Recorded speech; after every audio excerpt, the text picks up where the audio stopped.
Well, good morning to you. Welcome into Fox 35 News Plus. I'm Garrett Weimer, and thanks for joining us on this Wednesday morning, April 1st, 11 o'clock here today, live on Fox Local, YouTube, and on Facebook right now. And we are counting down with you to the launch of Artemis II. Let me give you a live look right now. Launch Complex 39B at Kennedy Space Center.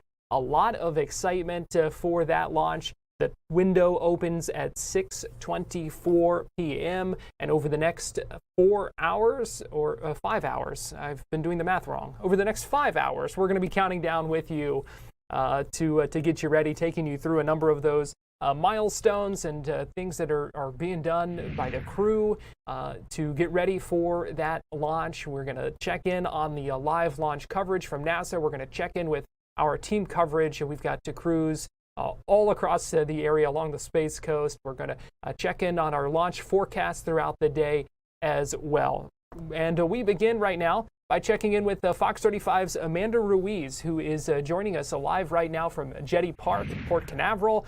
And Amanda, we know there's a lot of excitement there. Folks have been camping out there for the chance to watch this launch tonight. Good morning, Garrett. That is right. Everyone is excited to be here. If you're here in Jetty Park, you can literally feel the excitement. Everyone is just happy to be here. I want to show you, hi guys, happy launch day. That is what we've been experiencing all day. Everyone's just in a great mood, and you can see that all eyes are going to be on the sky over there for the launch to happen. Historic launch going on here, and everyone has a pretty great seat of the house. I mean, this guy right here he's here with his 4 other friends, and they have a front row seat. They've been there since 7 in the morning, and then we whip around, and then also there's really no bad seat in this house. What's great about it is that there's a bunch of trailers here. Jetty Park is completely booked out, so if you're thinking and you're watching, wow, this is a great place to be, I want to go there. You can't. I'm so sorry. You got to come up with better plans because Jetty Park is all booked out with people like Debbie and Terry. How are you guys doing today? Good. How are you guys? Good. Happy launch day. Oh, absolutely. So tell me, how'd you guys get this spot? Because this is a coveted spot right now. Everyone wants to be here today. Oh, yeah. You make reservations a year in advance. And we're here for 3.5 months. So we just happen to have our time booked while the launch is happening. So when did that hit you that you were like, wait, we're here for a very historic launch, and this is a once in a lifetime experience? Oh, absolutely. You know, there's not a lot of talk about it. They did postpone it from February, and Deb and I went to the Kennedy Space Center last week, and it was just so enjoyable being there and taking the bus tour and then seeing Artemis up close. When you're in the Space Center, they are promoting it and talking about it, then you're like, whoa, this is a big deal. You know, these astronauts haven't done this since the 70s. And yeah, it's very exciting, and the buzz is in the air around here today. Yeah, that's amazing. Since the 70s, since Apollo 17, Debbie, how does that feel that you will be able to witness history? That's gotta feel. Yeah. What's your favorite part? Like, what did you think when you came here just for a normal camping trip? Maybe you thought you were going to see a launch, but now you're seeing a historic launch. What went through your head when you heard that? I don't know. It's indescribable, right? That's amazing. So this is your campsite, right? Yes. So how long have you been here, and then how long are you here for? Well, we've been here since about the middle of December, and we're here till April 6th. So then we start to head back north to Indiana. So yeah, it's just nice to be here for this event. And, That's yeah. amazing. Yeah. So how has the vibe been out here? Because everyone we've seen has a smile plastered across their face. It seems everyone's so excited. Yeah, that, and then all the news crews, and yeah, it's pretty cool. Have you seen anything like this before? Not here, no. We've seen several launches, but nothing like this. Yeah. Okay, so what's the plan? We have the launch planned for 6:45. You sitting here? Is this where your That's spot? right. We are not going anywhere today. Yeah, don't try to come close to Jetty Park because you're not even going to get here. Year in advance. They are the lucky ones. Thank you so much, Debbie. Thank you, Terry. okay. Great speaking with you guys. Again, they are one of the lucky ones. This is all booked out. You don't want to come here. Everyone just wants a view of the sky. And Garrett, you got to find somewhere else to go, or you can watch here on Fox 35. Are we not covering it all day? We absolutely are covering it all day, so that is certainly a good thing because we know that Jetty Park at capacity Amanda, we appreciate you joining us, introducing us to some of your friends out there this morning, and we'll check in with you again in a little bit. And got Fox 35 Storm Team meteorologist Brooks Garner joining me now here. And Brooks, we heard the gentleman there say the buzz is in the air. It is. The buzz isn't the only thing that's going to be in the air. We know we're expecting some showers this afternoon. The whole point, though, is the big question is it moving through and kind of what comes after that. Can we get the launch in right? The launch window is from 6:24 p.m. until 8:24. So unlike a Falcon 9 where it has like an instantaneous launch of like, say, a scheduled, I don't know, 7 o'clock or something, and that's when it goes, this will go anytime during that launch window. So if there's something that may interrupt the launch, be it weather or whatever else, sometimes it can be temporarily delayed, they have up to 2 hours to get it all done. So that is good news as far as this happening today. The other good news is that, well, Garrett alluded to, we have a couple of showers out there this midday hour and early this afternoon, but most of that activity will have long since cleared the coast on the Atlantic side before the launch even is thought about. So, I mean, by 4 o'clock, all this should be through Orlando, heading toward Tampa. So that's very good news. Big question, though, will lingering ocean clouds prevent a launch? If the clouds are too tall, that could, in theory, spawn a lightning strike, and they don't want to have anything to do with that. But we're optimistic with a likely chance that this thing is going to go off without a hitch weather-wise. Looking at the launch pad right now, the Artemis II, you can see a little bit of a white vapor trail on the top third of the rocket. They are currently loading it with liquid hydrogen and liquid oxygen, very, very cold liquids, super cooled, and so as it interacts with the Florida atmosphere and humidity, it creates condensation where it's vented out, and that's what you're seeing there. But that's a good sign that they continue to load this and they're getting it ready for a go. Hopefully on the technical side, everything is good to go. 80% chance for go as this window opens up at 6:42. Oftentimes they try and launch it right at the beginning of the window if everything's looking golden, but again, they have as late as 8:42. Now, let's talk visibility. You can see this from Central Florida pretty easily. If it's a daytime launch, however, it may be hard to see this outside of Central Florida because the sky will still be blue at 6:42. It'll still be bright well before sunset. But if they launch it on the second half of the launch window, or the last third of it, when it's dark outside with the stars starting to show, you can see the rocket trail as far north as the Carolinas. As far as the launch probability goes, though, an 80% chance for a launch weather-wise is not a 100% guarantee, but it's cautiously optimistic, leaning generously toward optimistic. So that's good stuff. Of course, there are some wild cards like solar activity, and there was a pretty sizable solar flare recently, but it was pointing the other direction, so no threat to the astronauts or the aircraft. I should say the spacecraft. Artemis II, the launch vehicle, will be visible 10 seconds after launch if you're in the orange zone, including Titusville. It'll be visible within 30 seconds if you have a clear horizon as far west as Orlando and Windermere, Oviedo, Deltona, Daytona Beach, Kissimmee, Melbourne, and it'll be visible about 45 seconds later if you have a clear view in Zephyr Hills and in Bartow, and about a minute or so, a minute and a half realistically in Tampa and St. Pete. A lot of trees and obstructions there, so it has to get way up high. But, you know, the clouds may be an issue, even though it's a go for launch from Tampa. If you're watching from the West Coast, from the Gulf Coast, there may be clouds and showers in your way. All right, let's talk about the roar of the Artemis II, or the rumble. You could hear it as far as 45 miles from the pad. This will be, as it goes up, about 15 seconds later, it'll start pitching toward the direction of the east, toward Africa, as it goes up, and out into the atmosphere and into high Earth orbit. And in doing so, it will be pointed, that is the business end of the rocket, the exhaust, toward Orlando, sending that roar potentially all the way back into the city. And a seismic rumble as far west as Seminole County. I mean, we're talking about 8.8 million pounds of thrust, which is over 1 million pounds more of thrust than the Saturn V rockets that propelled us to the moon back in December of 1972 for our last visit about 53 years ago. All right, on radar right now, we've got a couple of showers in Brevard County. These are highly isolated, briefly heavy. The sky is looking, as we say, bumpy, as we have a little bit of convection out there, and we could see some of these showers kind of come together, becoming briefly heavy in spots through mid-afternoon. But remember, we're looking at the Space Coast, we're looking at Cape Canaveral between 6:24 and 8:24, and by then, here we go, between 6, 7, 8, we'll be clear, everything should be good to go. So that's the most important part of the forecast.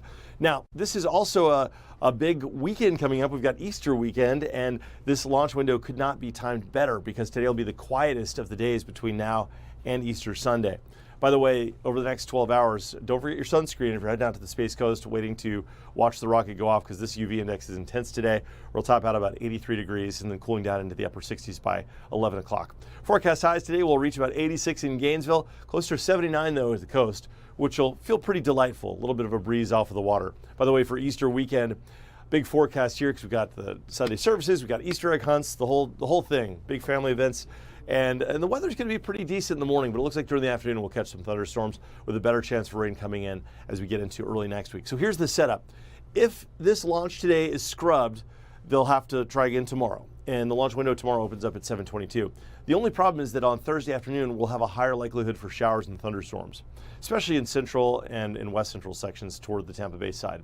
Same thing on Friday. We'll have a higher chance for rain. A cold front approaches for this weekend, and out ahead of it here in Florida, it's going to be warming up. It'll be quite humid and getting toward the hot category, about 85 to 90 degrees. Feeling like Easter in Central Florida, that's for sure. Then the front makes an approach on Sunday, which means a chance for some rain developing Sunday afternoon, and then rain chances lingering into Monday and Tuesday as this front likely stalls across the region. All right, 7-day forecast. We are talking 83 today, 84 tomorrow, 85 on Friday. Temperatures warming up as we head into this holiday weekend, and rain chances will also, generally speaking, be ramping up, especially toward early next week. So Garrett, we are optimistic that weather will not be a factor for the launch this afternoon, crossing fingers that holds, because tomorrow the weather will not be quite as favorable. Yeah, so let's hope everything works out. Cross those fingers and everything, especially for all those people who have come here from far away from in some places to watch this. So true. Let's hope. Fox 35 Storm Team meteorologist Brooks Garner, we appreciate you joining us. You got it. Thanks, Garrett. And before we go to break here, I want to go ahead and give you another live look at Artemis II on the launch pad. If you are joining us on YouTube or Facebook and you've got some questions, just drop those in the chat. We're talking to a number of experts throughout the day. So if you have any questions about the Artemis II mission, let us know. Seeing some comments now, the Daily Developer saying, so excited to see these astronauts going to the moon. Jeffrey Frank 8496 saying, I was 10 when the last time we went to the moon. It's been a long time now. But also Mickey Dripping saying Durham City, England in the chat. So we're going international today with interest in this mission. And so we hope you continue to join us for our coverage as we count you down to the launch of Artemis II here along Florida's Space Coast today. Right now we're going to take a quick break on Fox 35 News Plus, and we'll be right back with more coverage after this.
Welcome back into Fox 35 News Plus and our special coverage today of the launch of Artemis II. Let me give you a live look right now. We are L-minus 7 hours, 8 minutes, and 42 seconds and counting as we get closer to that launch, scheduled for 6:24 p.m. We are going to check in on how things are going coming up in just a little bit. We also know that this is a big boon for businesses along Florida's Space Coast. A lot of folks traveling to Brevard County today to be part of this launch and part of history. And we want to check in with Fox 35's David Martin, who joins us live now from Steve's Diner. And David, good morning. Garrett, good morning to you. You said it best. Big space events like today's launch means big business for small businesses, including our friends here at Steve's Diner, owned by John. John, good morning to you once again, my friend. Good morning. Tell our new audience here at 11 o'clock what your last name is. Huvardas. Yes, he's Greek. He came to this country back in the mid-'60s when the space program was, I was very... only a baby. You were only a baby, yes, indeed.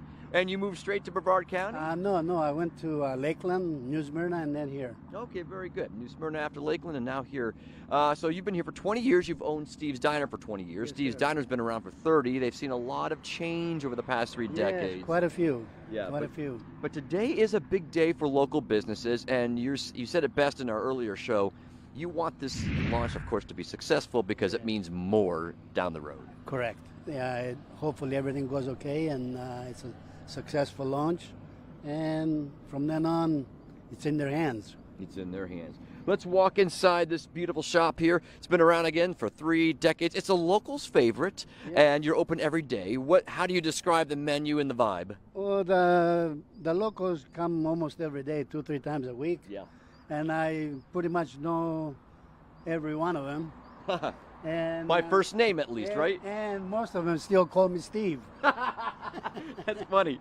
And we asked, where is Steve these days? He's still around. As a matter of fact, and hand to God, he just showed up this Yeah, morning. he just walked in. Okay, here's a treat for you, Garrett, and audience. We can get to see the original Steve. Paolo, the cameraman's going to go inside first, and if he's sitting still at that table, we can give you a shot of Steve. Is he there? Oh, he disappeared on us. Where'd he go? He went to the bathroom. Well, it's live television. That happens. When he gets out of the restroom, we'll introduce you to Yeah, you Steve. can see most of the people are locals, Yeah. every one of them.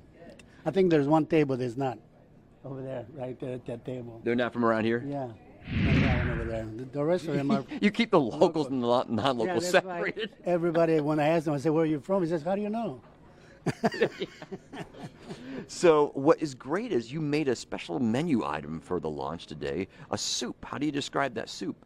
Well, like I told you before, I think I told you was chicken broth with bone marrow, lots of vegetables, and an egg on top. Oh, that sounds great. It is. Very clever. And you came up with that. That must have been weeks in Overnight. planning. Oh, overnight.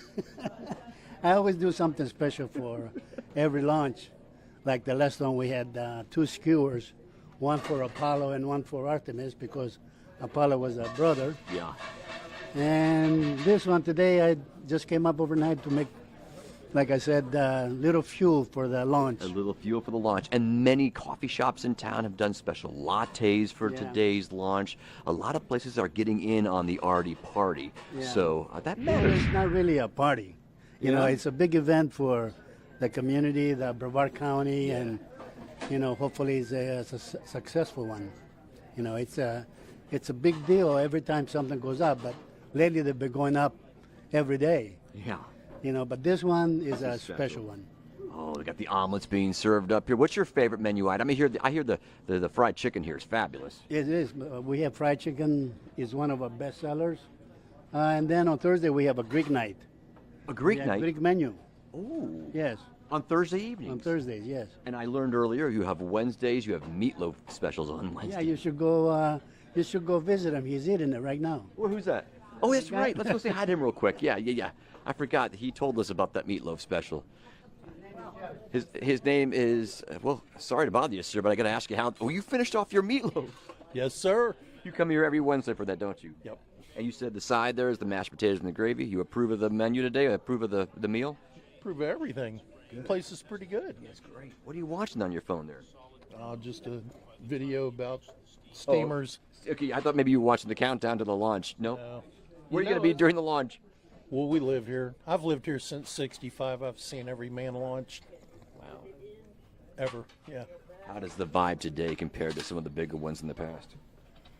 I haven't really seen much of it. Really? Yeah. You've been told hundreds of thousands are flocking to the area. You seen that? Tonight, yeah, it'll probably be really crowded. But, yeah, I remember when the first shuttle went off and the mall was there and it played. I mean, people just parked their cars right on US 1 and left them there. It was really a strange scene. But, yeah, the menu's good in here. Steve's, and I used to work here like 40 years ago, back when it was Fat Boys. At this location? Yeah. What'd you do here? Well, I started off as a dishwasher and ended up as a cook. Oh, okay. And then ended up living with the owner, so. There you go. And you still come back. Yeah. It's. How about you? What'd you order today, my friend? I had the soup, chicken vegetable soup. Was that the special for the launch, the special soup? Yes, I guess it was. He invented that overnight, apparently, the owner did. The soup's really good. Yeah. They have different soup. We've never tried the split pea, but everything else is good. Great. Well, so you recommend it to those who come out for the launch, no question about it. Sure. Yeah. All right, what was your first name again? Jeff. Jeff, thanks for joining us and talking about your meatloaf and your history. Most people we talked to said, I worked for NASA 30 years ago. You never worked for NASA? No, but I know a lot of people that course. did. Yeah. It's in the DNA in this city, no question about it. Absolutely. All right, my friend, thanks. Enjoy the launch today. Well, there you have it, Garrett. I wanted to show you Steve, the original owner of this, but I think Steve heard that we were going to put him on TV and he ducked out. Yeah, he's like, I'm not doing this TV thing anymore. But he's a nice guy and he started something big. And the continuation of it here with John has been very successful. Congrats on your success. Knock on wood. Well, it's not as good as it used to be, but we're surviving. You're surviving and maybe climbing back up again. Yes. All right. Yeah, we are always hopeful. Yeah, that's right. What else can it be? Thanks, my friend. Appreciate you joining us here you. on Fox. And Garrett, I hope it didn't make you hungry there, talking about meatloaf Hey. and soup. But the food here is fabulous. It sounds like it. It looks like it. And we're glad they're busy on a day like today. Fox 35's David Martin, we appreciate you joining us. You're welcome. My pleasure. And let's go ahead and give you a live look right now. Actually, there, hold on.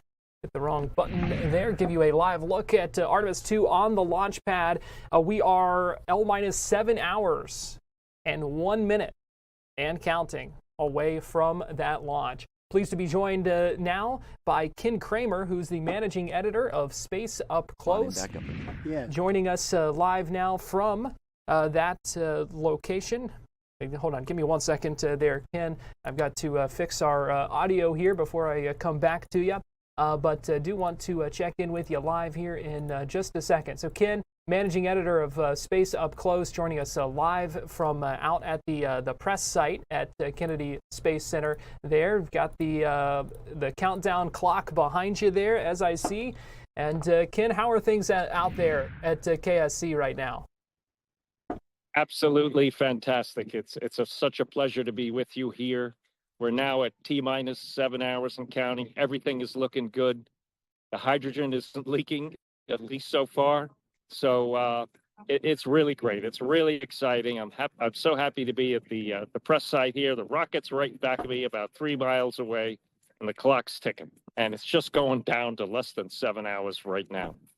Yeah, and Ken, you mentioned the hydrogen issues that we've seen before. We know in the final briefing that we got from NASA yesterday, that was one of the things that they talked about as kind of the one of the points that they would obviously be watching things closely because of some of the previous issues that have happened. And like you said, it seems like things have kind of gone through and are going okay at this point as that fill continues.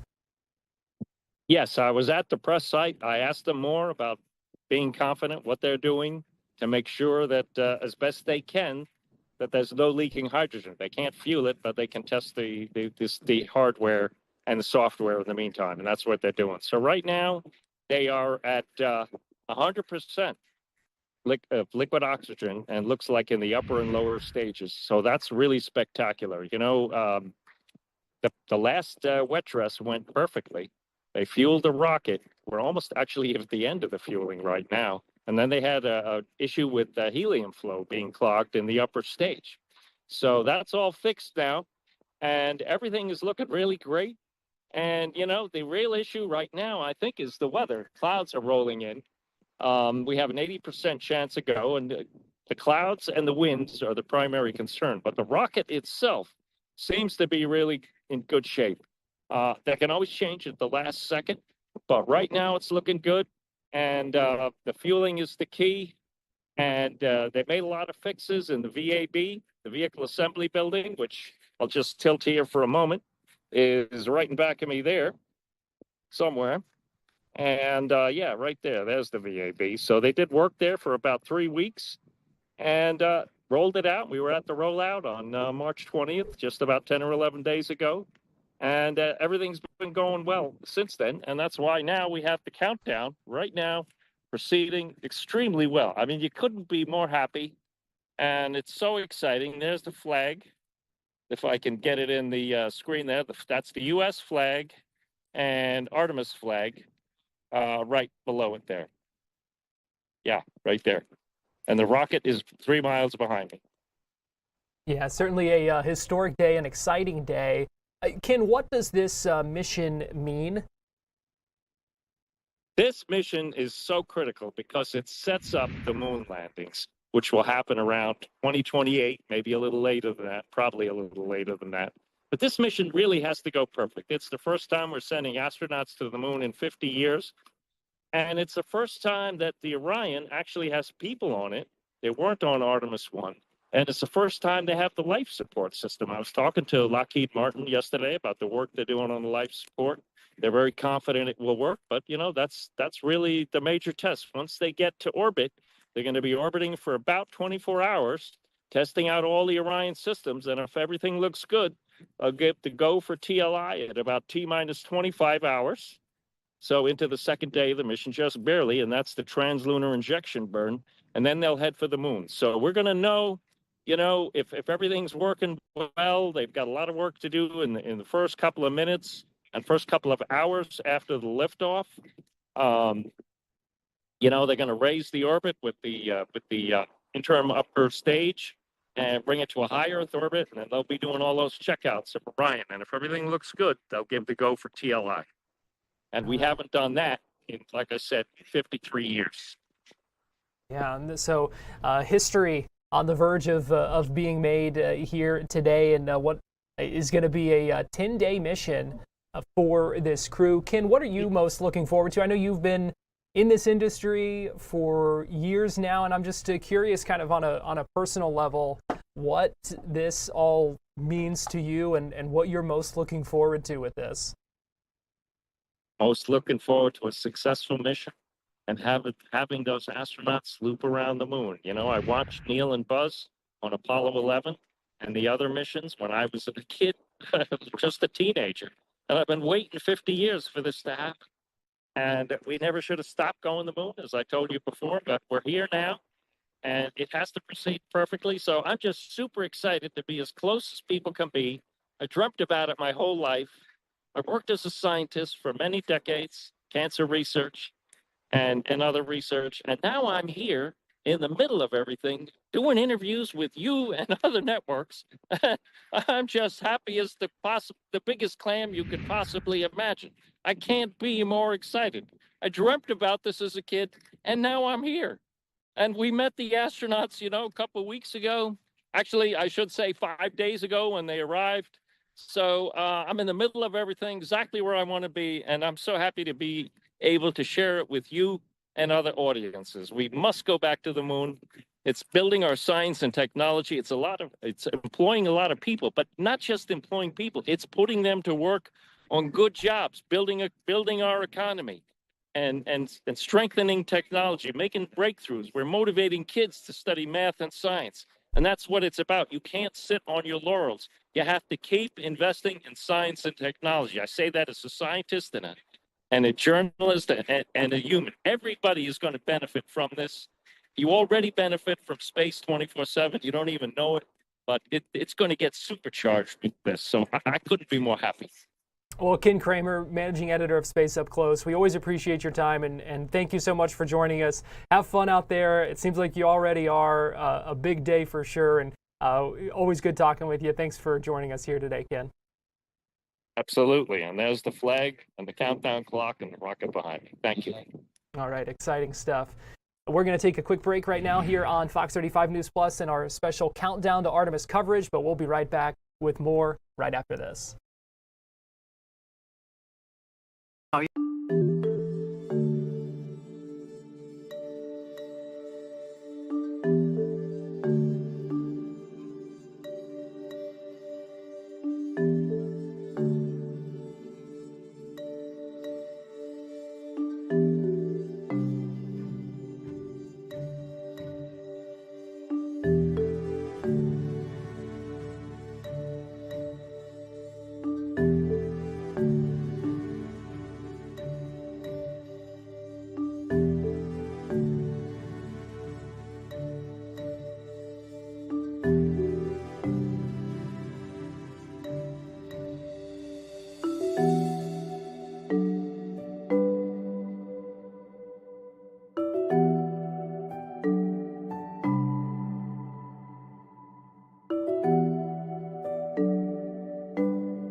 Welcome back into Fox 35 News Plus and our special coverage today, counting down to the launch of Artemis II. 6 hours, 51 minutes away from that launch if everything goes according to plan. Garrett Weimer here, and thanks for joining us today. We're going to take you up till 4 o'clock, and then we'll hand things off to our TV side of things.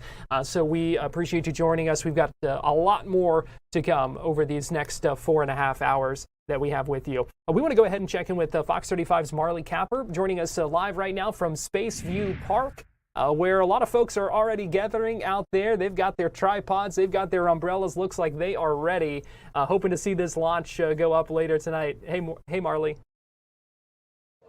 Garrett, hey, it's so great to be with you, and it's so great to be here. It's been a lovely day. The sun has been out, a little toasty, and the wind is starting to kind of pick up right now, but it has been gorgeous. Way far out there, it looks about 2 inches from our naked eye, is Artemis II. Now, he is there in his glory, and we're excited for the launch. Right now, we know that NASA is about still 80% go for launch. So far, all their communications with us have been that things are looking great and scheduled as planned. As you can see, hundreds of people are now here at Space View Park. It wasn't hundreds when we first got here this morning, but now it's to the point where it's hundreds of people. They've got coolers, they're camping out, they have all the things that they need to be here all day long. Now, hopefully, it's only another 6 or 7 hours, but we're just excited nonetheless. All right, let's talk to some folks here. Okay, so we have Miss Kelly and Finn, and where are y'all from?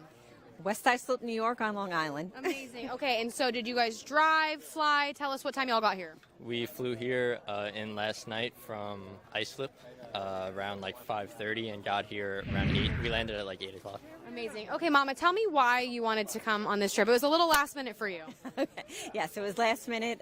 Finn and I actually, and my other children as well, are all very big into space and astronomy, and he's actually studying aerospace engineering, actually hoping to work for NASA someday, and we just love everything to do with NASA and everything to do with space, and I just wanted to have my son have this opportunity to come here and see this in person, and we're really praying and hoping that the SLS takes off this evening and he gets to see it and I get to see it, because like I said, I just wanted to have this memory with my son. I love it. I love it. We're crossing our fingers, our toes, that everything is go for launch. Okay, Finn, so what made you want to go into this? NASA, if you need a job, somebody to hire in a few years, what are you hoping to do and why did you go into this? Like, she's pretty much just raised us, like, going to air museums and planetariums and everything my whole life. So I think just kind of being raised made me want to do it, and I'm so passionate about it. I love playing video games and learning and taking all the classes. I love all of it. And so oh, you make some 3D printed rockets. We've had a lot of people here that have brought them. Okay, what are you most looking forward to seeing? The sound, the blast, like the feel of it? What are you looking forward to? All of it. All of it. The sound, the feel, everything. There is, I'm just so honestly hopeful. I am just so praying that please NASA, please let this happen. I know, we are all thinking that way. And I felt like one little drop of rain. We do know that there's going to be a little bit of rain today, but it's supposed to kind of clear up. So rain or shine, you guys are going to stay out here. Yeah. Okay, and people have, thank you guys so much, and people have gotten their spots. Some people told me that last night at 11 p.m. they went and put their chairs out. Let's just kind of walk through, Garrett, and show you kind of what's going on here. I mean, it is packed with people. This was not the story at 7 a.m. Now this is. Look, we got tables and chairs. People are ready to go. And of course, like I mentioned, it's starting to get a little more windy. So I think people are probably going to hunker down as the weather shifts gears a little bit. But I know that people, regardless, are just so stoked to see this launch today. And we are really, like I said, crossing our fingers, toes. We're praying everything we can to have Artie go. But talk about an Artie party. It looks incredible out here. And we actually met a woman from South Africa. We met a woman from Great Britain. So people truly from all over the world are here. Hello. And so we are so excited to be here and just cover this historic event. Garrett, we're going to send things back to you for now. All right, Fox 35's Marley Capper.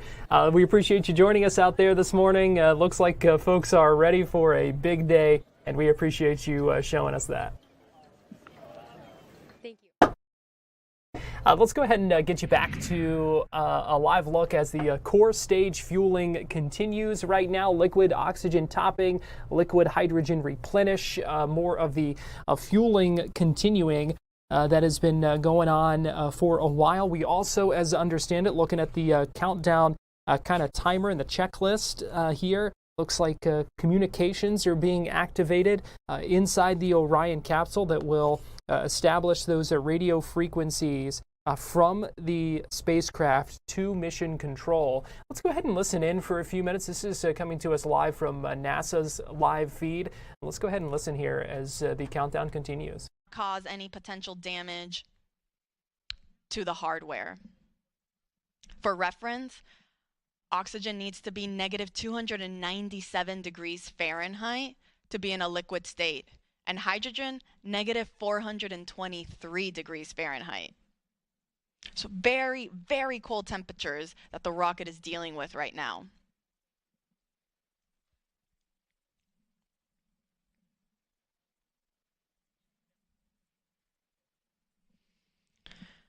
Now again, we are underway for the Artemis II mission. This is the second Artemis mission in NASA's Artemis program. Artemis 1 was an uncrewed test flight. Artemis 2 will be the first crewed test flight. This will be the first time we send astronauts on board our Orion spacecraft. We'll be sending our commander Reed Wiseman, our pilot Victor Glover, and mission specialists Christina Cook and Jeremy Hansen on a 10-day mission around the moon. Now, from the rocket side, there aren't that many changes from Artemis 1 to Artemis 2. Most of the major sections of SLS really remain unchanged. Some of the differences are more in the details to really just provide our astronauts with a better ride in space. Some of those include some optical targets that are now on the upper stage as visual cues during the proximity operation demonstration. This will be a test for the astronauts to practice maneuvering Orion and practice approaching the upper stage while it's in a high Earth orbit. Another improvement for SLS was an improved navigation system. Also, communications capability between the ground stations and the U.S. Space Force Space Launch Delta 45, which controls the eastern range. That is responsible for kind of helping dictate when we are allowed to launch here off the Space Coast in Florida.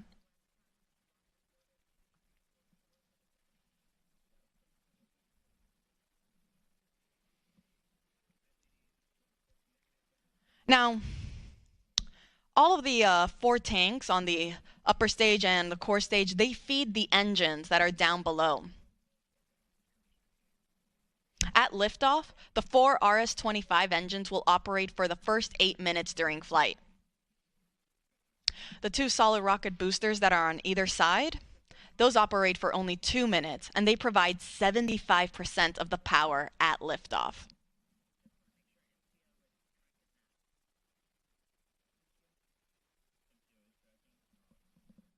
Hearing a little bit about what is going to be taking that capsule, that Orion capsule, that SLS rocket that we see there with the capsule on top of it, and all of the things that are going to be powering it. That is what is going on, some of that fueling that is going on right now and going to be continuing a little bit longer before things are finished with that.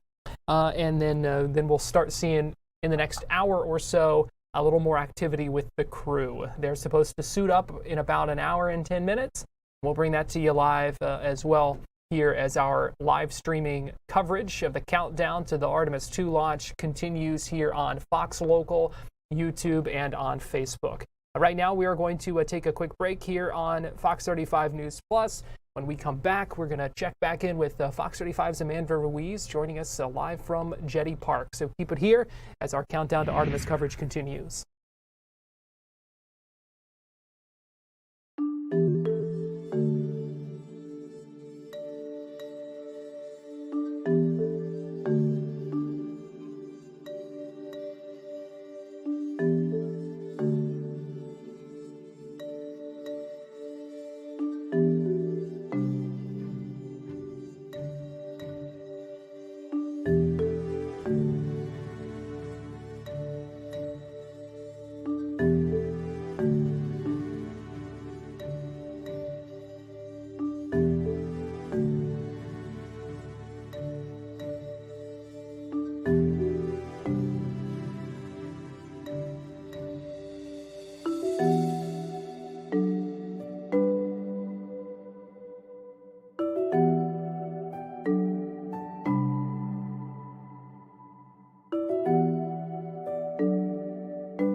Live look right now as the countdown continues, 6 hours, 39 minutes and counting. We've got a lot of coverage today for you as we are counting down to the launch of this historic Artemis II mission. We also want to hear from you.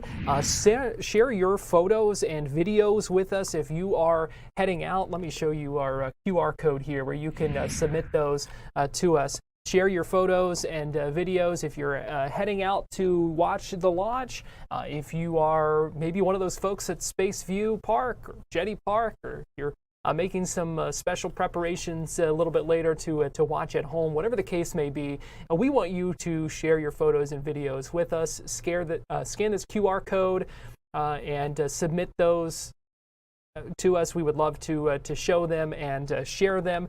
In fact, let me show you right now one of our crews that hit the road earlier today. You may recognize some of these faces. John Brown in the back seat, Hannah McKenzie, one of our photographers as well, Joe Doherty. They're heading to the Space Coast. You see Space Coast bound as they are heading out there for part of our team coverage. We'll check in with them coming up a little bit later.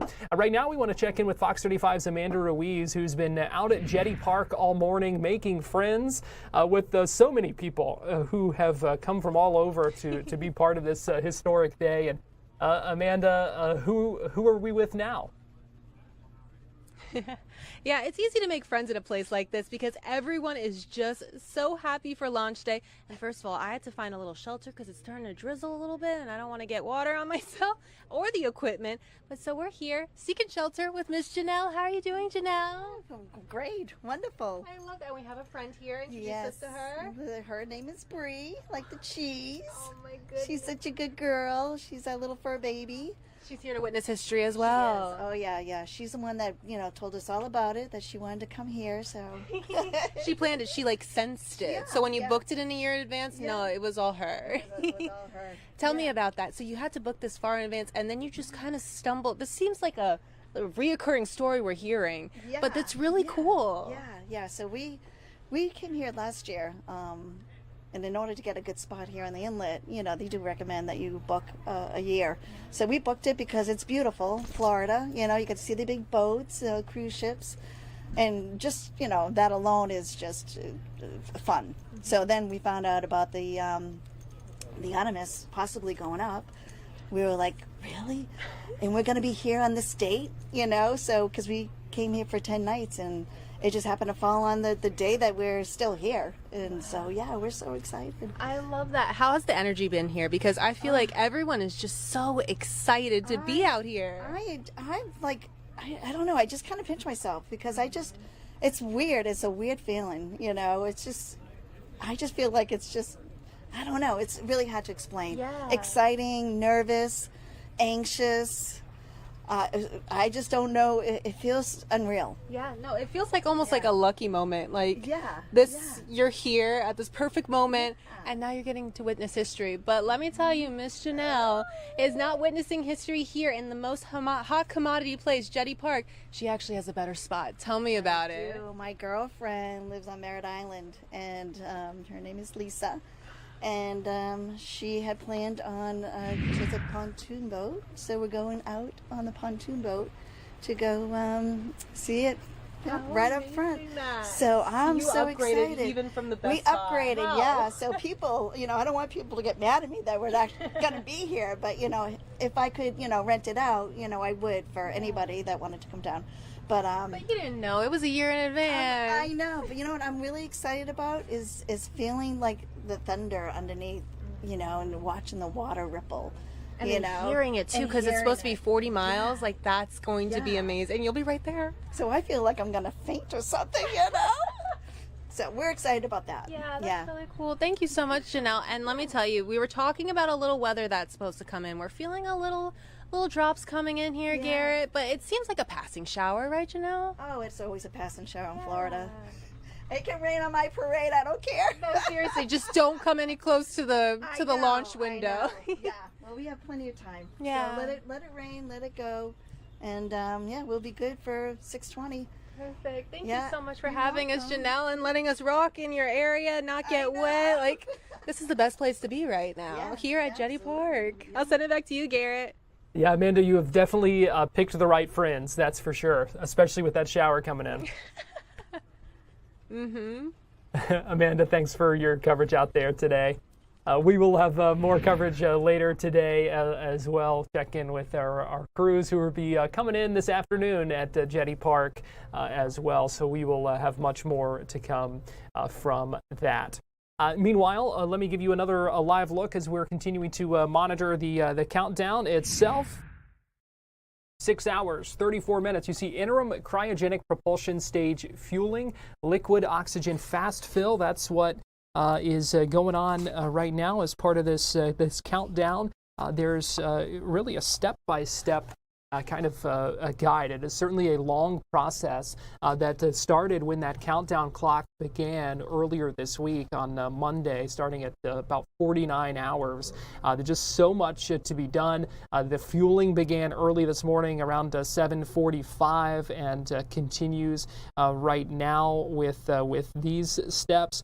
The Orion communication system has been activated. And here shortly, in the next 20 minutes, it looks like the closeout crew is going to assemble. That's the crew that is going to get the astronauts inside the capsule and do all that final preparation work. So things are beginning to ramp up as we get closer to the launch of Artemis II. And we have talked quite a bit about the historic nature of this and kind of what this means for the future. But Fox 13's Craig Patrick from our friends in Tampa took a look at putting this launch in historical context in what is essentially now being called the second space race.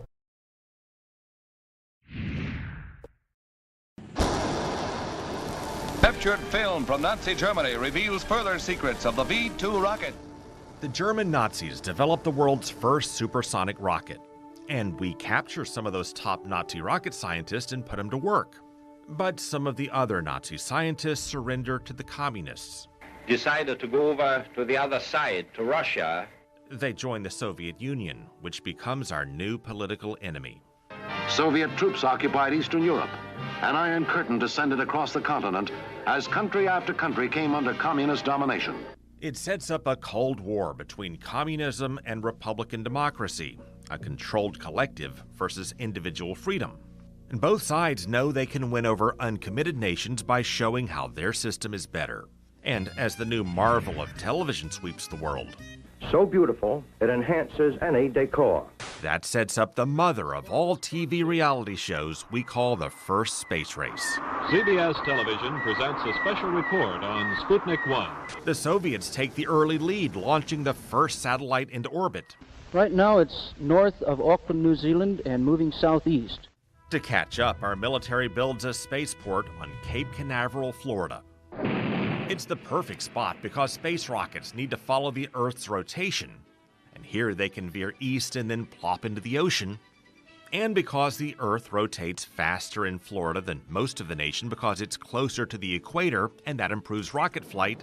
And because this part of Florida is a wilderness at the time. It's the perfect place to test rockets. There's just one problem. Our rocket tests keep failing. President Eisenhower, who led the comeback strategy against the Nazis in Europe, devises a new strategy to come back against the communists in space. He creates a new agency called NASA to manage space travel, and it produces what Hollywood would later call the right stuff. Today we are introducing to you and to the world these 7 men who have been selected to begin training for orbital space flight. Step 1 is Mercury, a one-seat capsule we first take to the edge of space. But the Soviets are still outperforming us in a race with no time frame or finish line. So, the new president, John Kennedy, sets a bold goal many think is ridiculous. I believe that this nation should commit itself to achieving the goal before this decade is out of landing a man on the moon and returning him safely to the Earth. That requires a much larger spaceport. America builds a new launch complex near Cape Canaveral on Merritt Island that we call Kennedy Space Center. And it paves the way for the second space program called the Gemini missions. Yeah, that's Gemini as in Jiminy Cricket, as NASA tries to explain, though people often call it Gemini. Either way, it takes astronauts beyond orbit where they can learn how to maneuver in space. NASA then moves on to the Apollo missions, the 3-seater spacecraft to the moon. But sadly, we have our first deadly disaster with Apollo 1. A fire kills 3 of our astronauts during a mock countdown. We mourn and we fall behind schedule redesigning the capsule. And satellite spy pictures reveal the Soviets are closing in on their moonshot. So NASA skips a planned test flight around Earth. 4, 3, 2, 1, 0. And sends a crew on Apollo 8 to successfully orbit the moon and mesmerize the world. And God bless all of you on the good Earth. It basically does what Artemis II will do, but we'll get to that in a moment. Apollo 8 sets up Apollo 11. Okay, Neil, we can see you coming down the ladder now. Neil Armstrong takes the first steps on the moon. One giant leap for mankind. America wins the first space race. The Soviet Union goes into a slow decline and dissolves 22 years later, while the moon landing inspires American kids to take the next big leaps. Because I remember as a first grader them bringing in the black and white TV in my classroom and us all gathering around. Charlie Blackwell Thompson will become the launch director for the Artemis program, picking up where the Apollo program leaves off. It doesn't matter how many people are in this room. It's incredibly quiet. It's louder in here right now than it is on launch day. But Artemis comes much later. President Nixon ends the Apollo moon missions in the 1970s. Remember, the goal is to show up the Soviets and win admiration around the world. We do this and just don't see the need to keep going back to the moon until we make a striking discovery. In 2008 and 2009, NASA probes discover hundreds of millions of tons of ice beneath the lunar surface. The top 3 inches are dry, but the next 10 feet are wet. That means we can use robots to mine the ice, use solar power to split the water molecules into hydrogen and oxygen, and then get bursts of steam. And that can power machines and crewed flights from the moon to Mars and beyond. So our government regains interest in the moon, as do our global adversaries. NASA launches the Artemis program named after Apollo's twin sister, and the second race to the moon begins. And liftoff at dawn, the dawn of Orion. 12 years ago, we cover and witness the test flight of the Orion spacecraft. NASA develops a new super rocket called the Space Launch System to blast the Orion spacecraft into deep space. And in November of 2022, we launch the first uncrewed test flight to the moon. We rise together, back to the moon and beyond. Artemis 1 does laps around the moon to test its guidance, communications, and navigation. This view of Earth captured from a human-rated spacecraft not seen since 1972 during the final Apollo mission some 50 years ago. After it splashes back to Earth, they examine everything. And they find some issues to tweak and some problems with the heat shield that take more time than expected to address. That delays plans for Artemis II to early 2026. And now NASA is preparing to take that next step of sending a crew of 4 around the moon. Now, we have missed a few goals along the way. In 2020, the Trump administration planned to have astronauts walking on the moon by 2024. And by setting a goal to returning to the moon by 2024, we're going to be able to meet that deadline or maybe even beat that deadline. And then the Biden administration pushed that back to 2025. A lot of people on planet Earth are going to be tuned in to when in 2025 we land humans again for the first time in a half century. For context, the Cold War urgency that fueled the first race to the moon is over, and NASA gets a smaller slice of the federal budget than it did during the Apollo days. This second race to the moon has different motivations and timelines, but potentially a much greater payoff. Craig Patrick, Fox 13 News. The countdown continuing now as we near the noon hour. We're going to step aside, take a quick break here on Fox 35 News Plus. We'll be back with much more countdown to Artemis coverage on the other side, so keep it here on Fox Local, YouTube, and Facebook.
Welcome back into Fox 35 News Plus and our special countdown to Artemis coverage going all day long here on Fox Local, YouTube, and on Facebook. And we appreciate you joining us today.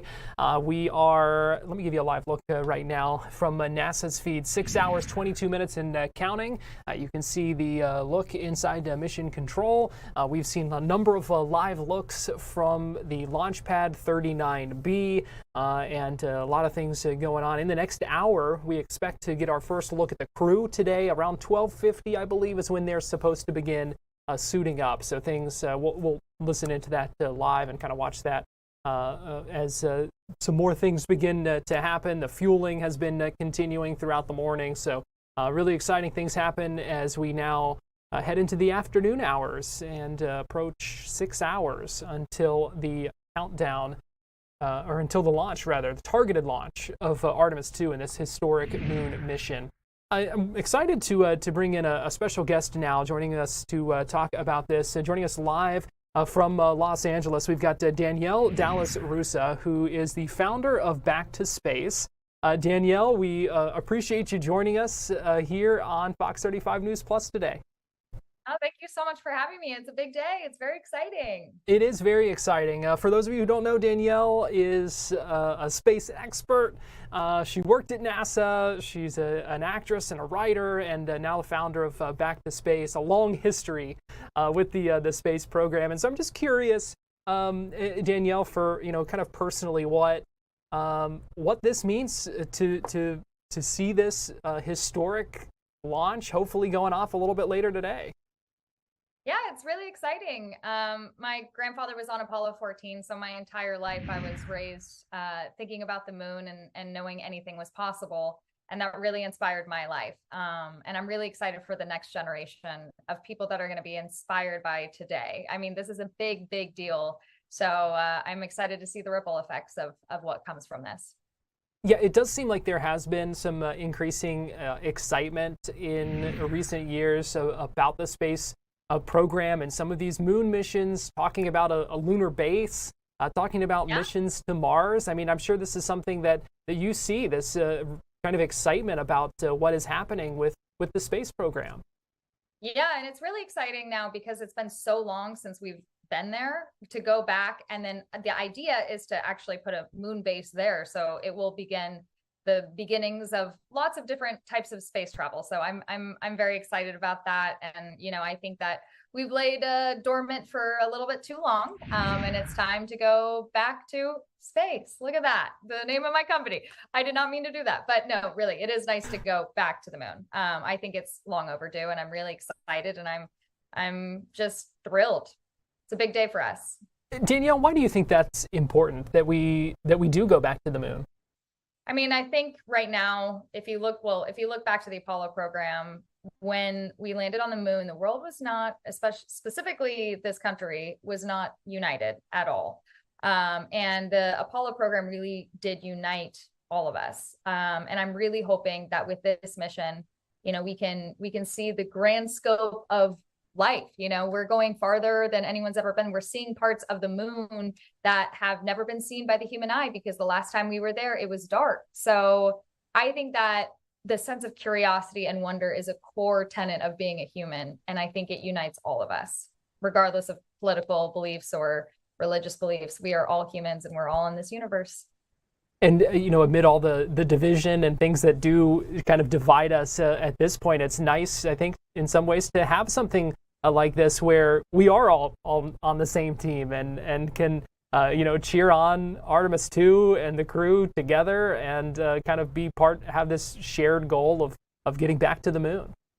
Yeah, and I think it's exciting to know that the future is unknown. Once we succeed in this, once we have a moon base, and then we go to Mars, who knows what's possible after that. So this is going to be a huge advancement, not just for us as a country, but also for us. And, we're turning the page and turning into a little bit more sci-fi, which I love.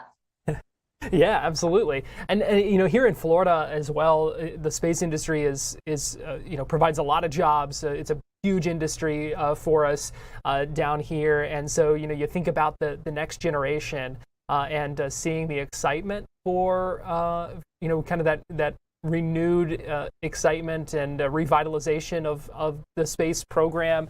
Certainly seems like a good thing for those who are interested in science and interested in space. And as we talked about and kind of mentioned a little bit ago, your company, Back to Space, I would imagine that you are seeing that interest, and just kind of talk to us about that and how you're seeing people's renewed focus on space.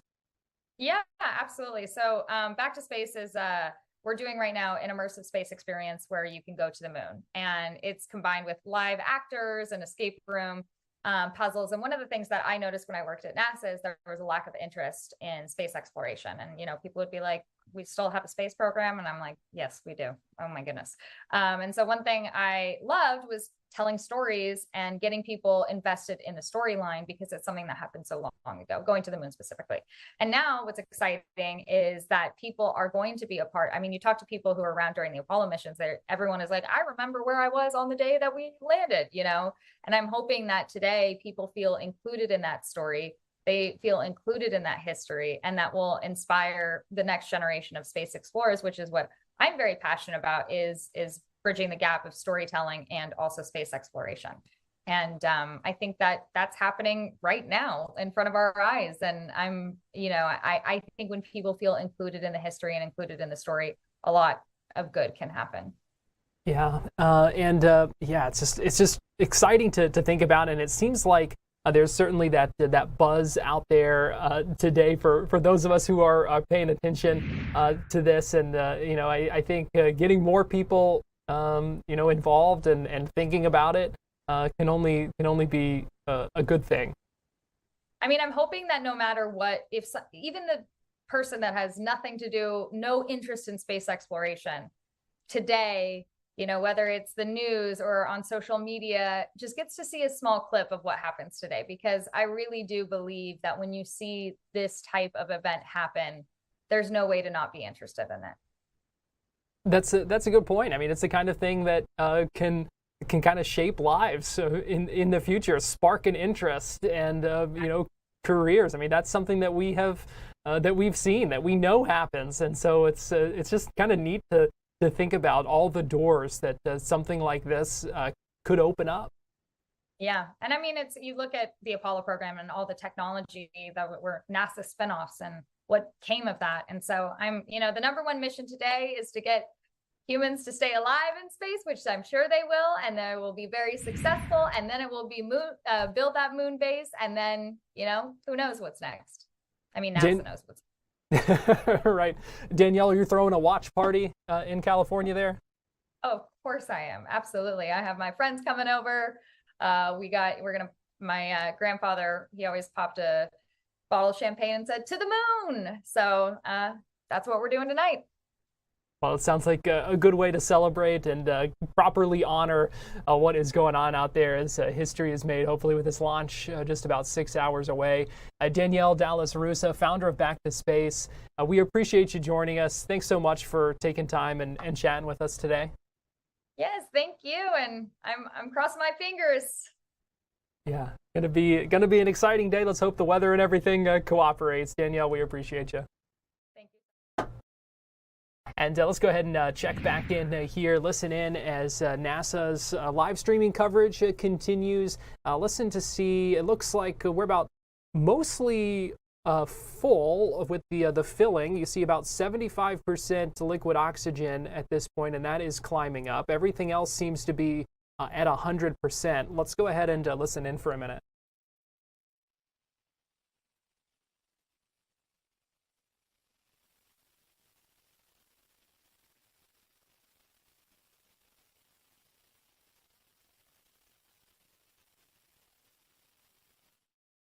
All right, so not much communications at the moment.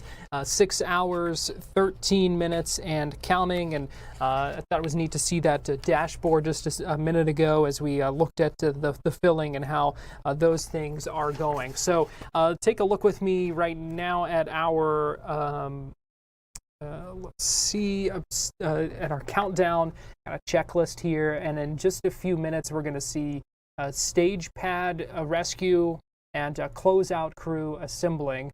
So that's going to be happening in the next little bit. And then in the next 12 minutes, also going to see core stage liquid oxygen replenish. That's going to be done. And then once we get inside 6 hours, there's going to be a flight crew weather briefing, some other things being done leading up to crew heading out to the pad, which is expected later in the 1 o'clock hour, about 1:40, between 1:44 and 2:14. So a bit of a process there of getting the crew out to the pad. And we will learn more about the crew and take a look at their histories as well coming up in just a little bit. We also want to know what's on your mind this afternoon as we continue to watch the countdown to the launch of Artemis II. So let us know as you can share your photos and videos with us. I'll show that QR code coming up in just a little bit. And if you're watching us on Facebook or if you're watching us on YouTube, you can also send any questions or anything that you have that way. So we hope you interact with us if you have any questions, anything you want to know about what we are going to see out there today. We're going to get into a little bit more about the mission as well. In fact, right now, let me go ahead and show you what NASA says are the top priorities of the Artemis mission. The first one, of course, being crew safety, because this is considered still a test flight. So they are working to make sure that everything is working fine and safely to support astronauts as we continue to explore deep space, and then working toward establishing a presence on the moon, a permanent moon base, all of those things. And so NASA says really there are 5 main priorities that they have outlined here. The first being crew safety. They have to make sure the systems, the teams, everything is working to sustain the flight crew in the flight environment and then also bring them home safely after their 10-day mission. One of the other main priorities, they say, is to demonstrate that the systems and operations work that are essential to a crewed lunar campaign. So that is all the things from ground systems to hardware in space to the operations, things like development of this, everything that kind of brought us to this point today, also the flight, the recovery, just all of those different aspects. The third mission priority, they say retrieving the flight hardware and data and being able to assess that performance for future missions. The fourth priority is emergency operations, making sure and demonstrating that it has the emergency system capabilities, that the operations are practical, that they can be effective. Things like abort operations, rescue procedures, anything that might be needed. This is one of the things that they're hoping to look at. And then finally, data and subsystems. They've got a number of additional objectives that they are going to be looking at, probably things that are way above my head, way above my ability to understand, but looking at those subsystems, validating some of the data, all of that being a part of the mission priorities for this Artemis II mission. Hearing a little bit of audio here. Artemis Let's go ahead and Launch listen in. Control. We are currently 6 hours and 8 minutes and counting from the opening of today's launch window for the Artemis II mission. Now, the launch window opens at 6:24 p.m. Eastern Time this evening, and teams do have a 2-hour launch window, which means that they have 2 hours in which they can try to launch the SLS, or the Space Launch System rocket, and Orion spacecraft that will send NASA astronauts Reed Wiseman, Victor Glover, Christina Cook, and Canadian Space Agency astronaut Jeremy Hansen on a 10-day mission around the moon and back. Now, the launch team is currently in the process of loading cryogenic or super cold liquid propellant onto the SLS rocket. The propellants that are used to power SLS are liquid hydrogen and liquid oxygen. We are currently in our replenish phase for both liquid hydrogen tanks on the two phases of the on the two stages of the rocket. That is both the core stage and the interim cryogenic propulsion stage. Replenish mode just basically means that now these tanks are at 100% level and teams are going to constantly be replenishing them as they start to warm up and boil off. You can see some of that gas that's being vented off the rocket there. That's normal. Teams totally expect to see that. And because of that, we have then a replenish valve to constantly be replenishing the tank with that liquid propellant. So we make sure that we are 100% level and we're not losing any propellants in the tank. The reason that you see some of that venting happening is because as we get throughout the countdown and the temperatures start to rise, that liquid propellant will become a gas. And so it'll start boiling off and then it'll vent outside the rocket. Hence the need for a replenish valve. So we are in replenish for both liquid hydrogen tanks. We are also in replenish for the core stage liquid oxygen tank. And we are in fast fill for the upper stage, or that interim cryogenic propulsion stage, liquid oxygen tank. Now, fast fill is the main portion of our propellant loading operations, where teams are actively loading that propellant at a much faster rate. Now, following fast fill, teams transition into what is called topping. As the name suggests, it just means to top off the tanks. And then following topping, we enter what is replenish. So once we are at replenish for the liquid oxygen tank on the interim cryogenic propulsion stage, we're going to enter what is called all stages in replenish. This means that all 4 tanks on the SLS rocket are fully fueled. And our astronauts are ready then to go and head out to the launch pad when they get the go from our launch director, Charlie Blackwell Thompson.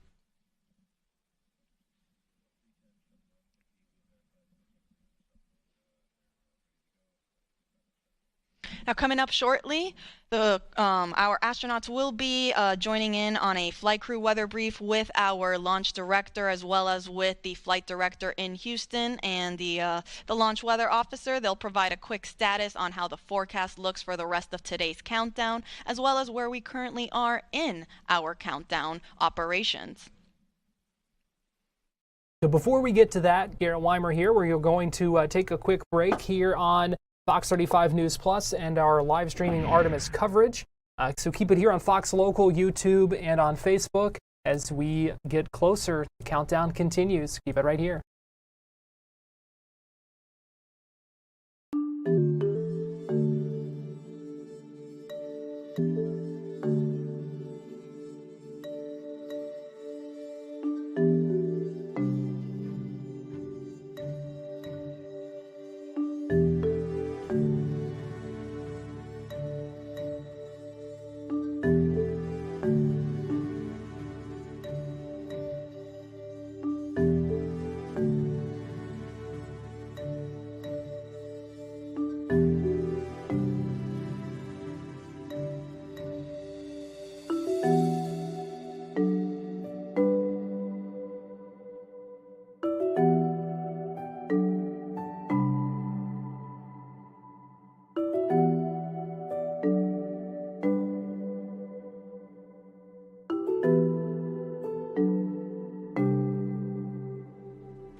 Welcome back into Fox 35 News Plus and our live streaming coverage today as we count you down to the launch of Artemis II. We are coming up on 6 hours. It's going to be here before you know it. We are taking you over the next few hours before we hand things off. We've got Fox 35 Orlando team coverage today, and we're going to be checking in on some of those milestones as well as that countdown progresses. But I'm pleased to bring in right now someone joining us live from Kennedy Space Center. We've got Tim Dodd right now from Everyday Astronaut. You may know the blog, the YouTube channel. Tim, we really appreciate you joining us out there here on this historic day. Hey, it's my pleasure to be here. I mean, I would not want to be anywhere else than in this exact spot today on this historic mission, only 6 hours away from seeing humans go to the moon. I am beyond excited. Yeah, Tim, what is it like being in there in person? I imagine you can, feel the energy and the excitement. I mean, it's already picking up. The traffic's starting to pick up here. The press site's filling out. I have a feeling it's going to get even busier here than I've ever seen it. I've been to a handful of missions out here, some of the biggest ones in my lifetime. So to see this place filling up and the excitement become palatable is pretty exciting. Now, let's talk about this mission and why you believe this is so important. I mean, I know something that Everyday Astronaut does is really try to bring space to everyone and make it accessible for for so many in the community all across the country. What role do you think a launch like this plays in doing that and kind of capturing the imagination and the excitement of so many? Yeah, so if you were born after 1972, you have not been alive to see humans leave low Earth orbit. Ever since Apollo 17, humans have never been out to the moon. They've never left low Earth orbit. So this is the first time in my lifetime that I'm going to see humans actually finally leave our planet again and get out into deep space, go see the moon really up close and personal. They're not landing on this mission. This is an overall test flight of the Orion capsule. But it's still a really big milestone to be able to know, make sure all the systems work out. They're doing a very iterative approach to make sure every subsystem's working with a lot of continuations to make sure the crew can always get home safely. They're doing it nice and safe and steady so that the next future missions can start doing more ambitious things like landing the biggest lunar landers on the moon that we've ever seen. Tim, where did your interest in space come from? I'm just curious how what it was that kind of got you started down this path and how you ended up starting Everyday Astronaut. To be honest, my origin story is a little different. I used to be a professional photographer, and at one point I bought a spacesuit as a joke, and I started doing an art project called Everyday Astronaut. And in that art project, as the photo series, I started learning a lot about spaceflight, became obsessed with aerospace, and around that same time is when NASA, it was around 2014, so NASA had retired the space shuttle in 2011, and I was kind of, as a kid I liked space, but it wasn't like my, I liked other things more. But it did remind me of how much I actually missed it, how much I valued spaceflight. And so as I was going through that project, I started learning more and more. We started seeing, commercial rockets like the Falcon 9 and that rocket trying to land and stuff was happening around then. And that got me really excited. And I'm like, oh, this is happening again. Like something cool is happening. And maybe someday we'll start exploring new worlds again. And now we're at that precipice. We're finally at that date. It's all coming full circle. And we're finally out there to explore. And we're at just the cusp of this really exciting. Excited about as part of this whole mission. I mean, for me, I'm biased. I love rockets. I love the rumble, the speed, the energy involved in a rocket launch. It's visceral. You feel it. You see it. You weep because it's so bright and you feel it in your body. So I'm really looking forward to that. This is the most powerful rocket that NASA has ever launched. It's more powerful than the Saturn V that took humans to the moon. So you're going to really feel it. Those massive white solid rocket boosters attached to the side of the vehicle have a huge rumble. So that's what I'm personally looking really forward to, is just feeling that, seeing that, and letting it kind of take over. It's a really fun experience to be only 3 miles away from a rocket of this this caliber. But other than that, I'm just looking forward to seeing images in 4K, high stream, high resolution imagery and video of this crew doing something that has, again, never happened in my lifetime. All the footage we have of the Apollo program was on 16 millimeter film a lot, or stills 35, or those really old CRT cameras. So to see stuff in proper 4K, even with just their iPhones and stuff, looking out the window and seeing the moon is going to be, I think it's going to take people by surprise. And I think it'll kind of wake them up and go, wow, this actually is incredible. Tim, that's a great point. When you think about the footage we do have of the moon, all of it, kind of being from so long ago, the technology has changed so much. The detail we're going to be able to see, even though this isn't one that's landing on the moon, I mean, you can only kind of imagine what we might be able to see and what these images are going to look like just from them flying around it. Exactly. I mean, I think, even though we're not landing, just the imagery that will just be simply viewed out the window from 4,000 kilometers away, 2,600 miles, or maybe it's 4,000 miles. It's close. It's really close to the moon. Looking out the window, seeing that basically fill up the entire window. I'm excited for those casual moments where, if crew whips out their phone and just records, how powerful that'll be, because that's such a familiar representation for us. All of us look at videos every day, vertically shot from our friends' phones and on social media. To get that same sense of this and a new perspective like this, I think will actually be quite impactful. Yeah, really cool things. Certainly a lot of things to look forward to. Tim, what's the main message that you hope folks across the country, maybe who don't normally pay attention to what's going on with space, what do you hope is kind of the main thing that they take away from this launch and this mission? Well, to be honest, the thing that I love most about spaceflight is it kind of brings humanity back to its core of exploration. We're born to explore. It unites. We have, 3 astronauts from the United States with NASA, and we have 1 Canadian. It's the first Canadian to ever leave low Earth. It's the first non-U.S. astronaut to leave low Earth orbit. So already there's kind of that international collaboration. We have ESA, the European Space Agency, making parts on this vehicle as well. We have people from all around the world tuning in. And eventually the Artemis program will really be an international venture. And because of that, I really do think it helps unite. It gives us all kind of something to rally behind and look forward to, because it is all of humanity going and exploring when we do this. And, if you look back at the Apollo program, it was right in the middle of the Vietnam War and the Civil Rights Movement. And it was really the beacon of hope. It was a bright light. It was a thing to look forward to.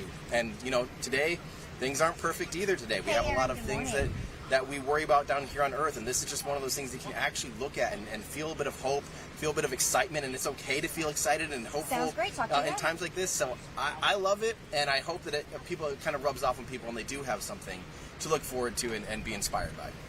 Well, Tim Dodd, everyday astronaut, we really appreciate you joining us live from out there at Kennedy Space Center. We're excited too, and we share in that. So I really appreciate you taking the time and chatting with us here today. My pleasure. Thanks for having me. Good luck today. And we are continuing to watch these live images. You can see a close-up of the rocket there, 5 hours, 54 minutes, and counting. We're going to take a quick break here on Fox 35 News Plus, but we'll be right back.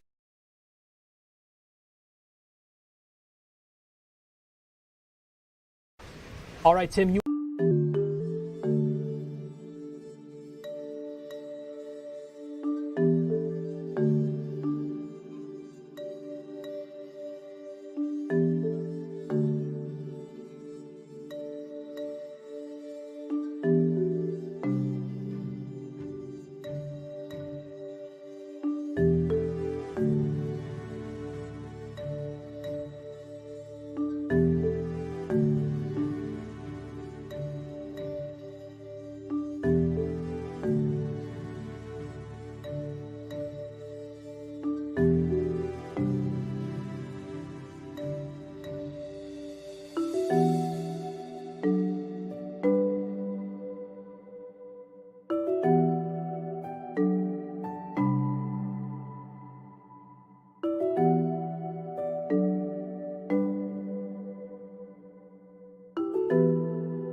98% full of liquid oxygen. Here's a status update on where things stand at 12:32. Things are mostly filled as we, now that we're under 6 hours and counting until the targeted launch.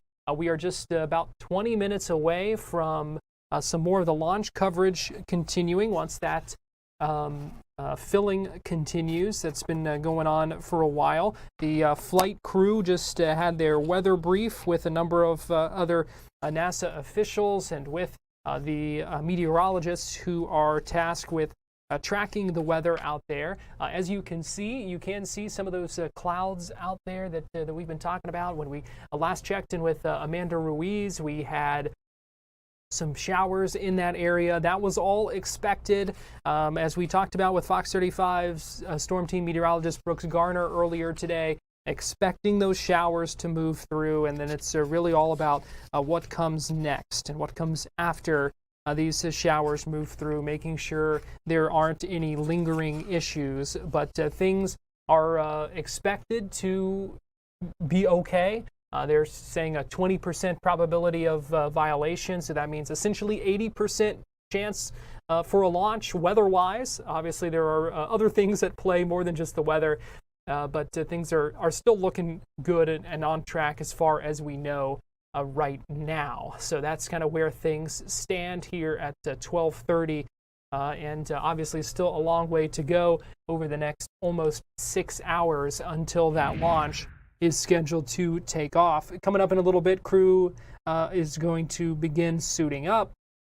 Before 2 o'clock, they will be heading out to the launch pad 39B, and then it'll be in that 2 o'clock hour, around the 2:24 p.m. when those astronauts are scheduled to get on board the Orion capsule. So how does Artemis II work? What exactly are we going to see out there? What can we expect? What do we need to know about some of the fascinating science that really is going into this mission? Because we talk about the launch today, but that's just the start of a 10-day mission that's going to take those astronauts around the moon and then bring them back home safely as well. Fox 13's Craig Patrick had the chance to speak with the UCF physics professor Dr. Phil Metzger to break down how Artemis II works. Is that something? Magnificent desolation. Our first night on the moon certainly fueled imagination. Kids who watched the Apollo 11 moon landing became the next generation of dreamers and space engineers like Dr. Phil Metzger. Yep, I worked on the space shuttle launch team, and then I worked on the space station assembly team, testing it and getting it ready for flight. Dr. Metzger is a professor at UCF's Florida Space Institute. He works in the largest high-fidelity lunar simulation facility in the world. He's director of the Stephen Hawking Center for Microgravity Research, and his research showed how colonizing the moon and using it as a spaceport could pay off. I was able to show that it'll be cheaper to do space missions if we make ice from the moon rather than launching the rocket fuel from the Earth. And now he has a very special assignment that leads in that direction. He's part of the team building payload for the Artemis IV mission. The astronauts will put the payload on a moon rover, and it will track how the astronauts' rocket blows moon dust. And now, boom, there's the transition. And they asked me to participate because I have experience in how rocket exhaust blows soil during lunar landings. So they can better manage future rocket blasts. But that's Artemis IV when they land on the moon. For now, Dr. Metzger is our guide for Artemis II, the crewed test flight above and around the moon. What strikes me is I'm proud that America is going back to the moon again. It's been too long. It's the largest rocket ever built, the most powerful rocket ever built. It has the two solid boosters, and then the orange core in the middle kind of resembles the space shuttle. Is that by design? Yes, it is. At the end of the space shuttle, there was an intentional choice to keep the space shuttle contractors engaged so we wouldn't have too much disruption in the aerospace workforce. And then you have the crew module mounted to the top along with the launch abort system, the European service module. How does that break down? At the top of the SLS, we're going to see the Orion space capsule. It can hold 4 people. The Apollo program only held 3. Right below that is a service module that was built by our partners in Europe. It builds a strong alliance so that we can have a united effort at keeping space peaceful and prosperous for humanity. After the solid boosters and the core are spent and it separates, it gets into high Earth orbit. And then how does it get to the moon from there? They'll go into orbit around the Earth, and that gives them an opportunity to test out the spacecraft systems before committing to go to the moon. Because once you've burned the propellant to go toward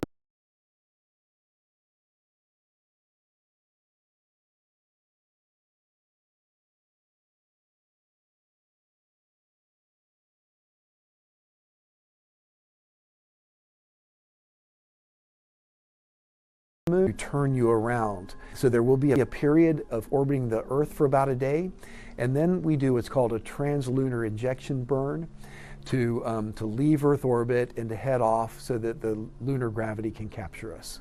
Meaning that you're not doing engine firings, rather you're just following the curve of space?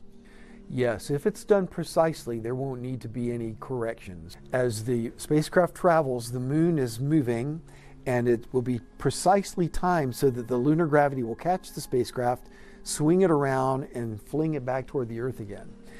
To be able to do that, you have to have precise timing, and you have to fly over the moon at just the right altitude so that you get the right amount of gravitational force on your spacecraft. So it's a very difficult process, but it's a safe process in the sense that if you have some problem with your main propulsion system, you're still going to come home.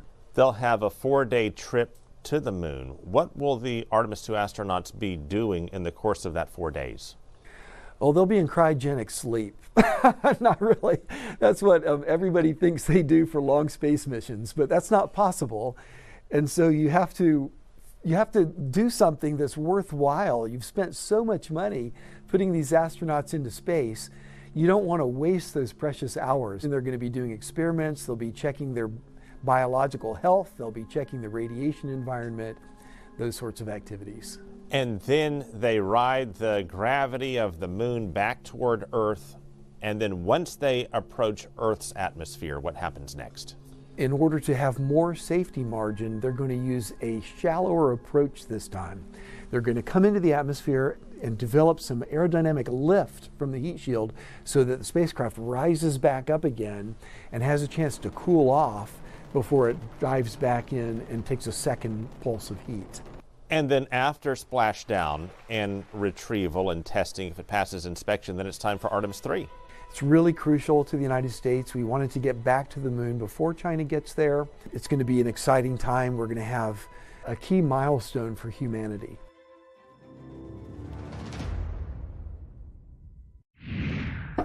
Right now, we want to know, would you go to the moon if you could? Let us know what you think. Would you go in a heartbeat? Would you say, I'd think about it maybe for a little bit? Or are you saying, nope, I want to keep my feet firmly planted on Earth? We want to know what you think. Go to fox35orlando.com/vote or scan the QR code that you see on your screen right now. So let us know by voting either one of those ways. If you're watching us on Facebook, you can drop us a comment. If you're watching us on YouTube, you can also drop us a comment as well. We want to know how you're feeling about moon travel. Artemis II, as we just heard, going to take those 4 crew members around the moon on a 10-day mission. So we are going to leave this up for a couple of minutes here, give you a chance to get those votes in. We will continue to watch the live feeds as well as the countdown to Artemis II continues here on Fox 35 News Plus.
Welcome back into Fox 35 News Plus and our countdown to Artemis II coverage live on Fox Local, YouTube, and on Facebook. Our question right now, we want to know if you would go to the moon if you could.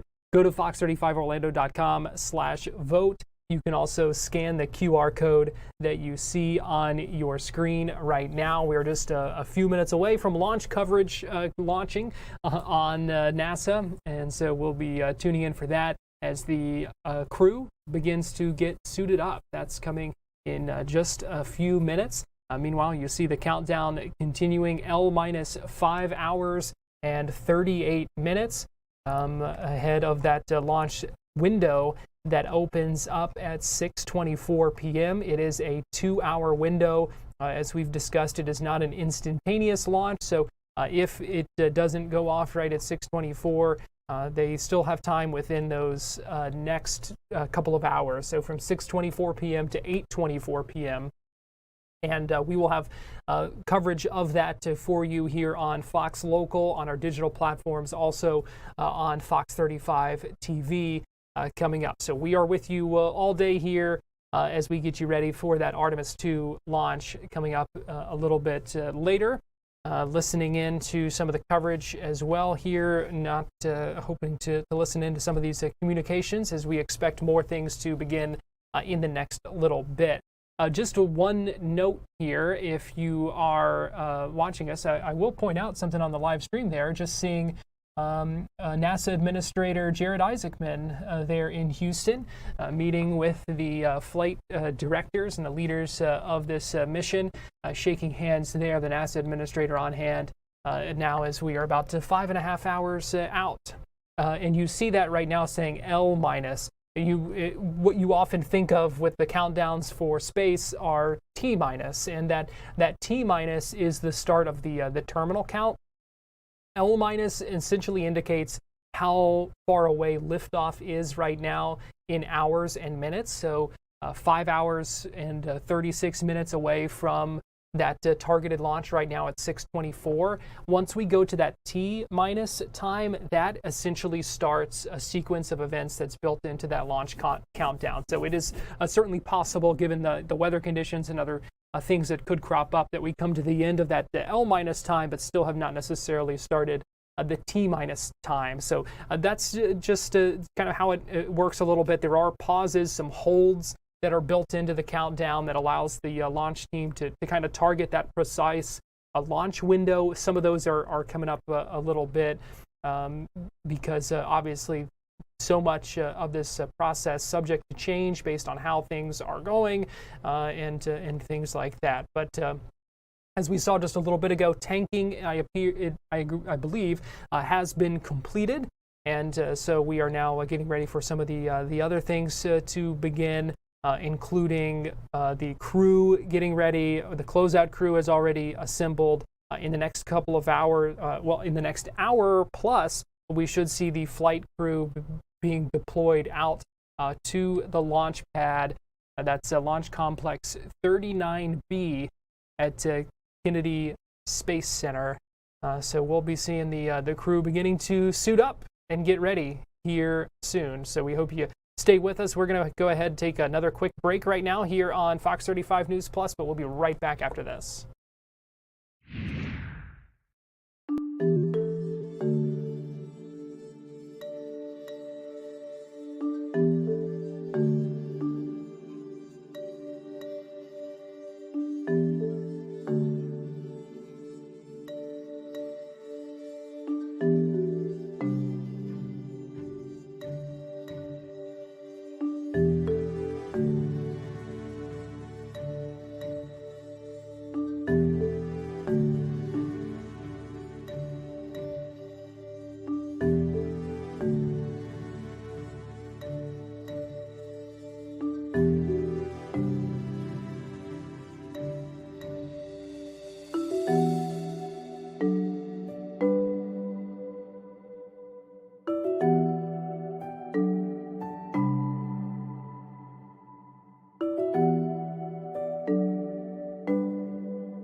Give you a live look right now at Artemis II on the launch pad, the Orion capsule, the SLS rocket.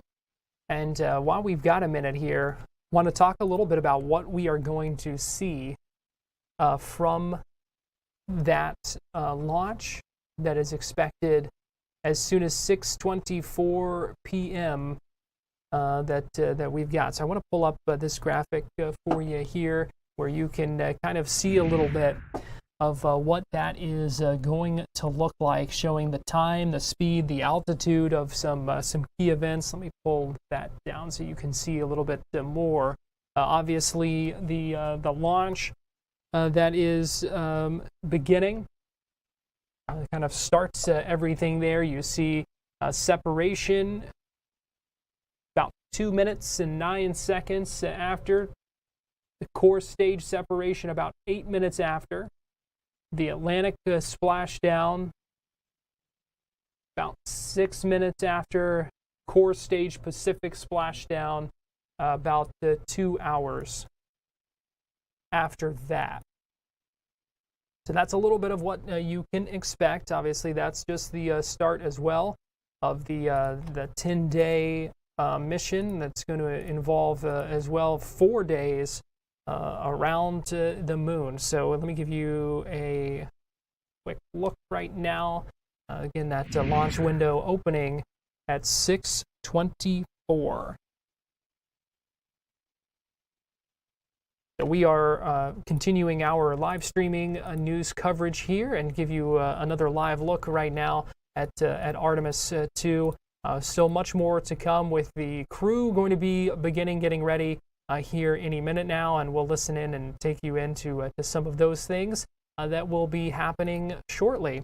But right now, we also want to look back in history a little bit and kind of how we got here, and talk a little bit more as well about some of the personal stories and memories of launches past. And so I am pleased to be joined this afternoon by Jack Rusa, who is joining us live via Zoom from Arizona. Jack, a business executive, a former fighter pilot himself, and the son of an Apollo 14 astronaut. And Jack, we really appreciate you taking the time and joining us today here on Fox 35 News Plus.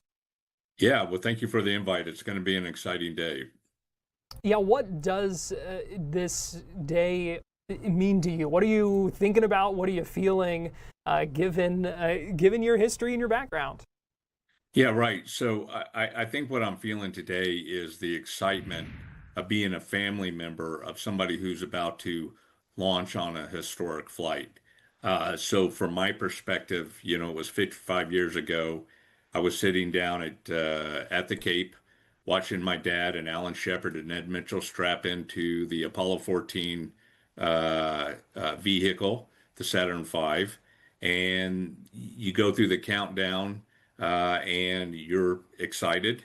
And then you watch the launch, and there's a sense of family pride as you know that your father's on board that headed to the moon. It was really exciting.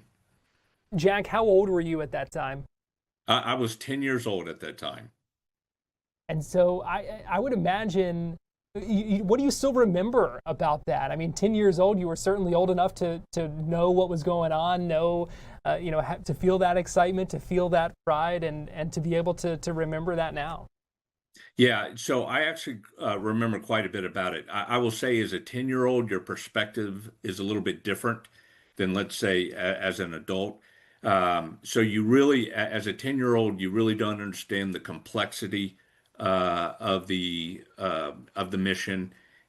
You don't really maybe understand I'll say the risk associated with the mission. You're fairly excited about it. You know something big is happening. But as I got older and older, then you start to really understand, like I said, the complexity, the risk, and so forth that's required to get, from the Earth to the moon. It's not an easy feat, especially if you're landing on the moon. And so I remember quite a bit about it. I think the most memorable thing is watching the launch. You're sitting about 2.5 miles away from the launch itself, the launch location. And as the countdown hits 0, you're pretty excited, and you actually see the flame. You can hear the communications, but you really don't hear it until about 10 seconds later. If you use the rule of thumb that the speed of sound travels at about 5 seconds for every mile. So it takes about 10 to 12 seconds before you actually start hearing it. So it was a very impressive sight to watch. And what did that experience and your father being an astronaut, how did that kind of shape your life and your interest in space and wanting to serve in the military?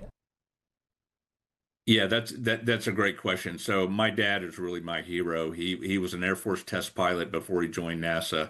Our whole family is military. My older brother was a Marine officer, Force Recon. My younger brother, a West Point grad. So we all ended up serving in the military. And I think that really comes from my dad's service to country. He instilled in us a sense of patriotism, that this is the greatest country in the world. And he was part of what I consider one of the greatest stories of our country. And so you're kind of born with it. And then I saw what my dad was doing as a fighter pilot, and I decided I think that's for me. And so I set my sights very early on in my career to become a fighter pilot. And I actually did that for 20 years, became an F-16 pilot, and absolutely loved the career. But I think a lot of that I owe to my father for the sense of patriotism he instilled in us, and then also the service to country aspect of that. I want to get your thoughts because your father was on the moon as a part of Apollo 14.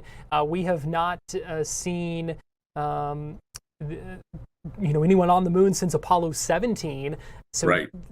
Decades since we've been there. Entire generation that has never really seen humans on the moon. And so I'm curious, why your thoughts on finally going back after these years, and whether this is, this is something that should have been done years ago. Yeah, well, I'll start with that last comment that you made. Yes, we should have done this a long time ago. This was a feat that the United States accomplished, and then we basically quit, for lack of a better term. I'm very excited. I think it took us too long to get back to the moon, but I'm very excited today. Hopefully the launch goes successfully, and here in a few days we see Americans headed back to the moon. And obviously they're not going to land, but they will circle the moon and slip back or ricochet back toward the Earth. So I'm very excited about it. It took too long, but here we are today. A great day. Hopefully everything goes smoothly.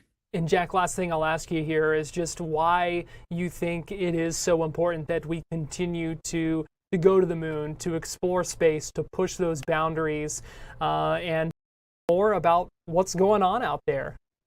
Yeah, I think for a couple of reasons. I think there's a commercial aspect about it. There's some qualities to the moon that you can harvest or reap, if you will. Hydrogen-3 would be an example of that. Very hard to find on Earth. You can harvest that on the moon. So I think there's some commercial aspects about it. I think there's also some technical aspects about it. You can do some things on the moon that you can't do here on Earth. You can do some things on the moon if you're going to go even deeper into space, that the moon could play an important part of that, whether that be a forward launch base or a resupply location. So I think there's differing aspects about the importance of going back to the moon and establishing a presence on the lunar surface. And what's going to be going through your mind as you watch this launch tonight? Oh, I'll be excited. It's going to bring back a lot of memories. I think we'll all be a little bit nervous. The first part's pretty difficult, and once they're on the way to the moon, I think everybody will breathe a little bit easier. So it'll bring back a lot of memories from my childhood, and I'm just very excited. Good luck to the crew. I hope it's a very successful mission. Well, Jack Rusa, We really appreciate your time. Thank you so much for sharing your story with us, and it's been great chatting with you here on Fox 35 News Plus today.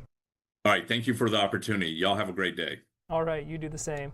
Excitement from all across the country here. Interesting. I love hearing these different perspectives and personal stories as well about just what this means for so many people. So we are like so many watching with excitement for this launch coming up a little bit later today. We want to as well check in with Fox 35's Esther Bauer, who is live out at Kennedy Space Center as the countdown continues. She is joining us live. I believe she can hear me right now. Esther, how are things going right now? We can hear you, yes, and the countdown clock is still moving. 5 hours and 21 minutes. We're joined by a very special guest. Congressman Mike Herodopoulos is with us right now. Mike, this is literally the place to be. How are you feeling after seeing this? You can't help but be incredibly enthusiastic. It is a huge day for our country, of course, for our local community. As Artemis II is poised to take off in a little under 6 hours, and this is a culmination of an amazing team effort made by the folks at NASA. And as you know, the president created the Space Force, who's a big fan of NASA, and we are thrilled to see these 4 astronauts on their way to the moon for the first time since 1972.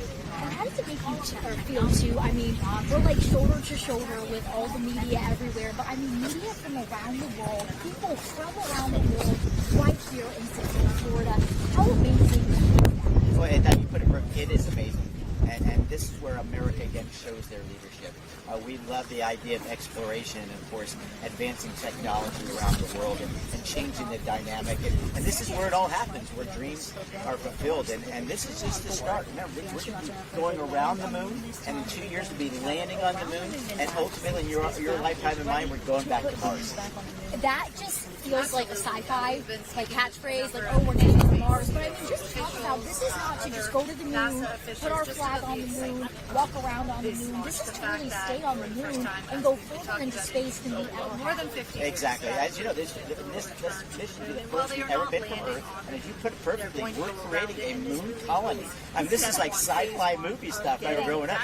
Amazing accomplishment in 1969, landing on the moon. But this is step 2. We have really set our sights high. We're going to make it where we're going to be launching rockets from the moon to go to Mars. And we're going to take advantage of the amazing things on the moon. We have something called helium-3, which allows us to create better nuclear power. We have water on the moon, so we have hydrogen to propel the future rockets. And it just shows when America puts its focus on something, we can accomplish anything. And this is a bipartisan deal. I happen to be a Republican. The Democrats are supportive of this measure. This is America first. This is the president fully embracing this, and we could not be more excited about tonight. I think the 4 astronauts, they have done so well just representing the mission, but uniting the entire country. I mean, everyone is behind them. Everyone in the world is behind them. Been, so it's just very specific to really see this happening. Now, talk with us, too. You've been able to secure a lot of funding for our region, boosting jobs, seeing a lot of growth in our area. So what does this mean for the Space Coast?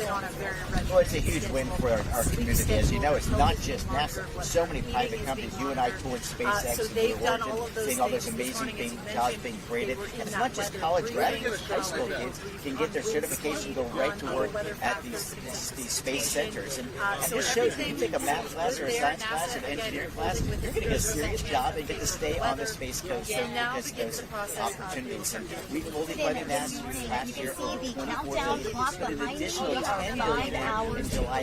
We're going to win the space race for America and the world because we know that the Chinese beat us this race. We need to be a very different place. The astronauts high will be ground landing in on the space, moon and this time. the president They're going to says it travel perfectly. around the If moon you've and never back been on to Earth, see if the spacecraft is ready to put humans back on the moon. Talk when that it used to be if you control the seas, you control the world. Now it's if you control space, you control the world. So talk with us. Our goal is to beat China and ensure we are safe in space. Well, you know your history. You're exactly right. The English controlled the sea lanes, and now we need to control space. When you control those satellites, that's the GPS technology necessary to win wars, to win battles, to defeat the enemy. And that's what we've done. When you see these SpaceX launches go off, or the Blue Origin launches, they're putting commercial satellites up there, but also military satellites, so we keep that high ground. And remember, we don't have the same values as the Chinese. We really have respect and love for life. We believe in protecting the environment.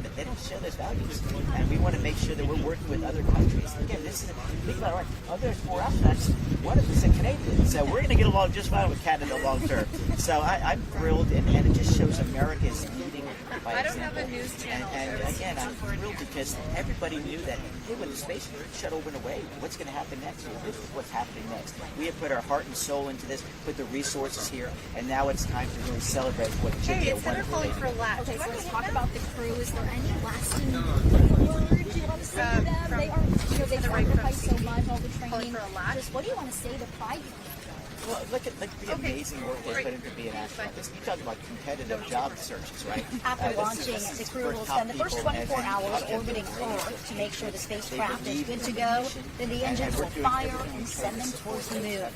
And I love how, we don't talk about making history. We show you how you make history. And it's happening right here on the Space Coast, Central Florida. The culmination of the effort done in Texas, Mississippi, Alabama, and across the country. But we are the place where you launch rockets, where dreams come true. And when you take a science class or a math class, this is what you've been working on when you do well in the classroom. And those astronauts have proven it each and every day. And you can get jobs right here on the Space Coast. Congressman, thank you so much for joining us. This is interview number 14 that he's done. So the Congressman has an absolutely jam-packed, busy day. But really, this is the place to be. Have trouble. You guys, I don't think you can see it with this camera angle. I'm looking at tents, stages, cameras, tripods, cords, literally everywhere. Exactly. I've never seen the press site this busy. And this is because the world is watching. And a lot of the world is here right now. So Garrett, we are again crossing fingers, crossing toes. 80% go for liftoff. Countdown clock is still moving.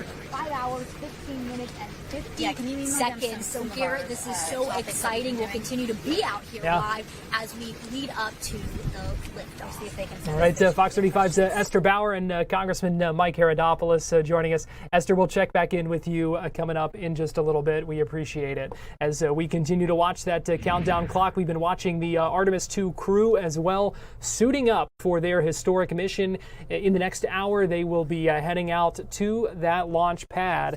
39B at Kennedy Space Center. It is tanked. It is ready. More preparations continuing. And we'll keep an eye on things that are happening as well. We're going to go ahead and take a quick break right now here on Fox 35 News Plus, but we still have so much more to get to as things really begin to ramp up. So keep it here on Fox Local, YouTube, and Facebook, and we'll be right back.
The Artemis II crew suiting up right now. Let's go ahead and listen into some of NASA's coverage as they walk us through this process and what we're seeing right now as they prepare for their historic mission.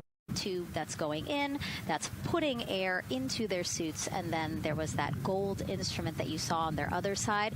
That's how they can control how much pressure is being released in order to do these checks. Yep, and they will do the leak checks here in the suit room, and then they'll do more actually in the capsule as well. They'll do another leak check.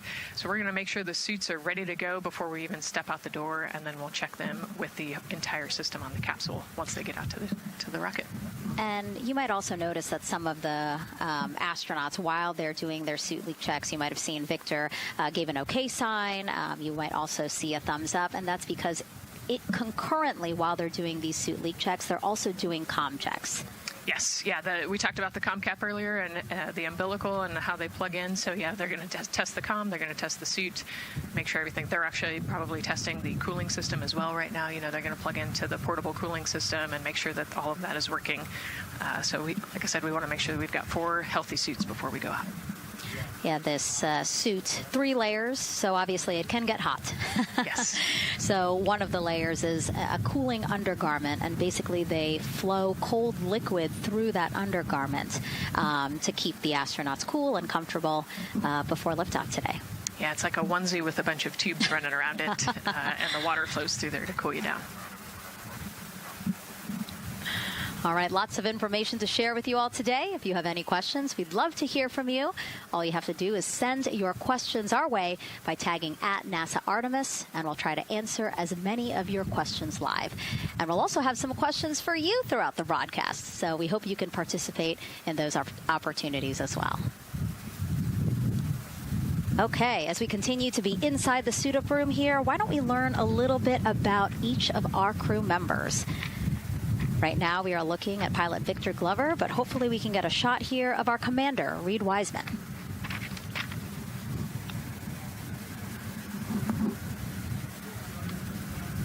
Now, Reed Wiseman is a Baltimore native. He's been in space once before as flight engineer for Expedition 41 aboard the International Space Station from May through November 2014. During the 165-day mission, Reed and his crewmates completed, get this, more than 300 science experiments in areas like human physiology, medicine, physical science, earth science, and also astrophysics. They actually set a milestone for station science by completing a record 82 research hours in a single week. He also served as chief of NASA's Astronaut Office from December 2020 to November 2022, and Reed has 2 daughters. Yeah, you know, I love Reed is such a great leader. He was the chief of the astronaut office when they hired our class of astronauts. And so, you know, I think I have to publicly thank him for my job here today. But yeah, he's a family man. He's a good leader.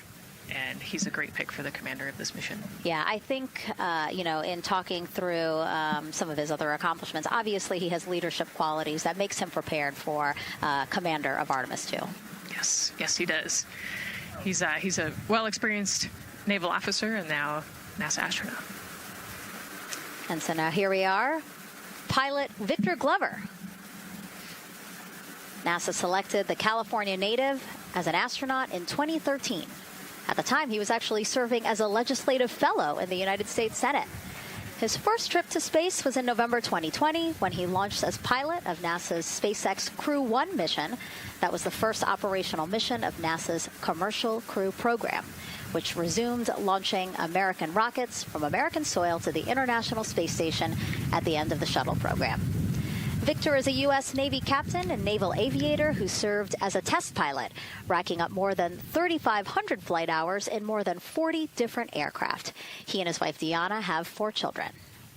Yeah, 4 children, a lot of energy, but that checks, right? Because when I think of Victor Glover, I think of a lot of energy, smart guy who's always excited and ready to go. And there you go, he's smiling in the suit room this morning. Oh, yeah, he's a great guy. All of them are. This whole entire crew, they're just a good group of human beings, of leaders, of friends, family. You know, I have never heard anybody say anything bad about any of these 4. They're also well accomplished, and they're also deserving of this opportunity to return to the moon. Yeah, and they're also humble, right? They're just standard humans going to the moon, but you would never know that when you talk to them in a normal conversation.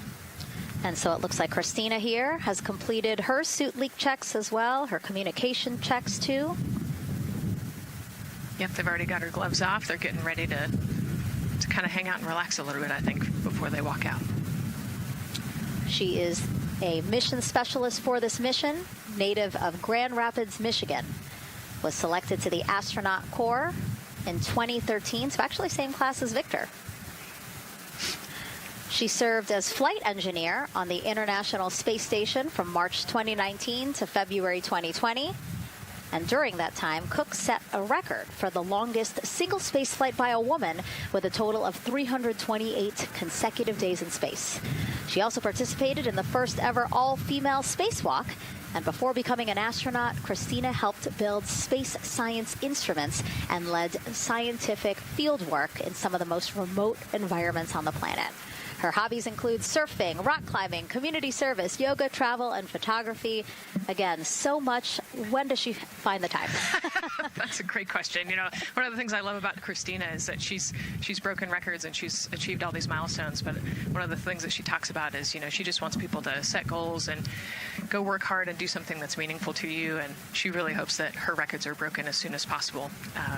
She does it for her family, and she'll talk about all of her nieces and nephews quite a bit. So just, again, another example of just a humble human who's got a great support system in her family and excited for the mission. Yeah, she's always saying that she just wants the opportunity to push people farther, to push humanity farther, see what we can accomplish together. So, yeah. Again, all four of them say that. They're really in tune on what they think or what they feel like their role is in this mission. Yeah, I think their legacy is going to be, you know, providing the shoulders for others to climb on. Mm-hmm. And last but not least, first-time flyer, Canadian Space Agency astronaut Jeremy Hansen will fly to the moon as a mission specialist on the Artemis II mission. The London, Ontario native was selected as an astronaut in 2009. After that, he worked as Capcom at NASA's Mission Control Center in Houston. Capcom stands for Capsule Communicator, and that's the sole direct voice communicating with astronauts in space. He also participated in training exercises such as living on the ocean floor off the coast of Florida to simulate deep space exploration for 7 days. In 2017, he became the first Canadian to lead a NASA astronaut class. He also enjoys getting out on a sailboat, rock climbing, and mountain biking. Jeremy and his wife, Catherine, have 3 children, and he actually got to hang out with them over the weekend. So the crew arrived here for launch at Kennedy Space Center on Friday, and then their family members arrived Saturday. Yes, yeah. As long as their family can quarantine with them, then they will stay, quarantined in Houston, and then they all fly down to Kennedy Space Center, and then you get to spend the last few days with your close family and friends.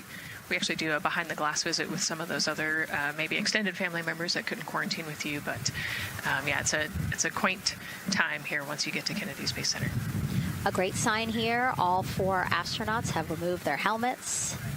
And that indicates, again, that all 4 have completed suit leak checks. And so, Nicole, what they're doing now is they have these pockets on their forearms. That's just somewhere where they can put personal items that they might want, right? Yeah, just kind of stowage pockets. There's always something that you might need or want while you're in the capsule, and then also last-minute personal items if you want to put a couple things in there. So everybody kind of has their own unique stash in their pockets. And then another pocket has emergency equipment that they might need, right? Like a signaling mirror, things like that. Right, yeah, the suit is basically all in one. It's got the oxygen bottles there on their right legs. You'll see in a different shot, they've got pockets with survival gear in it, and that is to keep them safe. So if they had to egress the capsule, either from the launch pad or from the water, then they will have all of the survival gear with them. They'll have about 10 minutes of oxygen as well from that bottle so that they can get to safety quickly and safely. We are now 5 hours, 3 minutes and counting from the opening of our 2-hour launch window, and we have our first questions from social media.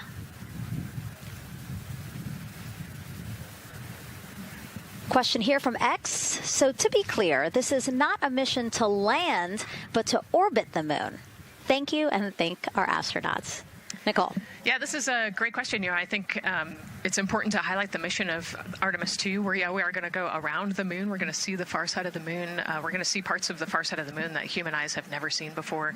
It's very similar to the Apollo 8 mission, right? We're also potentially going to be able to see the landing sites for the future Artemis missions and kind of provide the overall context of those landing sites amongst the entire moon site there. So it's an exciting mission. We'll get to learn a ton about there's so much science that's going to be on this mission as well, right? Where they're going to do some science experiments on humans, learn about the stress of the environment, and we're going to learn about the radiation environment. We're going to learn about the suits as well. We've got some technology demonstrations that are going to happen. So there's a lot going on this mission as we fly around the moon and come back. Mm-hmm.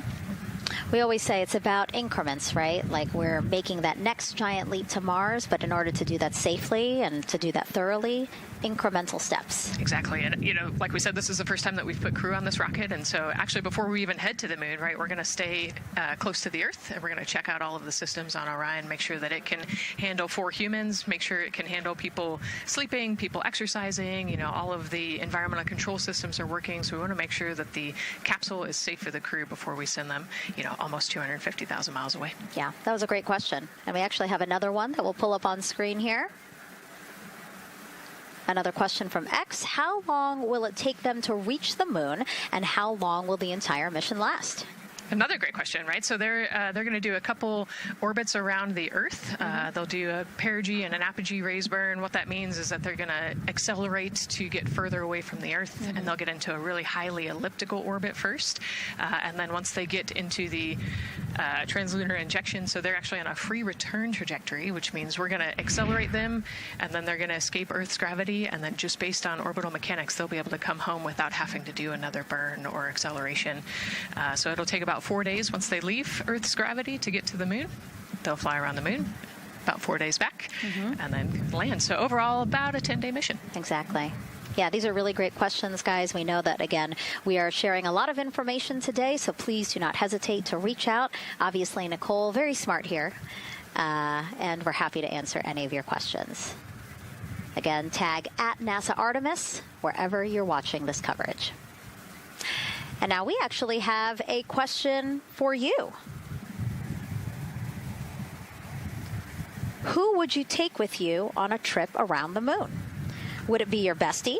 Would it be a pet, family member, or a seasoned astronaut? Think about that one. I know. I like that. I absolutely know what I would say. I think it would make my husband upset, but I have my answer here. But we'd love for you to go to NASA's Instagram or Twitch accounts to vote. Again, who would you take to the moon with you? Bestie, pet, family, or seasoned astronaut? Try to go vote, and then we will share your answers soon. Again, husband is not going to like my answer. And we're not the only ones with questions today. We will also hear from celebrities during our launch coverage. See what Stanley Tucci, Scarlett Johansson, and others want to know about NASA's Artemis II test flight. Plus, the surprise of a lifetime as kids marveled at the rocket and spacecraft rolling to the launch pad. Look at those cute faces there. Oh, I love that. Love those suits. And we'll show you how the astronauts will eat, sleep. As the Artemis crew continues to suit up and everything that entails, it is quite a process, as you might imagine. We're going to take a quick break here on Fox 35 News Plus, but we'll get you right back to more Countdown to Artemis coverage here on Fox Local, YouTube, and on Facebook.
Welcome back into Fox 35 News Plus and our special coverage today as we count down to launch of Artemis II. We are just less than 5 hours away now from that launch. We can take a live look as the crew continues to suit up. Within the next half hour, they are supposed to be heading out to the launch pad and then climbing aboard Orion. So let's go ahead and listen in here as their preparations continue. As I said earlier, it's quite a process, as you might imagine. Just so many things that have to be checked out. So let's go ahead and listen in. On a display unit inside Orion that's just running a little cooler than normal. It's not going out of limit. It's actually completely fine. But they just were noting the trend and reported that to the NASA test director. So they'll keep their eyes on that. But again, there was no LCC violation. And once they get the cover off Orion out there that's protecting it from the rain, they expect the temperatures inside the Orion crew capsule to stabilize. And with that, we'll send it back to the host desk with Megan and Nicole. Thank you so much, Daryl. Now, Daryl is inside Firing Room 1 in the Launch Control Center, or LCC, as you might hear it referred to, which was built in 1967 to support Apollo missions. In fact, Apollo 11, the mission that landed on the moon in 1969, that was called from the exact same firing room. NASA then upgraded the LCC to support shuttle missions, and now Artemis. You can see there a shot from when we supported shuttle. Now with Artemis, the primary launch team for today is in Firing Room 1, but there is actually support staff in Firing Room 2 as well. And together they will propel this ambitious test flight off Earth.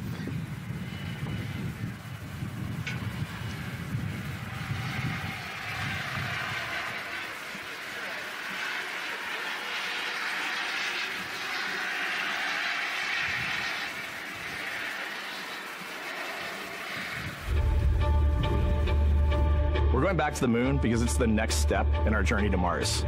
We need to go explore the moon. There's vast regions of unexplored areas with the coldest, darkest places in our solar system.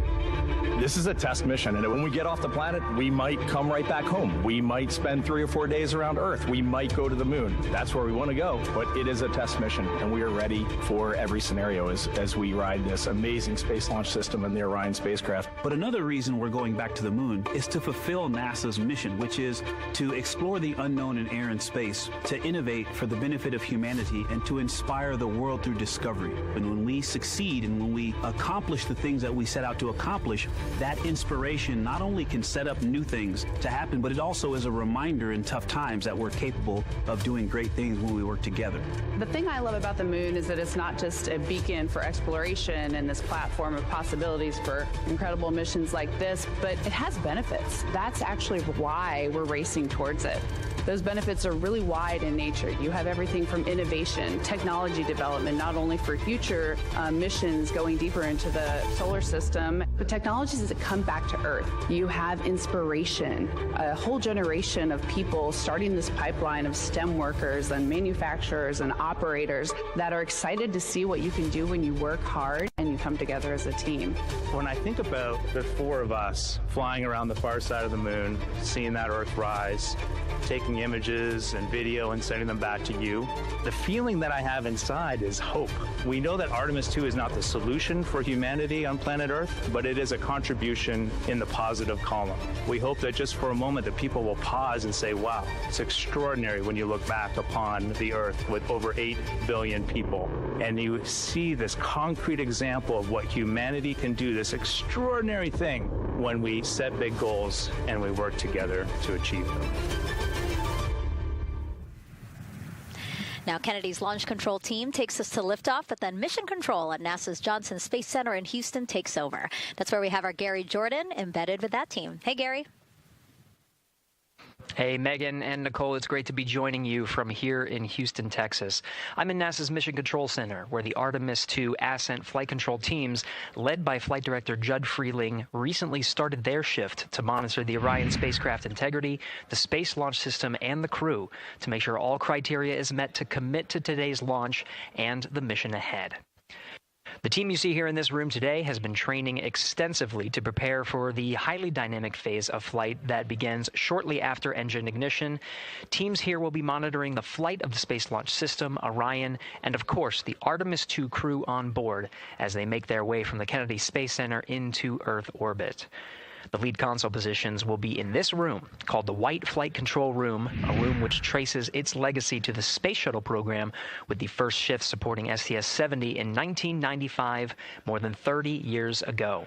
Each console represents an expert in a particular discipline, whether it be communications, propulsion, crew health, life support systems, or trajectory. And each of these individuals has a support team in other rooms, each ensuring that no data point is left unchecked, no procedure is missed, and combining efforts as one Artemis team to ensure crew safety and mission success. After liftoff, Mission Control Houston will be staffed around the clock over the next 10 days until the spacecraft is safed for the recovery teams and the crew is extracted from integrity and brought aboard the recovery vessel. The roar of a powerful Space Launch System liftoff is just the beginning. The mission is, of course, a test mission, and the first with humans on board Orion and in deep space. The crew's job is to put the systems and capabilities of Orion to the test, taking us closer to a sustained presence on the lunar surface. It's great to see the crew gathered around the table. Megan, with that, we'll toss it back to you as we continue to monitor from here in Mission Control Houston. Back to you. Thank you so much, Gary. Yes, a pre-flight tradition that we have seen with our crewed flights and our astronauts, the card game, Nicole. Yeah, you know, this is a fun time for the crew. Kind of relax a little bit, play a card game with the chief. You can see Scott Tingle there is the dealer today. Looks like they're playing high card wins. So Victor won. He's out. Now Jeremy's out. You know, there are two schools of thought on this game. Either you want to get rid of all your bad luck or go out on a high note. So it looks like the crew chose we're going out on a high note. And, you know, I think one of my favorite parts when I talked to Reed about this is he was just excited to play a game with his old boss from Naval Test Pilot School. So once again, his boss today. Yeah, and I love this part of the tradition because this is when, again, you usually see them like, yeah, laughing, but very focused still. But when they get to this table, laughs, high fives, smiles, just really a brief moment of levity in what can be and will be a very long day for them. Yes, you know, it's a long day. There's a lot of preparation that goes in today, and so they're just, I think, at least for us, it was a nice brief moment of some relaxation, a couple laughs, you know, a moment to take a few deep breaths and reflect on the mission ahead, and then, you know, get some high fives as well. And so with their bad luck dispelled, some good luck from Scott Tingle, let it seem like there, right? Yes, definitely. It's actually a really fun tradition. You know, I think that card game is more steeped in tradition than anything else. Every crew has played that same card game.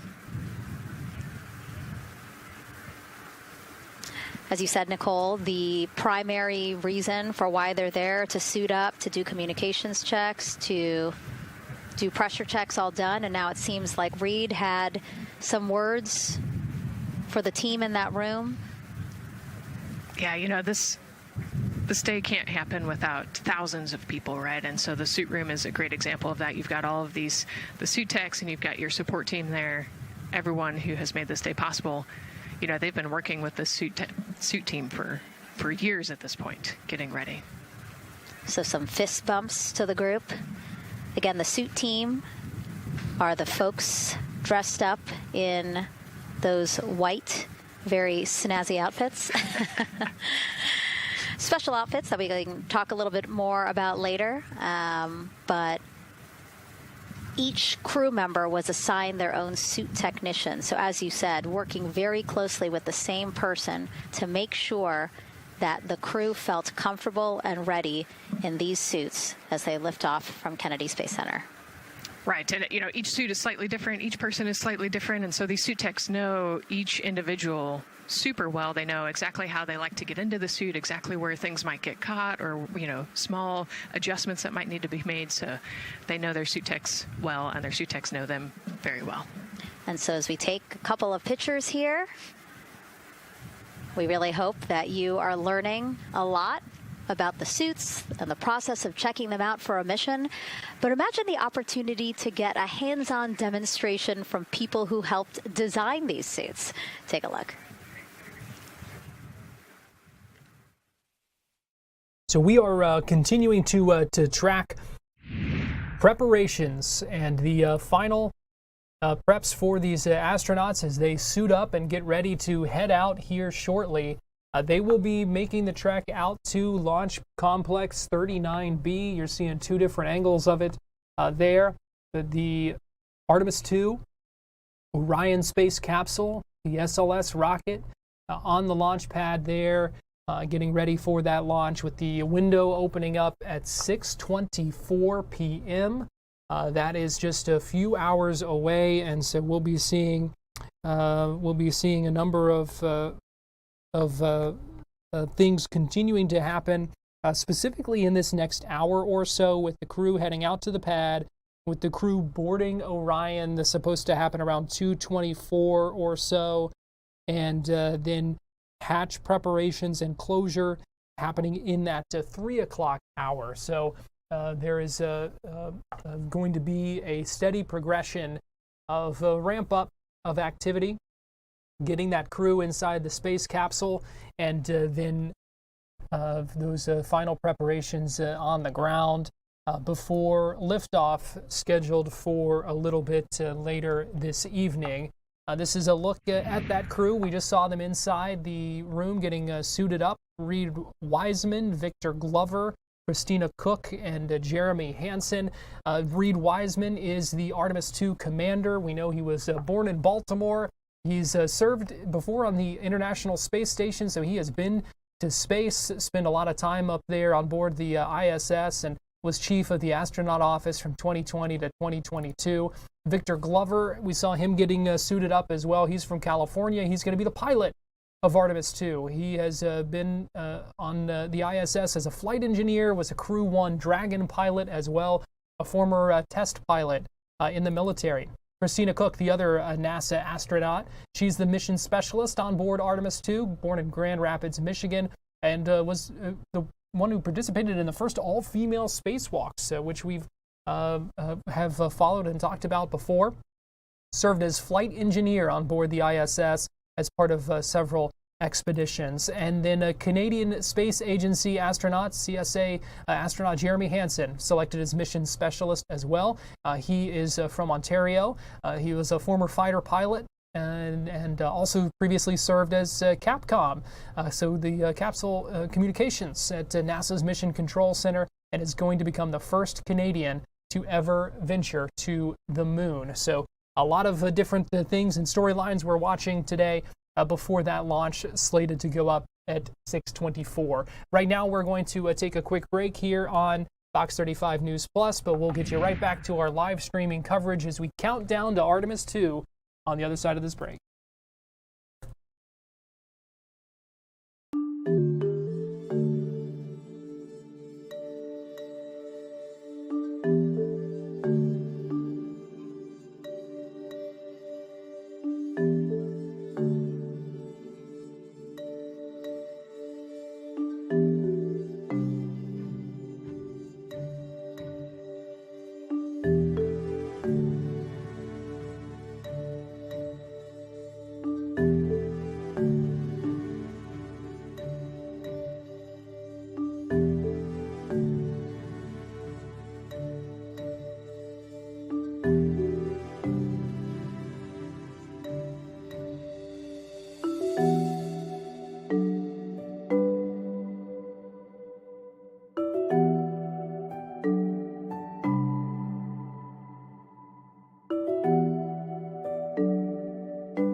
What a sight that spacecraft is on Launch Complex 39B at NASA's Kennedy Space Center.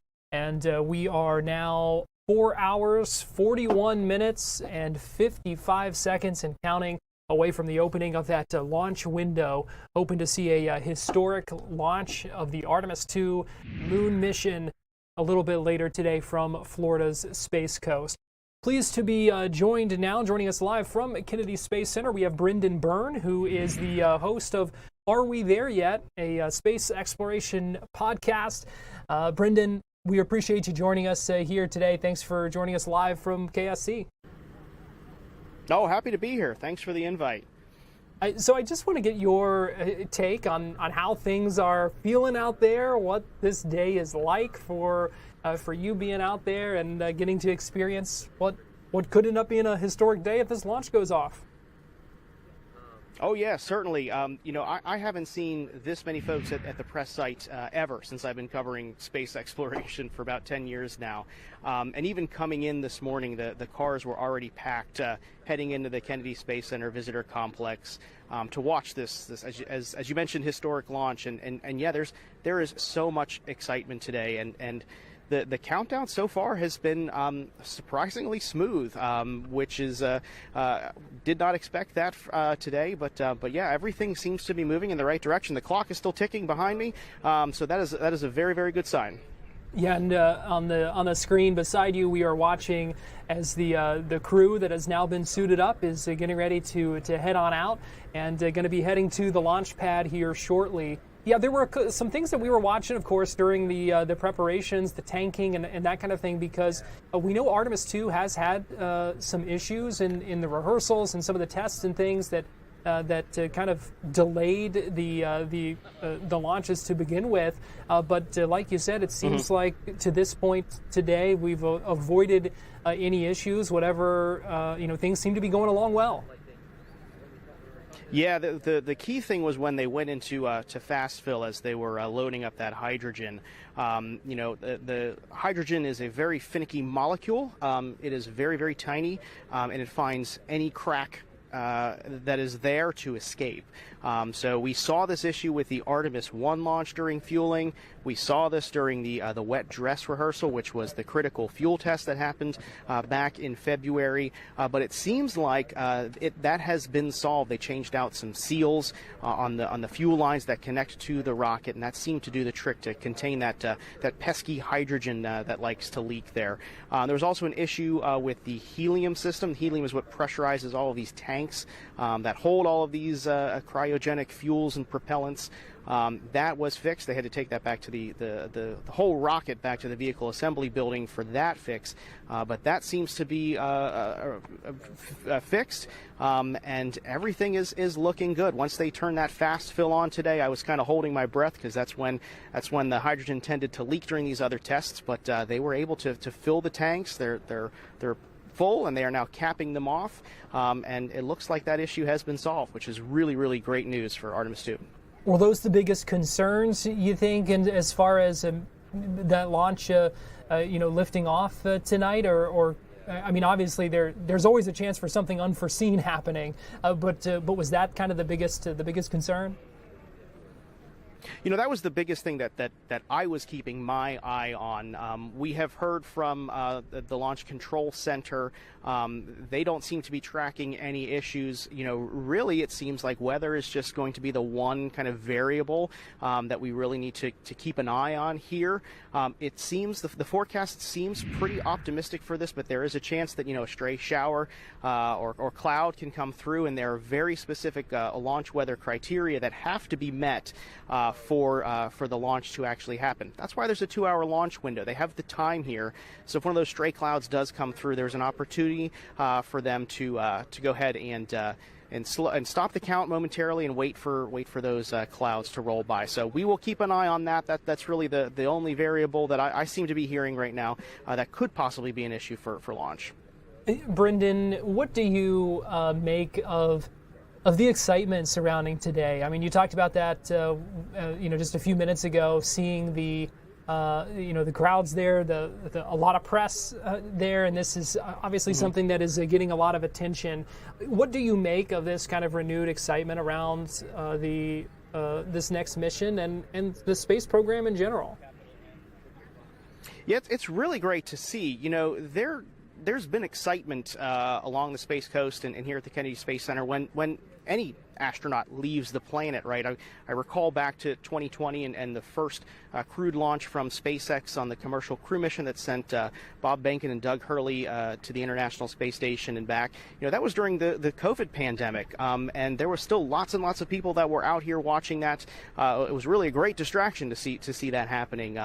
But there's always interest with these crewed programs, but this one's special, Garrett. I mean, when have we ever got a chance to see people leave the planet and go to the moon? I wasn't alive for the last one, which was 1972, and I think a lot of people are sharing that sentiment here. The reporters, the people that I've talked to that are spectating this, is that this is something completely new for us to experience collectively as humans, and that is just a really, really cool thing to be a part of.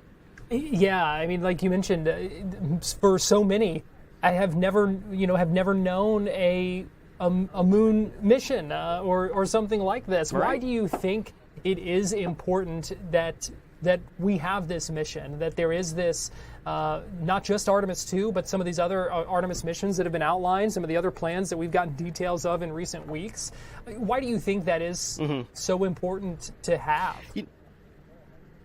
Yeah, there's quite a few reasons why this mission is important and why going to the moon, as a whole, is really imperative to us. This mission, first of all, is a very critical test flight of the Orion space capsule, right? They're going to be really pushing this thing to its paces. It's the first time humans have been on board. They're going to be doing some manual flying of the vehicle, and then they're going to see the part of the moon that really no other human eyes have actually seen. They're going to be flying around the far side of the moon at roughly 5,000 miles from the surface, which is going to give them incredible views of the moon. They're going to be able to see things that we've never seen before and help for those future moon landings.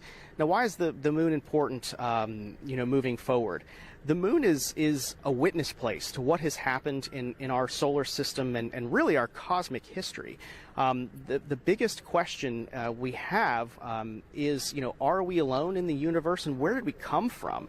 And all of that information is stored on the moon. It has been pummeled by historical pieces of space garbage like asteroids and meteors that really hold the secrets to those questions. So going back to the moon not only is great for us to experience, right? You and I, this is really cool to watch. Scientists are really excited about this, but really we are going to know more about where we came from and our place in the universe because of the scientific findings that we are going to get from the lunar surface. All right, really excited.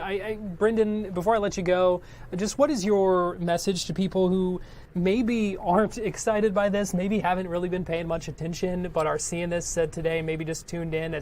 What would your message be to them as we get ready for this historic step? You can talk about these missions, you can read about these missions, you can look at pictures, you can watch video of them, but to actually experience a launch really changes your perspective on humanity and space exploration. The good news for people who may not be following this industry that closely, this rocket is big. This rocket is loud, and pretty much anybody in Florida can look east when that T-minus clock hits 0, and you will see this thing. You will see it take over the sky, and really to feel that, to experience that, can be very, very life-changing. So I just say, watch the countdown clock, look east, and take it all in. I'm Brendan Byrne with Central Florida Public Media and the host of Are We There Yet? Really appreciate your time. Thanks so much for joining us here at Fox 35 News Plus today. Thank you. It was a blast. Thank you so much. Yeah, enjoyed talking with you. Meanwhile, we are watching the crew of Artemis II getting ready to board the bus and head on out to that launch pad. Let's go ahead and listen into NASA's coverage here. Like, how awesome is that, right? Everybody needs their support system, and clearly he has that in his daughters. Christina said she took a bike ride with her husband and wanted to tell him when the moon rose, but that it was too foggy. But she said he was still very excited and happy for her. Yeah, the moon's still out there. A close-up now of, again, Commander Reed Wiseman. Was Christina Cook. To the right of your screen, as we pan left, we have pilot Victor Glover. Victor told his wife, and they told their 4 kids together, and he said that one of them just started yelling, "Let's go!" Yes, I love that. Again, the support from the family is awesome. And Jeremy said his wife and 3 children, super excited. He felt very supported. You know, he did have that tough conversation, obviously, of talking about the realities of this being a test flight, but he said they were super supportive. And now as he walks away, some kisses from Victor Glover to his family, hearts to Christina. Jeremy being a gentleman, pausing so that Christina can take a nice photo without him. Hearts too from Reed there.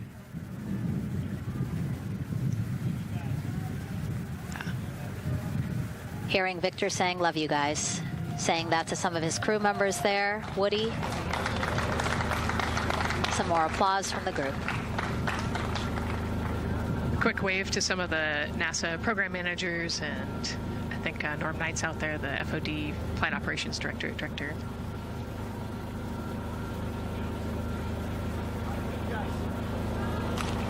You heard Reed there saying, "Thank you guys," as the crowd picks up again with their applause, and the 4 of them step into their Astrovan. Looking at the clock, very on schedule right now. Again, according to the very detailed timeline of launch today, they're expected to drive off in about 20 seconds.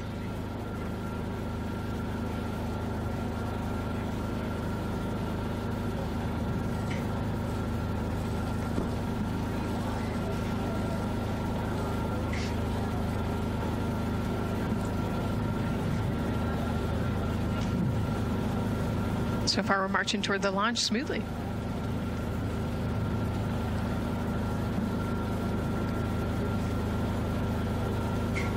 Do you think they're queuing up the video? Definitely. And that's why they haven't left yet? They're like, we can't go without Gotta get our your point snacks and movie break. ready. Yeah. Where's the popcorn?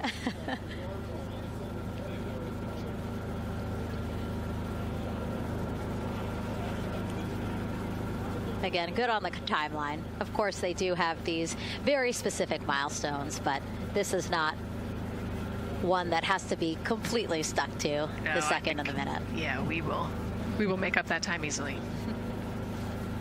They will get a full security escorted ride out to the launch pad. It's a quick trip, 15, 20 minutes.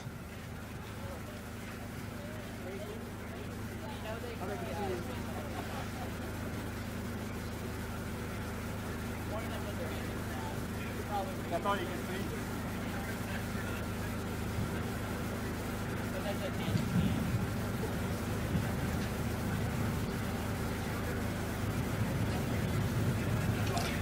The closeout crew at the pad, still just getting everything ready for their arrival. Configuring Orion, right, Nicole? Yes, so they're probably laying out the seat restraints and getting all of the umbilicals set and ready to go so that when the crew gets there, they can ingress and start getting strapped in and connected to the capsule. And in our smaller box there, we have a shot of our administrator, Jared Isaacman. Bouncing around quite a lot today, was in the firing room right after the crew weather brief, saying to the crew that they are good for them to start suiting up, and now here to wish them well as they drive out to the pad. Yes, he's so invested in this mission. I love it. You know, he's been an active participant today, and exciting to see him there at the walkout.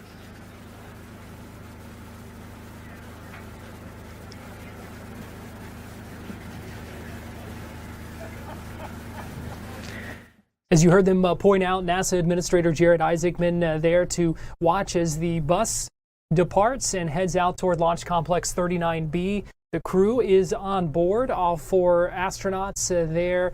We watched them suit up. We watched them walk outside. We watched them get on board that van, and they will be heading out. It's a 15 to 20 minute drive, as you heard them say. They will be escorted, and so we will watch that to continue to happen as our live streaming countdown to Artemis II coverage continues. We are getting ready to take a quick break here on Fox Local, YouTube, and Facebook, but we'll be back at the top of the hour for Florida Live. We're going to welcome in our TV audience as well, as we continue to track this historic mission, as we now are less than 4.5 hours away from the targeted launch time. So keep it right here on Fox 35 News Plus as our live streaming countdown to Artemis II coverage continues.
In our special continuing coverage today, as we count you down to the launch of Artemis II, give you a live look right now. That is the crew, the 4 astronauts inside that van heading to Launch Complex 39B and getting ready for that to board that spacecraft, and then final preparations can continue.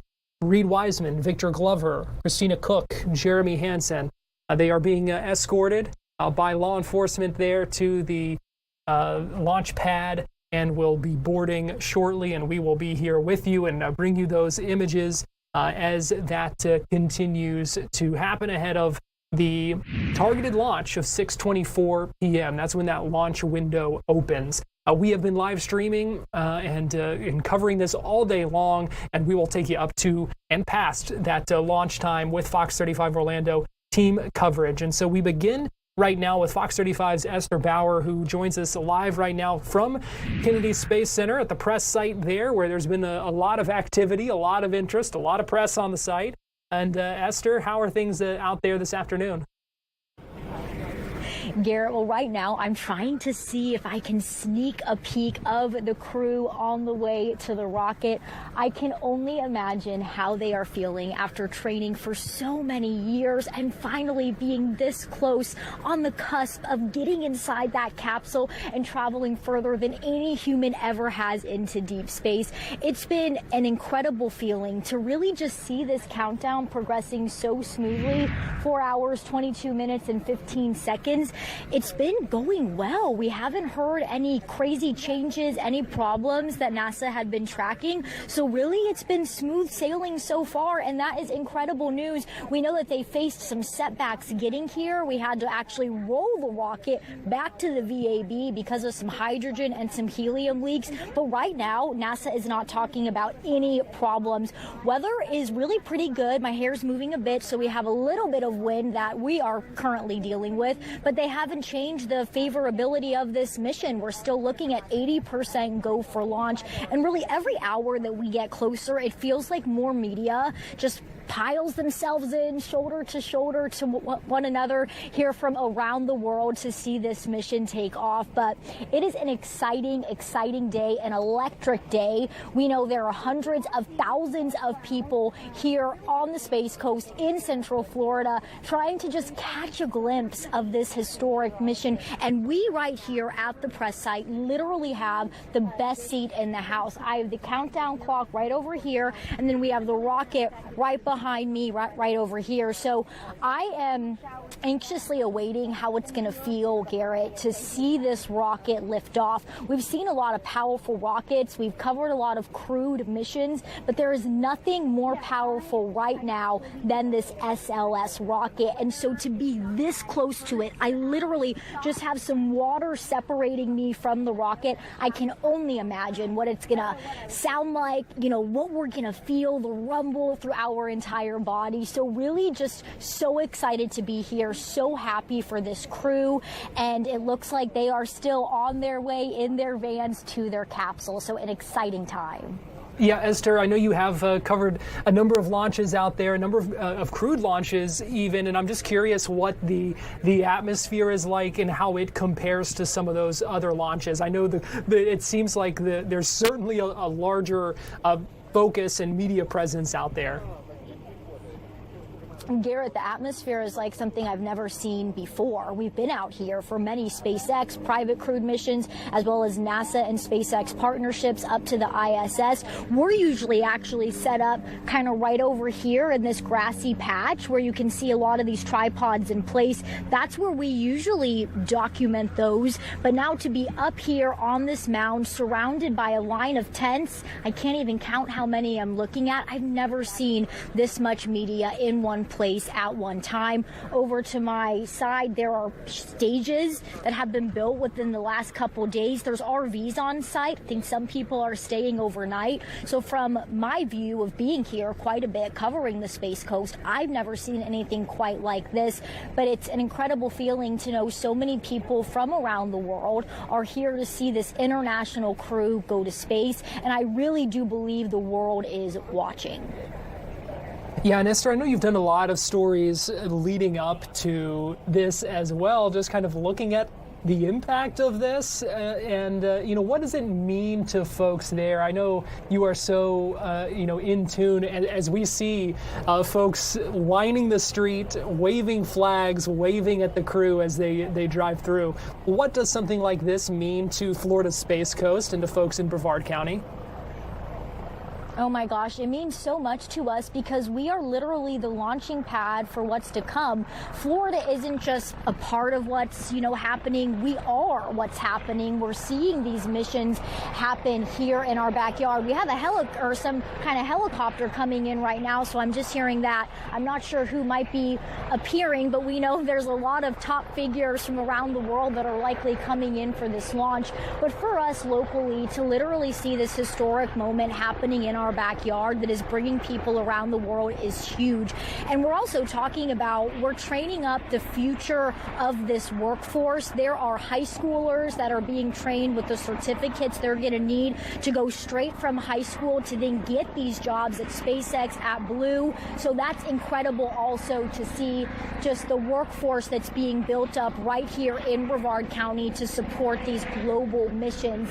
Looks like we have 2 helicopters now where we are are right here. One just near the VAB. Another looks like it's heading towards the rocket. Again, we're not sure who are in those choppers, but definitely someone that wants to be here to see this rocket launch. So it really means the world to us. And as far as the growth it's bringing, it's just huge, because this mission isn't about going to the moon, putting the flag in the ground, walking around. This mission is literally step one to building out a moon base on the moon where astronauts are going to live, work, and stay on the surface. And then, Garrett, they're going to use the moon as a literal launching pad to get to Mars. So what I've been able to see from this mission is no one just talks about going to the moon anymore. They're talking about going to Mars. This is what's allowing that to happen. Doing this slingshotting around the moon, the crew's actually going to be taking photos, trying to see potential landing sites for where future crews will be able to land on the far side of the moon. So this is step one, and Brevard County is here to back it, to support it, to see it happen going forward. Yeah, a lot of excitement for that. The crew, we saw them drive by in your shot there. We see them quickly approaching the launch pad. So things are happening quick. There's still a lot that's going to be going on in the next 4 hours. And Esther, we know you will be there for all of it. Yes, we will, and we'll bring you any updates that we can live from, like we said, best seat in the house here at the KSC. All right, Esther, we'll check back in with you in a little bit. We appreciate you joining us here on Florida Live. And again, just a couple more turns and they will be there. This is the crew inside that van there, getting their escort just about to the launch pad. We're going to go ahead and take our first break here on Florida Live. We have much more coverage to come of the countdown to Artemis II. Team coverage ahead, so keep it right here on Florida Live. And we'll be right back.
Welcome back into Florida Live. Continuing to watch the journey of the Artemis crew, the Artemis II astronauts, Reed Wiseman, Victor Glover, Jeremy Hansen, Christina Cook, heading out to the launch pad as we are now about 4 hours and 13 minutes from the opening of that 2-hour launch window, hoping to see history along Florida's Space Coast tonight. And there are so many who are hoping to see history along Florida's Space Coast tonight. Going to bring in Fox 35's Marie Ettinger, who joins us live right now. She is near the Max Brewer Bridge, and we can see a lot of cars passing behind you, Marie. How's the crowd out there? The crowd is, when I got here, I thought it was crowded. That was several hours ago, and oh my goodness, I don't want to say wrong. I just, I had a thing or two to learn about how big these crowds could get. So I'll show you what we've been looking at, and it's been growing these past few hours. So the people you see right now, they have been here for quite a while, but the people all along the bridge, that's new. That's what's been getting more and more crowded as the day goes on. So actually when we got here, it was a little bit sparse, and people were actually surprised by that. We talked with some people who've been parked by the side here along the bridge for the past few days. One guy said he got here on Monday morning. We talked with a couple from Ohio who got here this morning. So they were able to find parking. They were astonished by that. But now it's just trying to figure out how to kill the time and how to save the spot that you do have. You can see all this traffic headed in.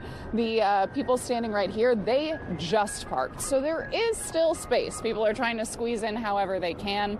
But then others made sure they didn't want to take any risks. They had their spot again for days ahead of time. I talked to people who have been doing this for quite a while, so they knew to get here early, and they said normally over on this side they would get to fish or maybe swim, but that fence is up there now. So instead, people have been coming to this opposite side and fishing over here. And you can see there are a bunch of people who are right now buying some ice cream. There have been people fishing and swimming on this side. And people are setting up however they can, because they do have quite a bit of time to kill, still trying to wait for Artemis. We did have some rain earlier. It was really windy and just a little bit drizzly, so that kind of had people a bit worried, so they've been staring at the radar, making sure everything's going to be okay. Over here, we have Bella and Manny. This is their second launch that they're seeing. They were here for Artemis I, and look at the setup they've got. They have got it going on. So how have you guys been doing throughout the day? Good. So far, so good. We got here yesterday, bright and early, to try to get a good spot. So we did get the perfect spot. They put out a party for us and everything. So, you know, we're good. We're here for Artemis I, and now we're for Artemis II, and hopefully it'll go up, and hopefully for Artemis III as well next year, I believe it is. Oh, so you guys are going to keep coming back. So what's it like for you seeing all the people trying to squeeze in now, knowing you've got your spot, as you said, an entire patio? We're excited that we got this entire patio, because now you see so many people coming in. I don't want everybody on top of me, so this is beautiful. It's amazing. Yeah, very excited. You guys earlier had up the awning. Yeah. So what happened with that? It was a little windy, so it retracted, but I think once the clouds go away and the wind goes down, we'll put it back up so the sun doesn't, come in. But it's beautiful right now. Yeah. Yeah, we're having a good time. It's going to be a perfect day. A perfect Thank you guys. It's nice to meet you. Thank you. So like they said, they were here for Artemis I. They are back for Artemis II. We heard that from a lot of people, that some people had been coming for years and years. I did talk with a few other people, though, who said that this is their very first time. One family was in from Ohio, one was in from Virginia.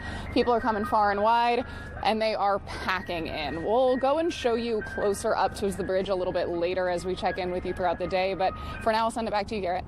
All right, Fox 35's Marie Ettinger, we appreciate you joining us live there in Brevard County as we continue to watch the Artemis II crew. They've arrived at the launch pad, just rode the elevator up, and getting ready to board the Orion spacecraft. I want to bring in Fox 35 Storm Team meteorologist Laurel Blanchard, who joins me live now in our streaming studio. And Laurel, I was just watching that shot of them inside the elevator, kind of going up to the launch pad there, and I'm just wondering I'm so curious what's going through their minds right now as they get ready to board this spacecraft. And I mean, look at them standing beside it, just to give you an idea of the scale of this thing. Yeah, there's a reason why this is the biggest rocket that is being lifted off from the Space Coast, hopefully today. But again, I want to know what they're thinking, because I know that they've been training for this for so long.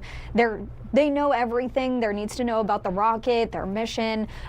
It's going to be interesting, but I would love to know what's going on in their mind, what they're feeling. I bet there's a little bit of excitement, a little bit of nervousness, but honestly, I think it's all just confidence as well, because it's like, yeah, we got this. This is easy peasy. Well, you know, they've been to space before.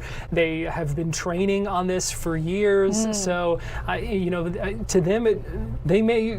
You know, we're excited. I feel like I'm a little nervous. Oh yeah. You know, we're all kind of feeling that energy, but they certainly seem like they are just cool, calm, and collected. Oh yeah, and I feel like you have to be, especially when you're an astronaut kind of doing this mission where you're going to be the first humans to go as far into space on record. It has to be a little bit nerve-wracking for them, but again, they just seem calm, cool, and collected. You're right. Yeah. Now let's talk about the weather though, because we are seeing. You know, we have seen some of the storms, the showers that have kind of been moving through the area. This is something that y'all have been telling us about. We expected to come this afternoon. And then the big question is just, does it get out of here? You know, what kind of comes after this round? Yeah, and that's one thing that I am nervous about, because there is a lot of criteria that goes into all of the forecasting for any launch that goes off the Space Coast, but especially today. And so far, this mission has pushed that safety is the biggest priority, and I feel like when it comes to weather, that doesn't count. That counts just as much as well, especially when it comes to liftoff. So taking a look, Artemis II launch, here's the weather criteria of what kind of has to go into the forecast in order for a safe launch off the Space Coast in any forecast weather-wise. So the temperature needs to be between 38 degrees and 94.5 degrees Fahrenheit at the surface. The wind can't exceed 33 to 45 miles per hour, and the clouds also cannot be too thick. Garrett, that's the thing that I'm a little bit nervous about as we start to see these showers move in. Will the clouds be too thick in order for Artemis II to lift off this afternoon? As of right now, we're not seeing any lightning in the area, and there can't be any lightning within 10 miles of the launch pad. But also, with these showers moving in, as of right now, they should taper off at around 3:30, but there cannot be any active precipitation happening at the launch pad during launch time. So here's a look at our cameras. This is from Titusville. This is taking a look across the Indian River. But other than that, where the winds right now are a little bit gusty. So 322, that is the height of Artemis right now. So Artemis II standing at 322 feet high on the launch pad.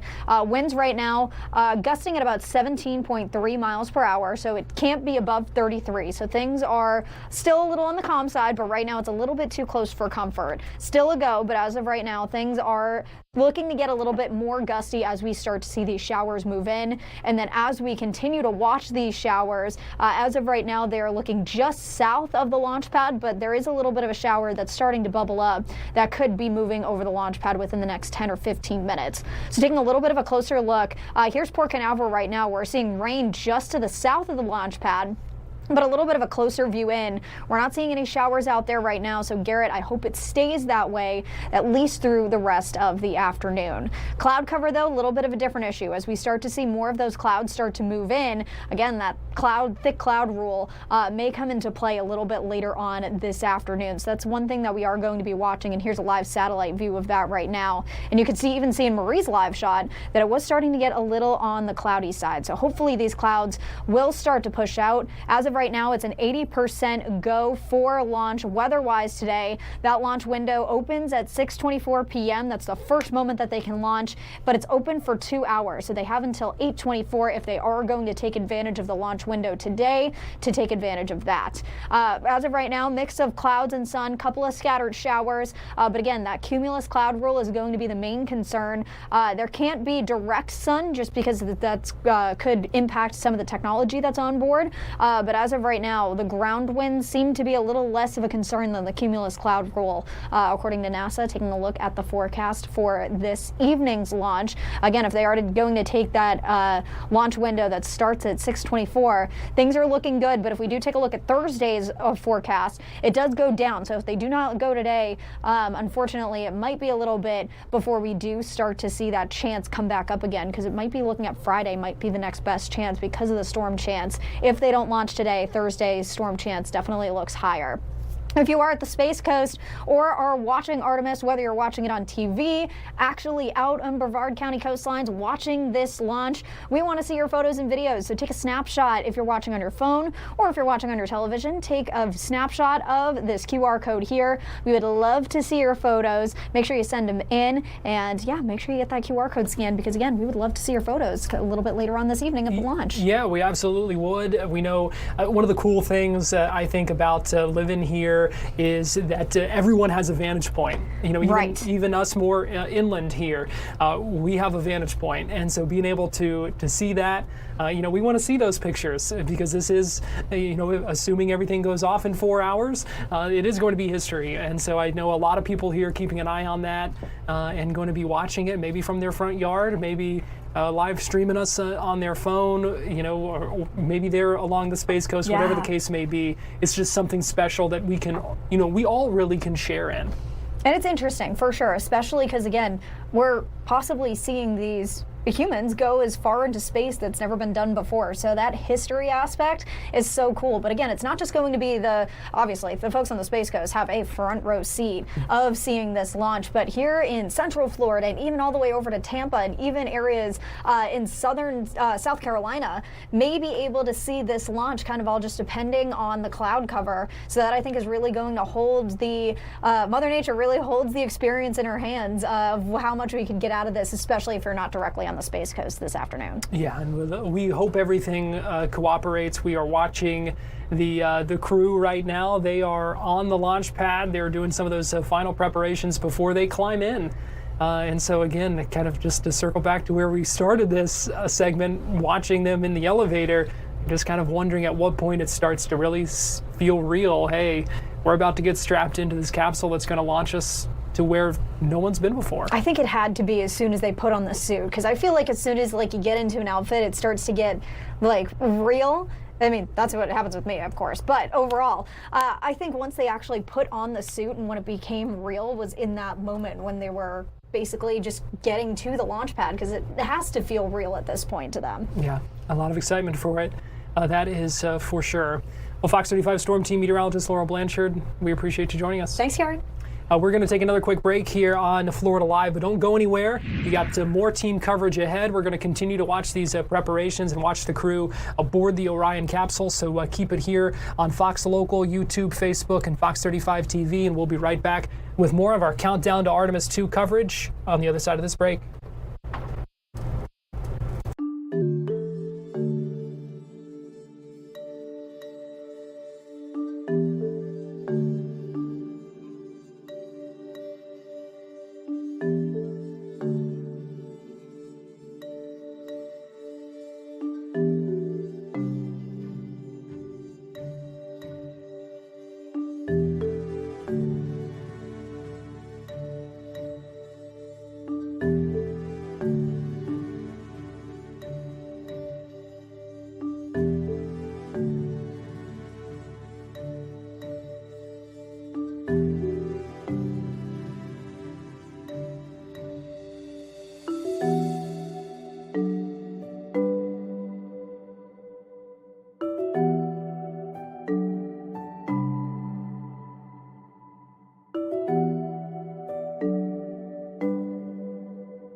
Welcome back into our Florida Live special live streaming coverage today of the Artemis II moon mission, a launch history, hopefully lifting off at 6:24 p.m. That is the opening of that 2-hour window. We are looking live right now at the launch pad, Launch Complex 39B at Kennedy Space Center. You can see the astronauts, the 4 members of that crew, have been putting their gloves on and doing some final preparations before they climb into that Orion capsule, where they will be for several hours until that launch lifts off. I want to bring in now Fox 35 news anchor John Brown, joining us live from Jetty Park at Port Canaveral. John, we know we are keeping an eye on these preparations, but some of the things, as we were just talking about with Laurel, are out of our control, out of NASA's control. And I know y'all had quite a shower, quite a storm go through there just a little bit ago. We did. The good news is that shower has now moved inland, and it looks like everything that we're getting today is coming from the sea. And finally, we can see some blue skies breaking through out there. That's the good news. So hopefully we'll get the skies cleared off here. Winds are going to stay calm, and we'll get this launch off right on time. You know, Gary, you were talking about the timeline, about how the astronauts are getting ready to go on board. It's interesting when you look into the NASA logbook of how exact everything is. You know, it's like 4 hours on the nose, the hatch closes. 48 minutes prior to it, the pull away. It's just so interesting how everything is done to the second, but it has to be. When you have a mission this important, this big, everything has to be on time, and that's why, you know, they've been doing things so exact, and so it's fascinating to watch just how close to the timeline they are right now, and they're right on time. Yeah, they certainly have it down, no pun intended, but down to a science. I mean, they really do when it comes to all that stuff. And like you said, they're pretty spot on. They follow that schedule pretty closely. They also build in some time later on if there are some issues that crop up. But we'll see. So a lot of excitement over this launch, John. We know there are some things too that people can expect that going to be a little bit different about this one. Well, yeah, and this is, I mean, people are asking, why is there so much anticipation and excitement over this particular launch? And if you think about it, we haven't had one to the moon since 1972. That means people have to be about 60 years old to remember the last time. So this is the first time that the majority of Americans have been able to see a rocket go towards the moon. Now, as we know, Artemis II doesn't land on the moon. It goes around the moon. It's about 45 minutes on the back side of the moon, then it comes back this way for a total of a 10-day mission. So there is a lot of anticipation. There's a lot of excitement, but it's a lot more than that too. I mean, there's national pride, beating China to be back on the moon. Their timeline was around 2030. We expect to be boots on the moon back around 2028. The scientific aspects, getting ready to have an outpost where we go there and then we step on the moon and then we go on to Mars. So there's a lot at stake here right now. It's more than just another launch. I know a lot of people say it's a waste of time, it's a waste of money. You're not ever going to convince them any differently. But in this case, there's a lot riding on this particular mission because this sets the stage for the additional missions to where we will see somebody back on the moon. So again, 1972, most people weren't even alive then who are alive today. So I think there should be a lot of attention. That's why the number that NASA put out earlier, 400,000 people along the coast. Now, I don't know if that number is going to be accurate, but there's quite a few people here right now, and we're just in one small area. So maybe the numbers are true, but either way, there's a ton of attention on this thing, Garrett. Yeah, what makes this, what to you makes this kind of interesting? What stands out to you about what we're going to see and the role that this plays? Well, several things, I think. One, you know, the most powerful rocket NASA has ever developed with the help of Boeing and Northrop Grumman and a lot of others. You know, the 2 rocket boosters that take it so far up, that's 80% of the lift. Then you have the big orange rocket. And a lot of people see that, they'll think it's paint. It's not. It's insulation to keep that fuel the right temperature. And then at the very top, that small section at the top, that's where the astronauts are. And I think this is fascinating. You have 4 people, right? The Orion missions had 3. You have 4 people in that small capsule. Okay, The capsule itself is the size of 2 small minivans. So think about 10 days in space, 4 people in a small minivan. It has a small kitchen there and then a little curtain for the bathroom. They're going to get to know each other very, very well. They already do, but that's a very small space there. And so we've seen, you've heard time and time again, this thing's about 321, 322 feet tall, taller than the Statue of Liberty. Okay, well, that makes some sense, but locally, this is interesting. The eyesore on I-4, right, the majestic building, it's 319 feet. So when you drive by that building, that's how big this rocket is. It gives you perspective of just how massive this thing is. So it's going to be a huge liftoff. You're going to feel it over large parts of Central Florida. And if the sky's clear, you're going to see it all over the place too. So it's right that people in this area should be excited because, and Garrett, I want to go back in time very quickly. The last time I was here for a launch with this much anticipation was 2011. It was the final launch of the space shuttle. We were out here for the launch. We were out here for the landing. So many people out here, all the excitement, but it was sad too because that was the end of an era. And then there wasn't much after that. And then thankfully, we started having the launches again, but this area was economically depressed. You could buy a condo over here in Titusville for $50,000 because there were no jobs coming here. There was nothing going on here right after 2011. Now, we all know this area is booming. Space companies moving back here. We have this mission now. So it's exciting for so many different reasons. One, the scientific aspect, the exploration aspect, but locally, the business aspect. So there are a lot of reasons that people here should be watching this because it's so much more than just another launch, Garrett. Yeah, that's a good point. We know how important that this industry is to our region, and we checked in on some of the businesses today that really do seem to be booming with so many people, just tourists as well coming in to watch this. I thought it was interesting you mentioned the close quarters that the crew is going to be kind of strapped into as we watch them getting strapped in right now to the capsule. And that was something that they were asked about when they arrived. They arrived the other day, and they were asked about if they were worried about getting on other people's nerves or having some of the other crew members get on their nerves during this, but they essentially kind of laughed it off, saying, "Oh, we're more worried about us getting on someone else's nerves." But they've spent so much time together at this point through training. What's another 10 days in a confined space? Right. Garrett, so I want you to think about this very quickly, okay? If you were to step it off, this entire capsule is probably the size of the studio you're in right now. Now imagine 4 people in your studio with a kitchen and a curtain for a bathroom. That's a little uncomfortable if you ask me. I probably wouldn't go to space for that reason alone. I like my space. But again, you put it in perspective like that, smaller than a normal bedroom, 4 people in that.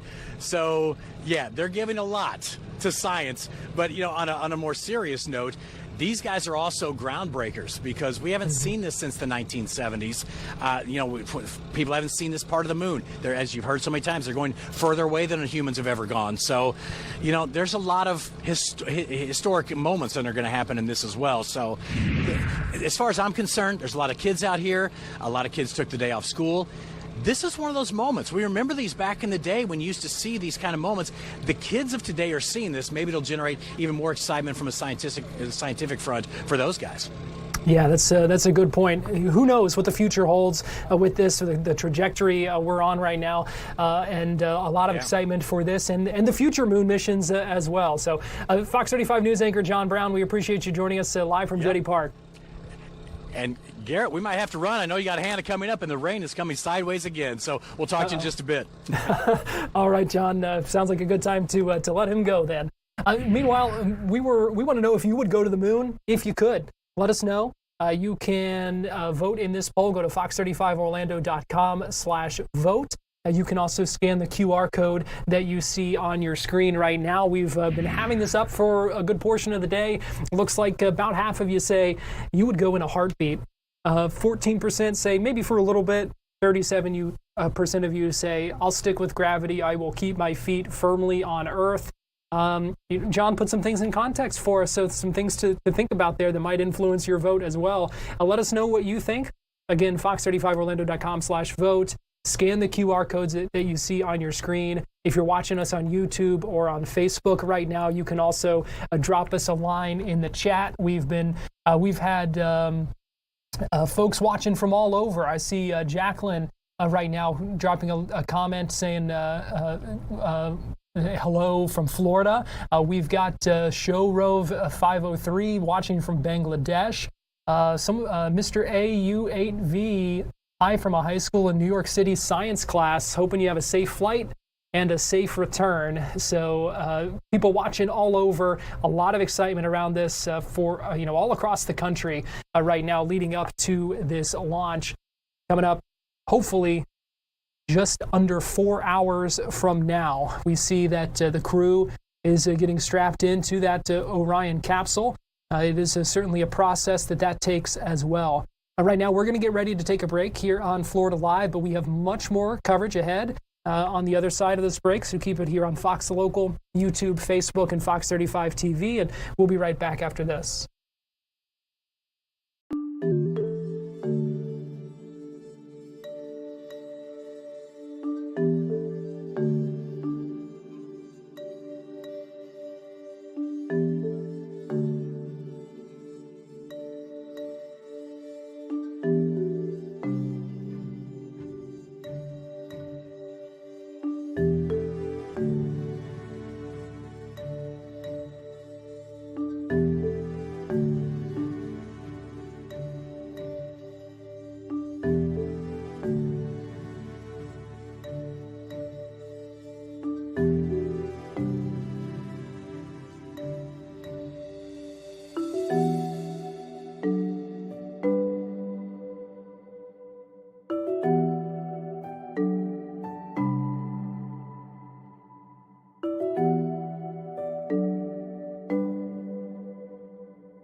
Welcome back into Fox 35 News Plus and Florida Live, our special live streaming coverage here right now as we continue to count down to the launch of Artemis II and the moon mission that is slated to launch at 6:24 p.m. That is 3 hours, 44 minutes, and 45 seconds away from now. And our poll question to you is, if you could go to the moon, would you? Go to fox35orlando.com/vote. You can scan the QR code that you see on your screen right now as well, as we watch more of the crew members being strapped in to the Orion capsule and getting ready for their flight. I can also show you right now a post on Truth Social from President Donald Trump talking about this launch coming up tonight, saying tonight at 6:24 p.m. For the first time in over 50 years, America is going back to the moon. Artemis II, among the most powerful rockets ever built, launching our brave astronauts farther into deep space than any human has ever gone. We are winning in space, on Earth, and everywhere in between, economically, militarily, now beyond the stars. Nobody comes close, he says. America doesn't just compete, we dominate, and the whole world is watching. God bless our incredible astronauts. God bless NASA. God bless the greatest nation ever to exist, the United States of America.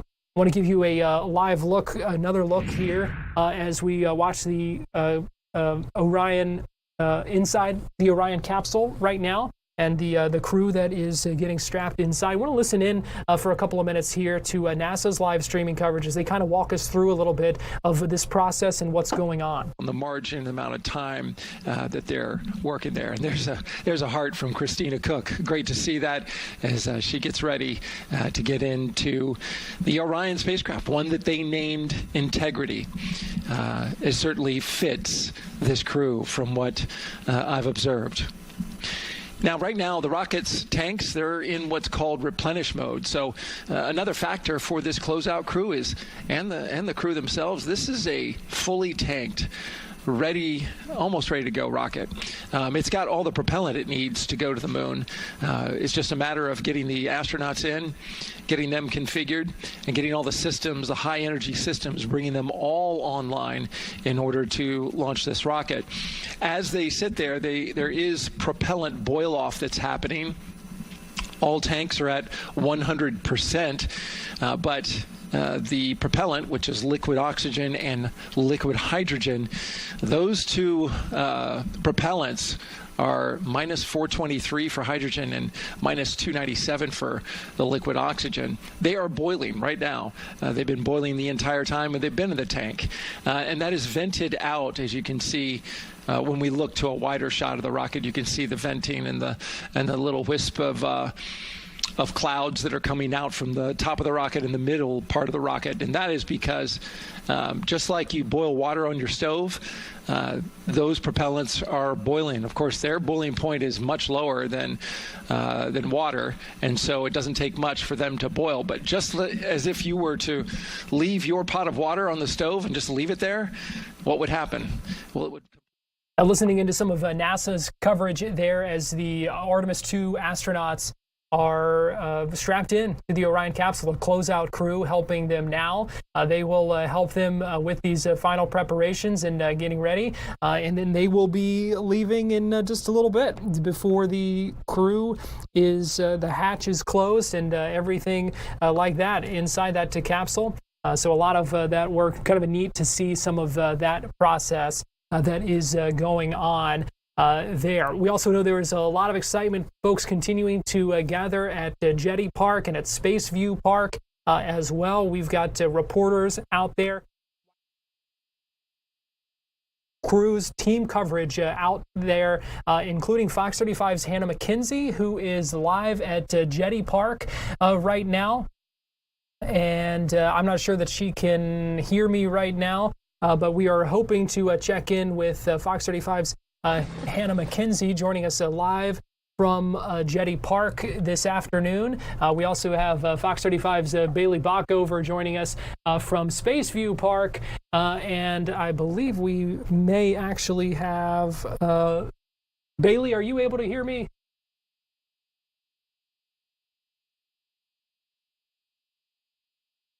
All right, so we are trying to check a couple of things here. Bailey, if you can hear me, we'd love to check in with you. How are things there at Spaceview Park right now?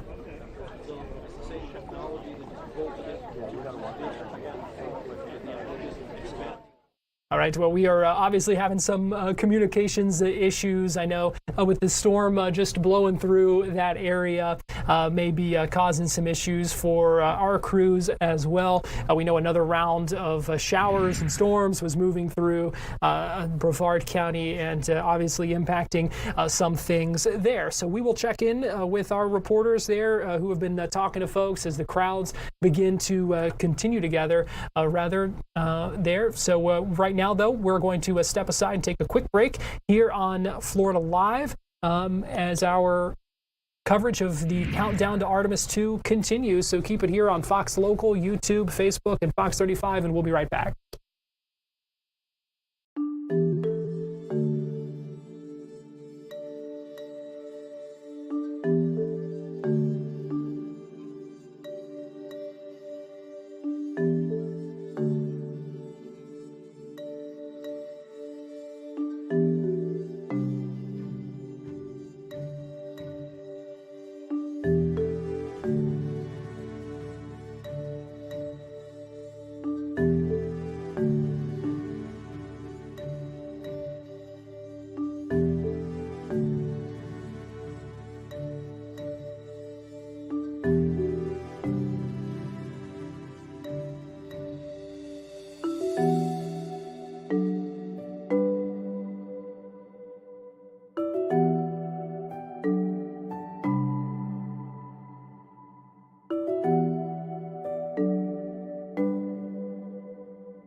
The Artemis II crew, all 4 astronauts inside that Orion capsule. You can see the closeout crew helping connect everything, making sure everything is good to go right now. We are just about 3.5 hours until launch. We want to check in with Fox 35's Bailey Bockover now, who is joining us live from Spaceview Park, where a crowd has grown throughout the afternoon. Bailey, good afternoon. How is that crowd looking right now, even with some of the showers and things that we're seeing this afternoon?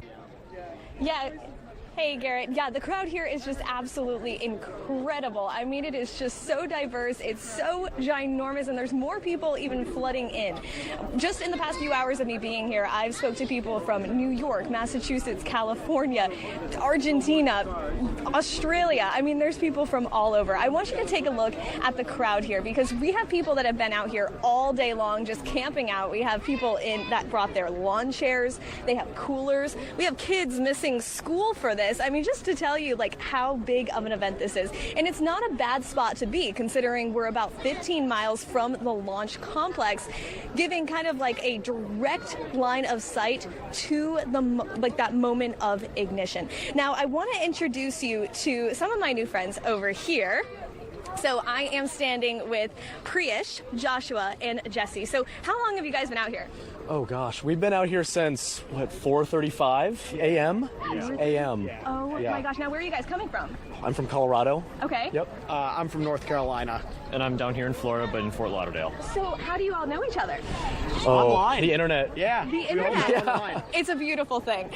Oh my goodness. So why did you all think it was just an important idea to just be out here? I mean, this is the first launch in 50 years that we're sending humans around the moon. Yeah. And we haven't left low Earth orbit since. Yeah. And it's just, I don't know, it's inspiring. Yeah. It's a generational thing. Yeah, for sure. Now you're holding a rocket here, and what's super cool is that he actually 3D printed this, which is just incredible. So tell me a little bit about it. Did you make it specifically for this? So my friend Jesse over here is the one that did the modeling. But yeah, no, we made it for this launch. It's available online for sale. It's the most accurate model currently, I believe, available. Wow. It depicts everything on the launch vehicle. That's incredible. You should be really proud of yourself. You should put it in like a glass case or something later and sign it. Well, thank you all so much. Enjoy. Yes, thank you. Yeah. Well, that launch window opens up around 6:24 tonight. It's going to be around 2 hours. That launch window is around 2 hours, but we're going to hang out here as that excitement builds. Garrett, back to you. All right, Bailey, we appreciate you joining us live from Spaceview Park. Been neat to see that crowd out there growing throughout the day. So give you another live look right now inside the Orion capsule. I want to go ahead and listen and see if there's anything we can kind of pick up from what's going on inside right now.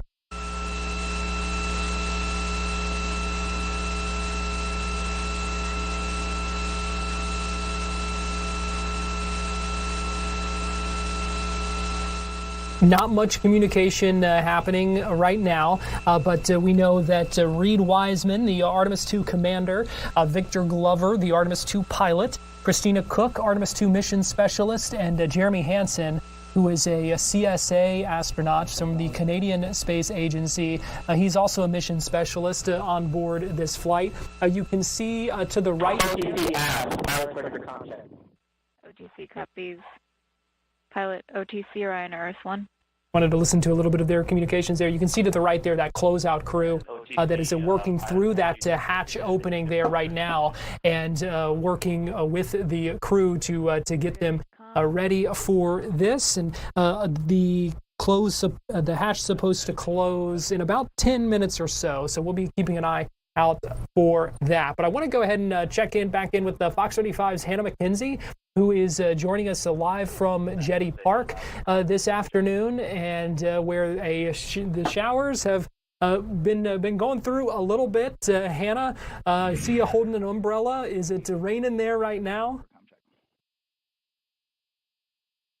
Unfortunately, it is. I thought the worst of it was over, but then it just passed through, and then another wave hit us. I actually have to put you on speakerphone right now because it's so loud out here that I actually can't hear you in my earpiece. But yeah, we're over here at Jetty Park where things are moving along very well. People are excited right now. They've kind of gone into their campers, into their cars, though. But you name it, and it's out here. There's like lawn chairs. You know, people have like whole living room setups out here right now. I'm sure they're all kind of inside right now, though, watching the live coverage of everything that's going on with NASA. I've been walking around kind of speaking with people, checking out like, you know, what their setup looks like.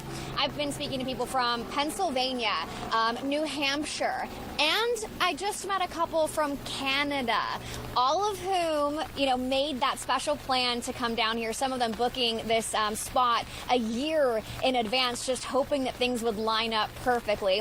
A couple folks, though, that I did speak with, Garrett, said that they didn't even realize this launch was happening today until they woke up, looked out the window, and saw all of us standing here with our cameras and lights. So it is quite fun to be able to speak with some folks. Perhaps one of the most heartwarming stories I've come across so far is an elderly couple who have come out here for most of the, you know, the historic launches. But they also recalled watching, you know, the first lunar landing on TV. They said they were crowded around their televisions with their families back in the, you know, 50 plus years ago now, watching, you know, the first steps on the moon, which is really neat to see. And so now that they're out here watching it in person as this next crew heads toward the moon, they told me it's like a really full circle moment for them. They said it's like a privilege to do so. And that's really neat, Hannah. And, you know, we hear the rain coming down on your umbrella right now. I know it's loud. I know you can hardly hear me. But I guess that's the benefit of the folks at Jetty Park who've been camping there. They do have the ability to go inside. It's so true, Garrett. They're able to kind of take some cover inside their RVs, their campers, their cars, their trucks, you know, whatever they brought out here. So it is nice, you know, when you've got that big thing on wheels, you've got all the comforts of home, so you don't have to go too far. You can duck for cover for a little bit, and you know, Florida, when these storms happen, in the next 30 minutes, it'll be done with, and the sun will be back out, and these people will be again in their lawn chairs waiting for lunchtime. All right, exciting stuff there. Fox 35's Hannah McKenzie, we appreciate you joining us from Jetty Park at Port Canaveral. And stay dry. We still have several hours of coverage ahead. I'll try, Garrett. Thank you. All right, thanks, Hannah. Let's go ahead and get you back to inside the capsule and listen in a little bit more as the closeout crew continues their work.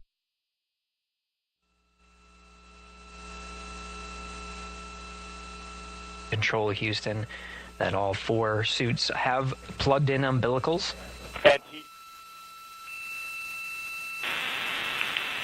And CDR, NTD. Go ahead, NTD. Yeah, Reed, we're ready to proceed with the voice checks if you and everyone else is.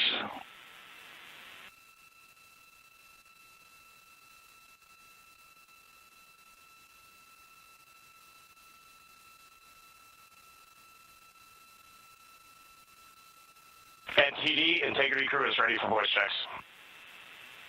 I copy that. And Integrity for the entire crew, ComCheck on Orion to Earth 1. CDR, PLT, MS1. MMS2. Good ComCheck by all. NTD moving to Orion to Earth 2.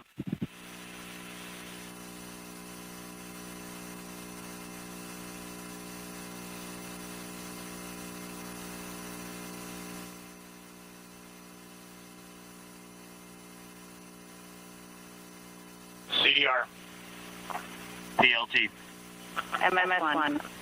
MMS2.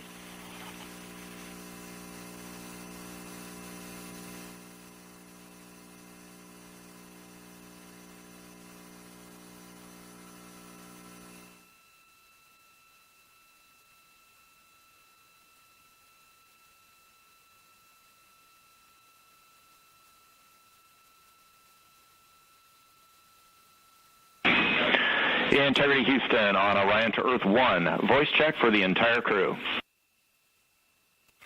CDR, PLT, MS1. MS2. Houston has all 4 crew loud and clear on OE1. Stand by for 2.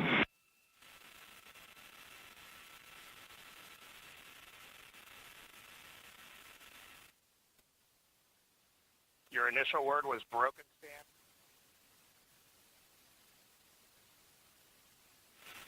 MS1. MS2. 4 crew loud and clear on OE2. We'll use 1 for the default. Houston out.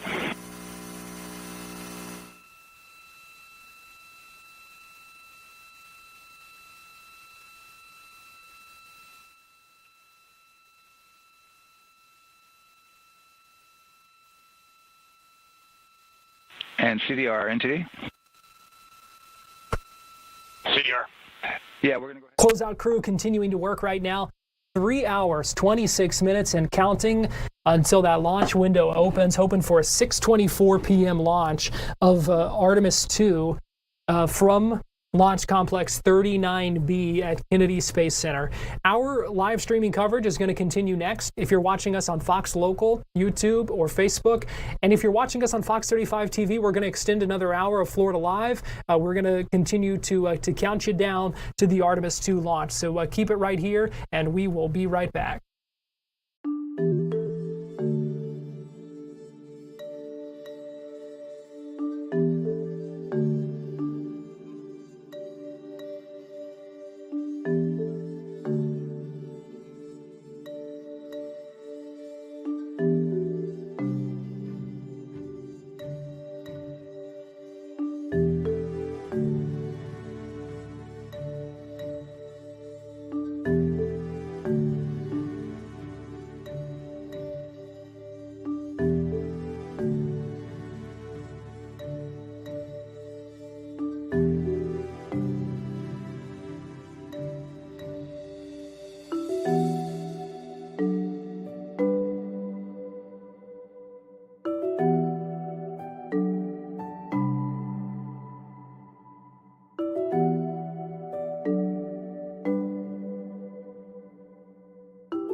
Three o'clock on this Wednesday afternoon, April 1st. I'm Garrett Weimer. Thanks for joining us for our countdown to Artemis II.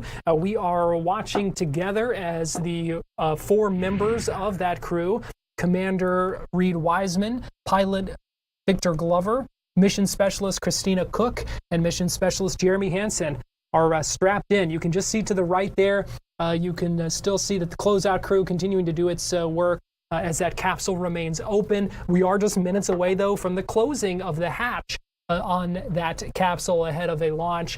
About 3 hours and 23 minutes away. That is what they're targeting, 6:24 p.m. We want to go ahead and check back in with Fox 35's Esther Bauer, who joins us live now from Kennedy Space Center and the press site. Esther, we were just talking with some of our crews several miles away at Jetty Park and at Spaceview Park, and they've been dealing with some showers there. But I don't think you've seen any rain at KSC, have you?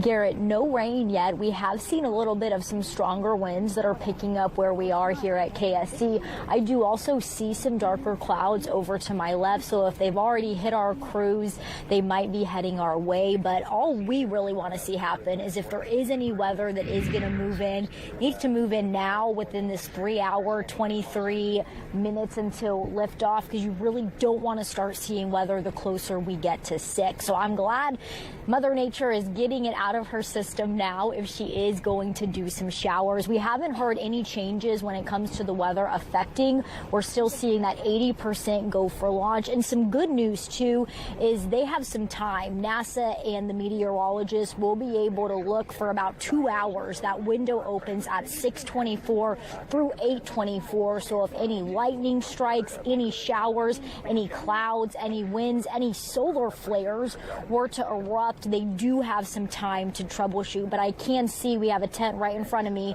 It is moving a bit, so there is some wind here in the area right now, but so far so good when it comes to weather. My eyes have been glued, though, to watching this crew in the capsule, and I think I'm so drawn to it because we're used to seeing these SpaceX Dragon capsules where they are kind of lined up in that 4-person line. This capsule, the Orion capsule, looks so different, Garrett. I'm specifically seeing we have 2 sneakers, so their feet are like right on top of the other astronauts' heads, and I just think that that's so cool to see how this capsule has been built specifically for this. And we have to talk about the fact that it's the size of a 6-person tent, and we have 4 people inside of it that are going to live, work, sleep, do all their business for 10 days in this compact capsule. So I heard them talking about this a little bit ago, and they were saying, look, we started this mission as friends. We're going to end the mission as friends. But Garrett, just imagine putting 4 of us from Fox 35 in a 6-person tent and doing our entire routine. You can only imagine how much training they've put in from a psychological standpoint, as well as just how they can move around in this small capsule. So that has been amazing to see. And also what's changed with the NASA feed is we are hearing these comms checks. So we're hearing the teams that are tracking every single step until liftoff. We're starting to hear those loops. We're tuning into those closely because that is where we would hear if they were facing problems, if they needed to stall, if they needed to troubleshoot something. So that is also something new. But I mean, to see this crew, Garrett, in the capsule, now strapped in, getting ready, like you said, to close the hatch. Right behind us here we have the rocket. That is amazing. Countdown clock still moving, and we just have to continue holding our breath that we're not going to see any technical issues and really no weather moving in. Esther, anything stand out to you about those communications that you're hearing? So far, so good. We will say, though, within the previous wet dress rehearsals that they've done, they've had some issues with comms. So that was something in both wet dresses. They were saying some problems popped up with the comms checks.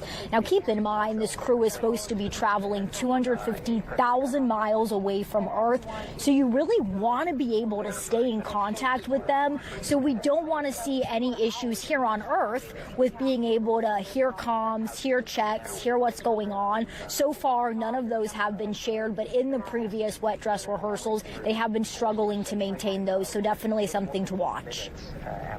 And yeah, I mean, you talk about the confined space of that capsule that they're going to be in for 10 days. It's crazy to think about. And I brought this up with John when we were talking earlier about what they said when they arrived there at Kennedy Space Center, and they were asked about if they were concerned about kind of getting on each other's nerves. Yes, they were. They actually were struggling to answer that because one reporter did want to know, hey, what is your characteristic that's going to get under someone's skin? They weren't too sure how to handle that, but they've spent years together. I mean, they've been in this capsule for so many hours. They've been strapped in. They've been, around the globe training. So they really have gotten to know one another very, very closely. I know if I was in that capsule, my deep sighs would annoy everybody. I'm sure they have less annoying characteristics than I do, but yeah, definitely something they're going to have to monitor. And we know NASA is going to be studying this. So one of the actual tests that they're doing on the astronauts is, hey, how is this affecting their psychological psyche in space? How are they doing emotionally? What are they feeling? Are they sleeping well, being this close to other people? So definitely NASA will be tracking this, but the goal is, and the astronauts said, like we just mentioned, they started out as friends, and their goal is to come back to Earth also as friends. Esther, for you it would be deep sighs. For me, I'm told it would be my tone, because sometimes I'm told my tone comes off a little harsher than I intend. So I'm sure that would really grate on people after 10 days. rain showers that are starting. I think we'd all do something just looking over might grate under someone's skin. I don't know, but hopefully this crew, just with what they're doing, what they're seeing the moon, they can put all the annoying characteristics behind them and just take this all in, because they're going to see a part of the moon that no one has ever seen before. And something I also find so exciting, this team is amazing at social media. They're always sharing videos, sharing updates, keeping us posted on what's happening. And now they're able to bring their personal smartphones to space. This was a new directive by the new NASA admin. So I can only imagine some of the pictures that we're going to see in real time from these phones that are now so good. So I think they're going to not be annoyed. They're just going to be mesmerized by what they are seeing. Yeah, I think we will all be mesmerized by what they see, and the fact that we'll be able to see it with today's technology, because some of these images of the moon from that close are from the 1970s. It's just wild to think some of what we're going to see and what NASA's going to be able to learn from this mission that's really going to carry the moon mission and future missions to Mars forward.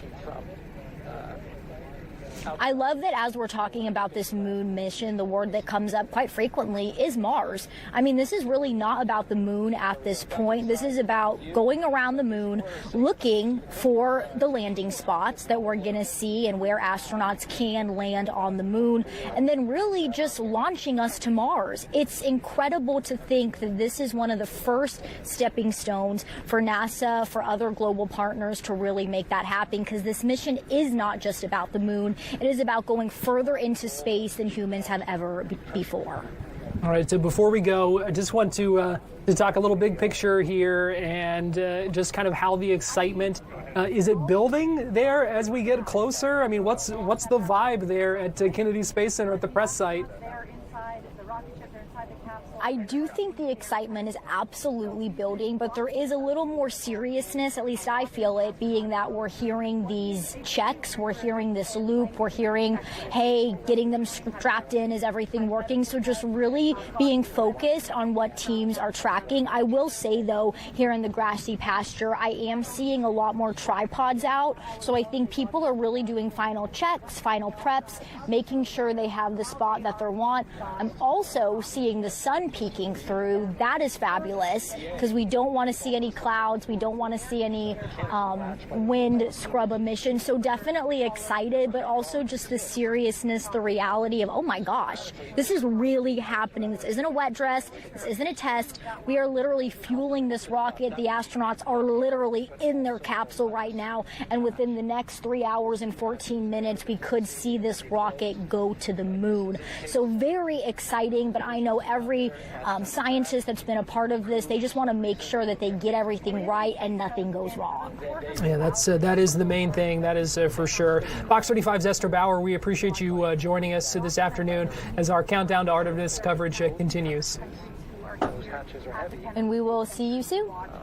Right now, though, we're going to take a quick break here on Florida Live, but we'll be right back with more coverage as we get ready for the hatch to close here soon. So keep it here on Fox Local, YouTube, Facebook, and Fox 35, and we'll be right back.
Give you a live look right now. You can see Orion and the SLS rocket. This is the Artemis II mission, and it is aboard the launch pad. We know the crew is strapped in. The hatch is going to be closed any minute now. We're continuing to watch as the NASA crews and officials progress through this checklist with a number of items that have been going back to essentially 49 hours, more than 49 hours when this countdown began on Monday. I just want to kind of give you a little bit of a look here. If I can show you my checklist, I've got it printed out here just to kind of give you an idea of what we're talking about. And my checklist is just printed off the NASA website. This is certainly nothing exhaustive, but this is where the countdown started at 49 hours and 50 minutes and counting. There are dozens and dozens of entries that take you all the way through everything that's been going on leading up to this point, where we are now just a few hours away. The flight crew weather brief at 6 hours and counting, and then kind of where we are right now with the flight crew boarding Orion, the hatch preps and closure ahead of that hatch being closed any minute now. And then really once you get inside 1 hour, things really start to pick up. That's with the 40 minutes and holding some built-in countdown holds in that time, really before they start the terminal count, which would begin at 10 minutes. So that would be around 6:14 if everything goes according to plan. Now, as we've said time and time again, that launch window opens at 6:24. It is a 2-hour launch window, so we could see that terminal count begin really at any point in that 2-hour span. So we will be watching the weather conditions. We'll be watching anything else that comes out of those preparations for that. And we watched just a few minutes ago the Artemis crew getting strapped in, the closing crews really kind of connecting everything, making sure everything is good to go. And we saw the close quarters that those 4 astronauts are really going to be dealing with for the next 10 days as they begin their journey toward the moon, around the moon, and then eventually splashing down back in on Earth coming up in about a week and a half, assuming everything is launched today. So Fox 13's Craig Patrick introduces us to some of the crew in this piece. I want to play for you now where we get to know a little bit more about those 4 astronauts that are going where no human has gone before. We stand on the shoulders of giants as we reach farther into the stars and push forward to the moon once again and on to Mars. These individuals of Artemis II crew will be the first humans to fly to the vicinity of the moon in more than 50 years. We've known their names for nearly 3 years now. The crew that'll be the first to make that 250,000-mile journey to the moon in a half-century. A decorated and experienced team getting ready to make history in their own right. For me, there's never really been a time when I didn't want to be an astronaut. Going back as far as I can remember, it's what I always dreamed of. Meet Mission Specialist Christina Cook. She has the longest continuous space flight of any female astronaut. She'll be the first woman to leave Earth's orbit. The thing I love about the moon is that it's not just a beacon for exploration and this platform of possibilities for incredible missions like this, but it has benefits. That's actually why we're racing towards it. Pushing ourselves to explore is just a part of being a human. Pilot Victor Glover.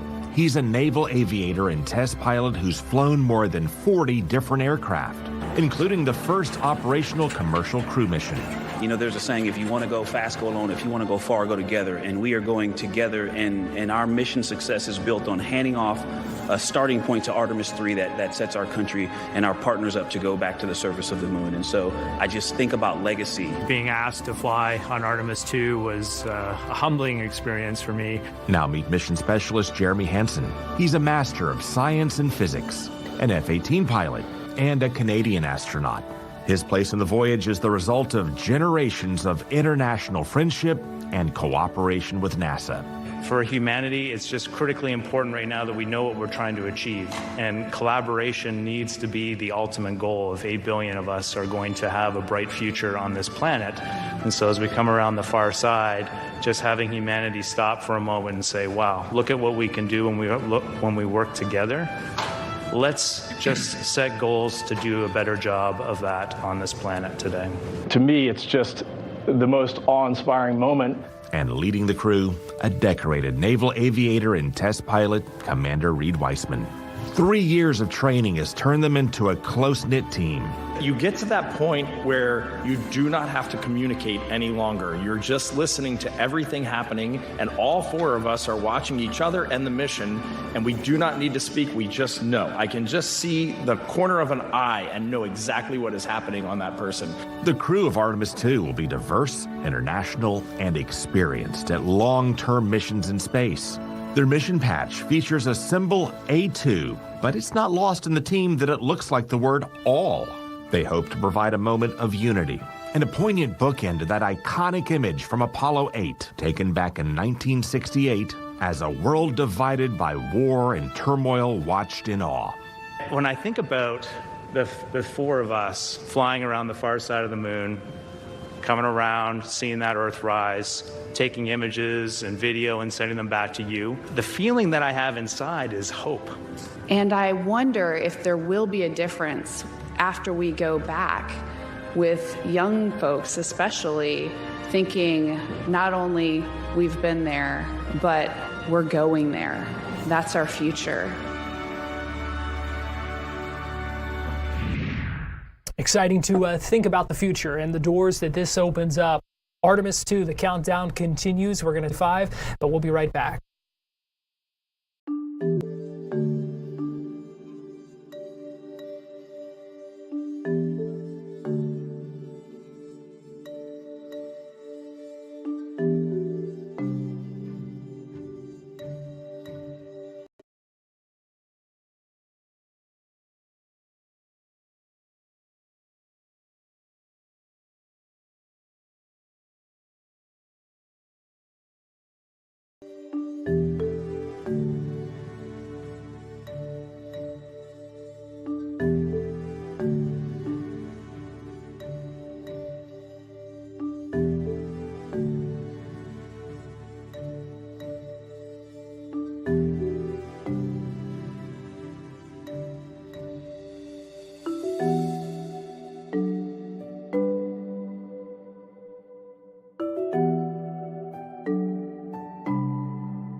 Welcome back into Florida Live and our ongoing coverage, Countdown to Artemis II. You can see the closeout crew that is finishing up its final preparations before they end up closing the hatch. That is the hatch on the Orion capsule, where the 4 members of that crew that we were just introduced to are strapped in and getting ready to go. Can only imagine what's going through their minds right now as the closeout crew continues its work, and we expect that hatch to be closed here shortly. I do want to, we are now just over 3 hours away from that from the launch potentially. If everything goes according to plan, if we see liftoff at 6:24 p.m., we are right at L-3 hours, and so things are really getting exciting. If you hear a little bit of a buzz or a beeping kind of in the background, that's because I've got the feed up right now so that we can hear some of these communications that may be coming through anytime. We also want to see how you are celebrating today, how you're watching this launch, how you're preparing for it. We want you to share your photos and videos with us. You can scan the QR code that you see on your screen right now. You can also go to the Fox Local app, go to fox35orlando.com, because we are hoping that we can all kind of celebrate and enjoy this together. So this is one way you can do that, by sharing your photos and your videos. And we have been watching as a number of these photos and videos have come in, and so we're going to go ahead and take a look at some of these right now. Jessica Bollerino in Port Orange showing us a photo of the sky out there on this Wednesday afternoon. Beautiful sight there. I will say that been looking up at the sky a lot lately, thinking about everything that is kind of beyond Earth's atmosphere, and thinking about the moon and where these astronauts are going to be headed. And so I kind of neat to just take a look at that perspective. Let's go ahead, Aaron, and scroll us through some of these. Brandon in Cocoa Beach along Florida's Space Coast. That looks like the sunrise this morning, and just a beautiful start to this day that could be a historic one. And so really neat and a beautiful shot there from Brandon coming in at Cocoa Beach. We still have the QR code up there as well, and hope you continue to send these shots in. Again, sunrise on the day of Artemis II. Let's go ahead and take a look at the next one. Another sunrise shot from Brandon out there at Cocoa Beach, and you can see the sand there. Meanwhile, if you look to the side as well, we are watching the closeout crew kind of adjusting that camera before they close the hatch. Here's Jamie today at Kennedy Space Center. You can see them enjoying their time. You see the Artemis sign there, the space craft in the background, and just what a day to be out there at Kennedy Space Center. The excitement, everything that is coming from that. Brandon out at Cocoa Beach, man, these shots are great. A beautiful sunrise this morning there ahead of this launch, and just wait till we see the sunset tonight on what could be a historic day. So our last photo here right now, another shot from Brandon, the sun poking behind those clouds. We have seen those clouds out there in Brevard County today along Florida's Space Coast, hoping things clear up because there are a number of those conditions that certainly play an important part in whether we will see this launch today. I believe at last check we were still hearing 80% go for weather, so a 20% chance that there could be a violation because of weather conditions. So we will be keeping a close eye on that. In fact, here in just a couple of minutes, we're going to check back in with Fox 35 Storm Team meteorologist Laurel Blanchard to look at the current conditions and talk about some other things as well, including visibility after the launch and whether you might hear it. We've heard a lot about how powerful this rocket is, this SLS rocket, one of the most powerful rockets that there is, that's going to be launching this spacecraft into orbit and going to be taking these astronauts around the moon. Also really kind of interesting. In fact, let me show you here. I've got kind of the trajectory of this mission, so keep an eye on this. We're going to keep the live pictures up as much as we can, but you can see the launch and then kind of the plan where it goes around Earth in orbit there, and then kind of slingshots out toward the moon where it's going to be heading, and then traveling to the far side of the moon, again, where humans have not been before. And then it uses the moon's orbit to help send it back home. Again, it's above my ability to explain how or why. We've talked to some of our space experts who have explained that much better than I could. But you see using Earth's orbit to come back and then eventually land in the Pacific. That Orion capsule will upon splashdown. So that's still 10 days away if everything launches today. Again, a 10-day mission, going to be spending several days, I think 4 days over by the moon. But history hopefully in the making as soon as today. Right now, though, we're going to take a quick break, waiting for this capsule to be closed. We're going to check in on the weather conditions and so much more as our Artemis countdown coverage continues. So keep it right here on Fox 35 and Fox Local.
Welcome back into Florida Live, and a live look at the closeout crew right now alongside the Orion capsule, where the 4 astronauts are inside. That would be Commander Reed Wiseman, pilot Victor Glover, mission specialist Christina Cook, and Jeremy Hansen strapped inside that capsule, and some final things being done here.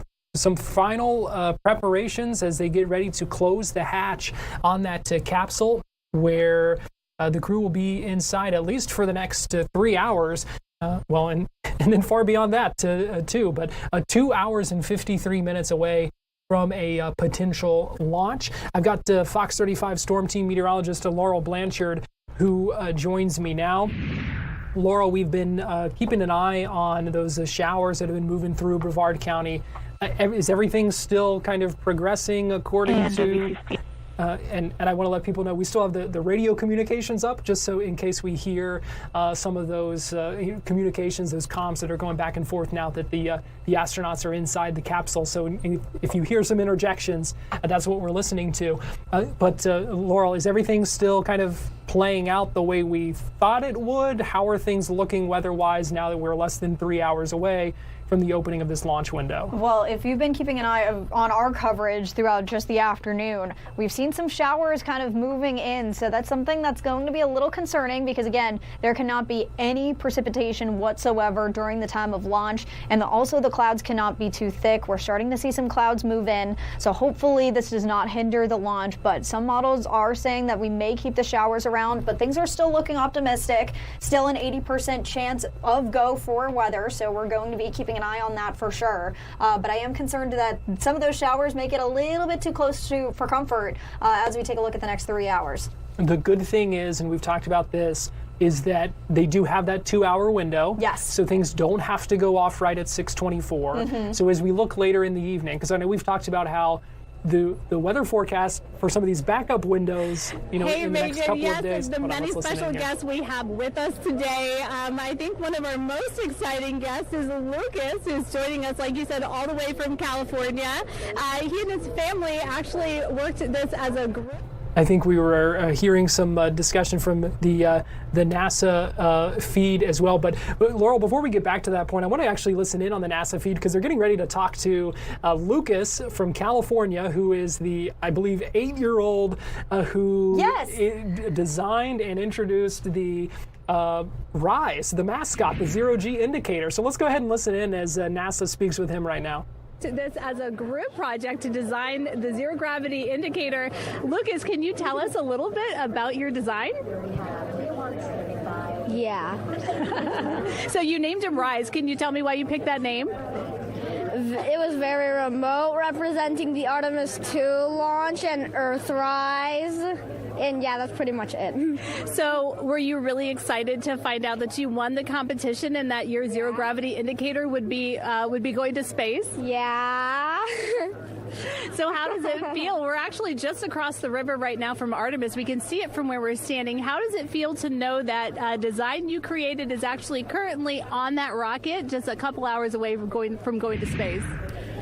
Really, really, really, really, really, really, really surprised and very happy. And very happy. Now, Mom, you were telling me on the way over here that it was kind of hitting you what was happening. Tell me a little bit about that. It's definitely very surreal to be here in person. That Commander Weissman said that it's for all and by all. That we couldn't have said it better. We're just very grateful to be here. Super, super excited. And we're so excited to have you here too. Now, Oliver, this is your first launch too. Is that right? Yeah, that's right. And how does it feel to be here just a little bit away from watching the first group of astronauts in your lifetime on their way to the moon? It feels like very, very happy and surprised. So if you had one word of encouragement or something to say to the crew who's sitting on that rocket right now, what would you say?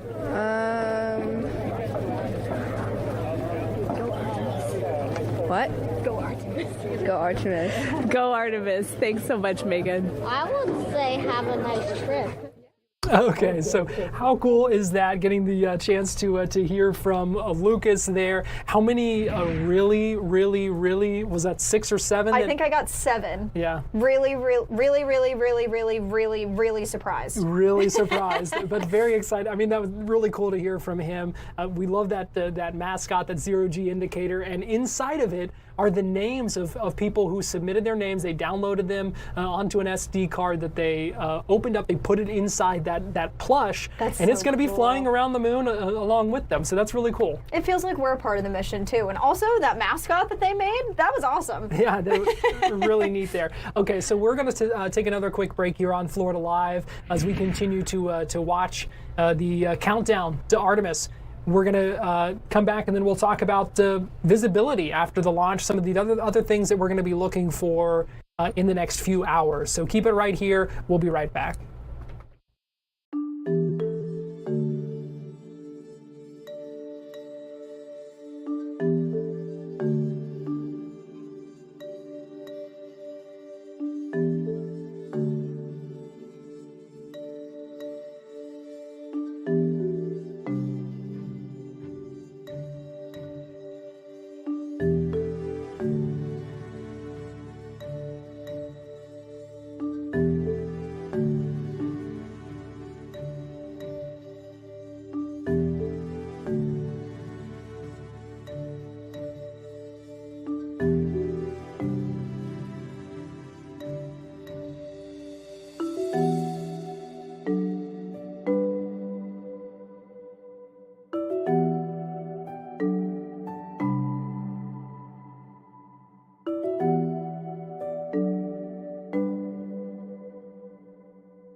live look right now. Artemis II on Launch Complex 39B at Kennedy Space Center.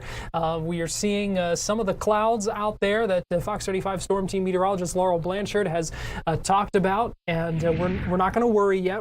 So I want to get back, before we talk about some of the other things, I want to get back to the point that we were getting ready to make before we heard from Lucas from California, who designed the zero gravity indicator.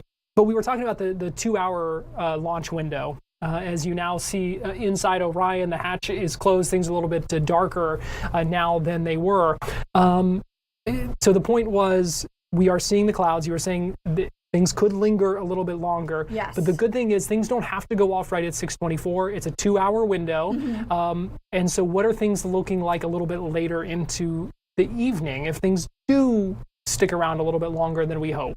Then I'm really hoping, Garrett, that things as of right now will slowly clear off. As of right now, most of the showers making their way onshore.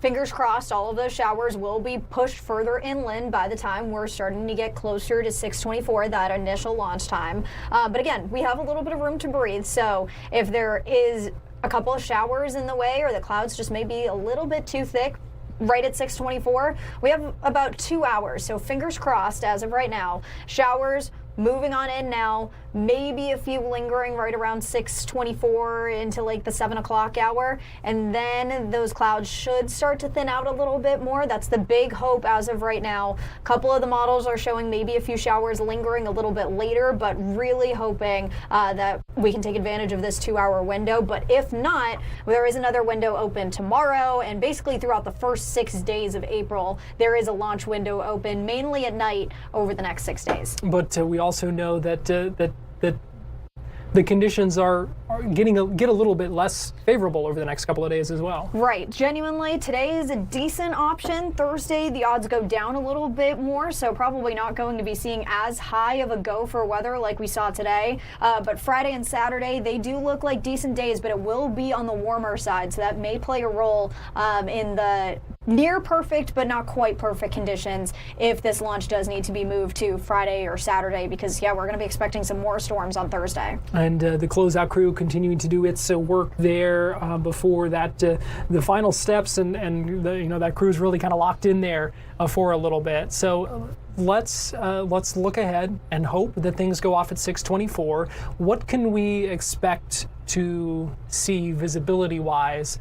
Because we know this is something that people are going to be watching, not just from along the Space Coast, but here as well, and other places, to see if they can get a glimpse of this rocket. Yeah, absolutely. So as we do pop up one of our graphics, there is a chance we could be seeing as much of that visibility as we take a look. So actually, as I pop up a little bit, first off, share your photos. Absolutely share your photos with us. But in order to reach the moon, the Artemis II rocket has to go 24,500 miles per hour in order to break the atmosphere. So this rocket is going to be going up, and it's going to be going up quickly. So if you can see Artemis, Florida has a great shot all over the state, with the exception of the very western panhandle, for seeing Artemis if the clouds are not too low and if the clouds are not too thick. And that visibility even goes as far north as Georgia coastlines and even very southern South Carolina coastlines. That's where we could possibly see Artemis from if conditions are on the clearer side. Again, we do have some clouds, so that may limit that visibility a little bit. But as the rocket is going up, and again, it's going to be going up quick, within 10 seconds, Brevard is going to be seeing Artemis go up, and then as much as a minute out from that liftoff, areas across Tampa could be seeing Artemis, and then even as far south as Miami, just over a minute out, they could be seeing Artemis lifting off higher up into the atmosphere. So closing in on central Florida, so Titusville, Cocoa Beach, within 10 seconds of liftoff, you'll be able to see Artemis. Orlando, Deltona, all the way up to Daytona Beach, and even across Disney. So if tourists are just happily here combining their Disney and theme park trip to the Artemis launch, it just kind of ended up that way. We are going to possibly see that at 20 seconds after liftoff.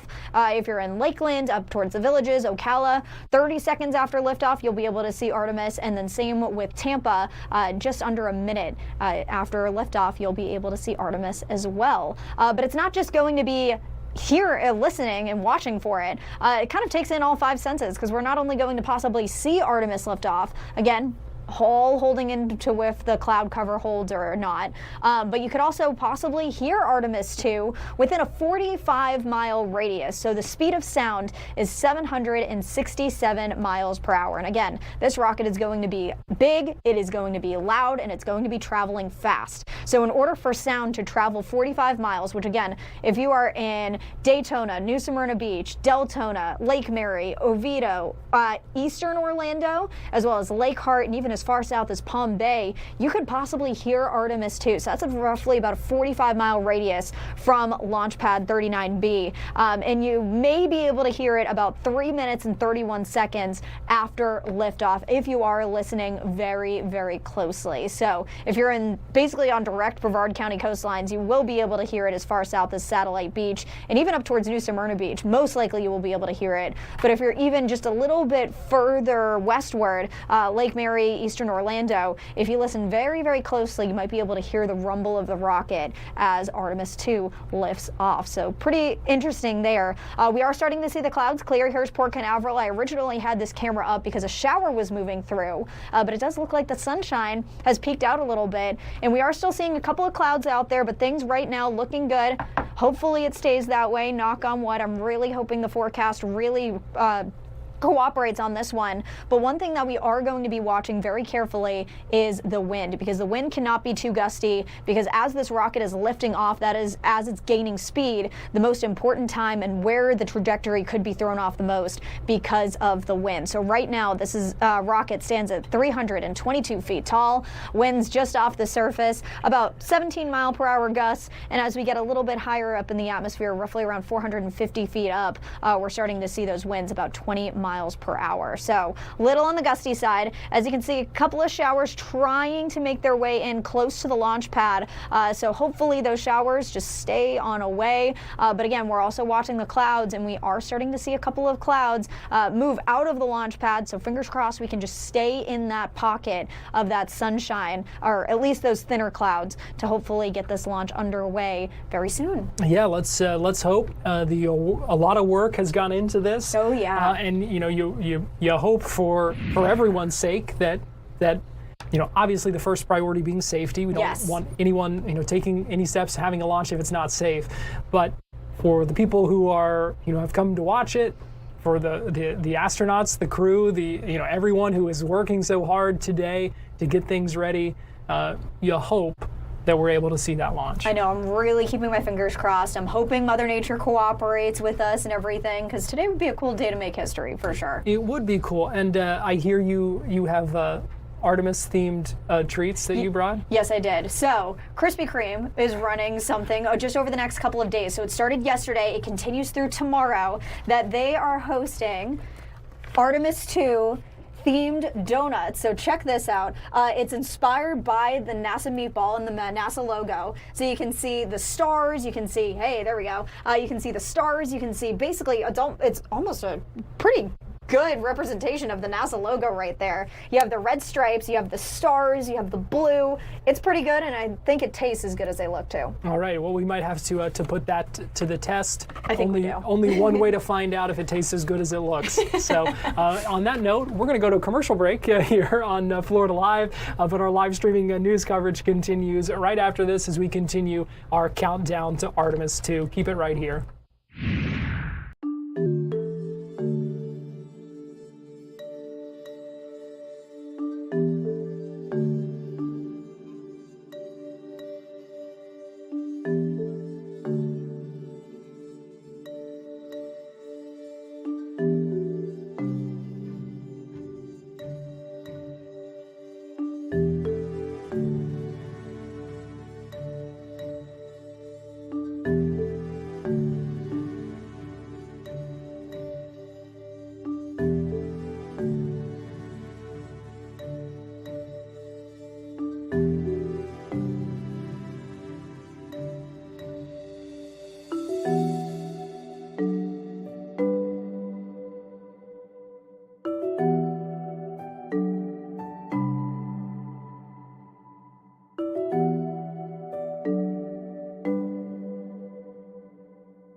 Welcome back into Florida Live. Our extended coverage today, countdown to Artemis II, 6:24 p.m. That is the targeted launch, or at least the opening of the launch window. So hoping to see things. You can see the closeout crew continuing to work on the hatch, the crew module of that Orion capsule that is sitting on top of that rocket that we will hopefully see launch in about 2.5 hours, 2 hours, 33 minutes from that launch and the opening of that window. But we also know this isn't just about this mission. This is a test flight. This is really laying the groundwork and setting the stage for future moon missions. We know that there are a lot of plans for more moon missions and then eventually going to Mars. And Fox 13's Craig Patrick explained to us the long-term goals and the outlook of this Artemis mission.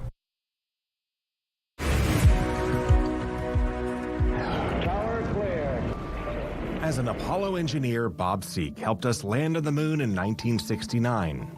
And he explains how NASA's now taking the next giant leap with the Artemis program. We've got to learn, using the moon, on the moon service, how to build a habitat with supplies from the Earth. And then eventually, in that habitat, we'll learn how to build the supplies necessary to survive in space without depending on a trip back to the Earth. And that's what this is going to do. The long-term goal is to build a permanent human colony around the lunar South Pole. That's the motherlode of lunar ice. The first residents would then launch armies of robots to mine that ice and then use solar power to electrolyze it into a source of fuel. That could lead to crewed flights to Mars and much more on the moon and here on Earth. There is helium-3 on the moon. Not a lot of it, but certainly more than there is here on Earth, and that is predicted to be a more efficient source of fusion power. Fusion power was first successfully achieved in a government lab in 2022, and now they're trying to scale up.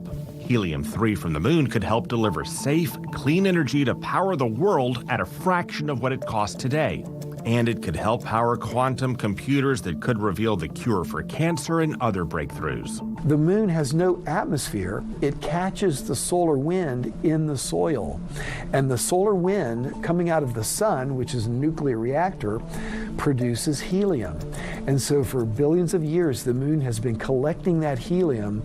And so the best place in the inner solar system to get helium, which we need for quantum compute and for fusion, is right there next to the Earth.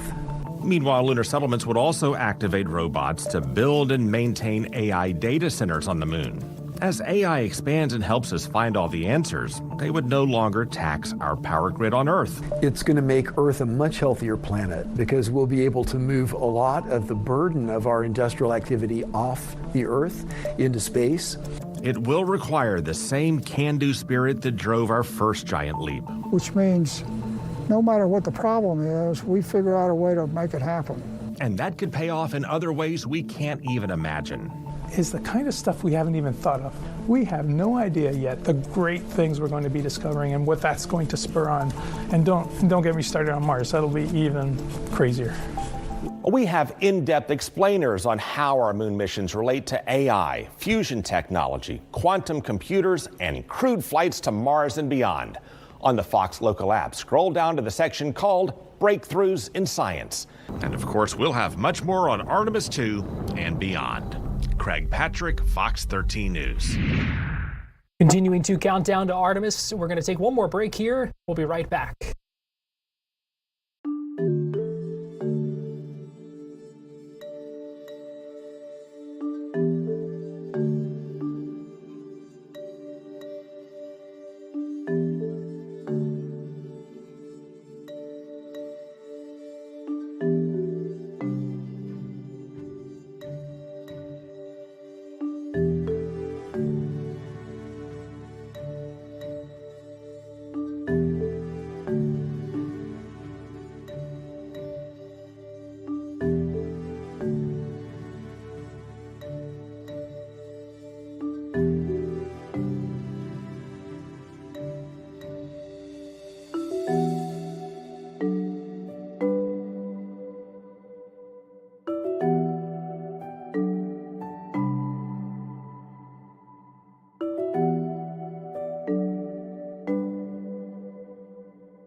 Welcome back into Florida Live and our continuing coverage of the countdown to Artemis II. We are about 2 hours, 27 minutes away from the opening of that launch window, where we will hopefully see Artemis II lift off from Kennedy Space Center and Launch Complex 39B. You have a live look on the right at that.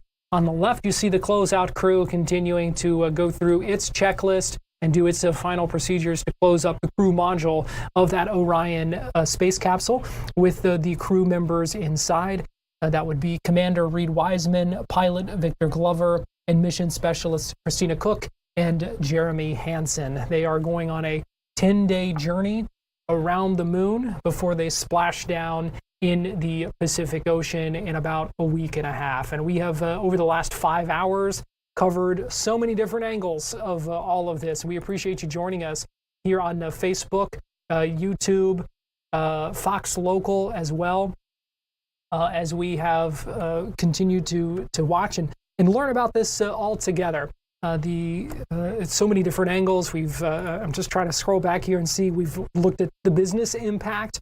We have talked to a number of experts. We heard from a man earlier whose father was an astronaut with Apollo 14, when we heard from Jack Rusa earlier today and talked about seeing his dad launch on one of those final moon missions back in the 70s before this today. So really just so much to keep in mind, a lot of things that really put in perspective the historic nature of what we're seeing today. The first time to the moon in 50 years, the first time that humans will ever go to this part of the moon that they're going to be flying by, and the technology, the images that we are going to see, just a lot of excitement, a lot of anticipation for this. And even though our live streaming coverage here is wrapping up right now, we will have much more Artemis II coverage over the next few hours that will take you up to and through the launch. Here's just a little bit of the team coverage we've got. Fox 35's John Brown live at Jetty Park at Port Canaveral. Fox 35's Esther Bauer live at Kennedy Space Center. You're going to hear more from her quite a bit over the next few hours. Marie Ettinger at the Max Brewer Bridge, which, as I understand it, closed to traffic about an hour ago.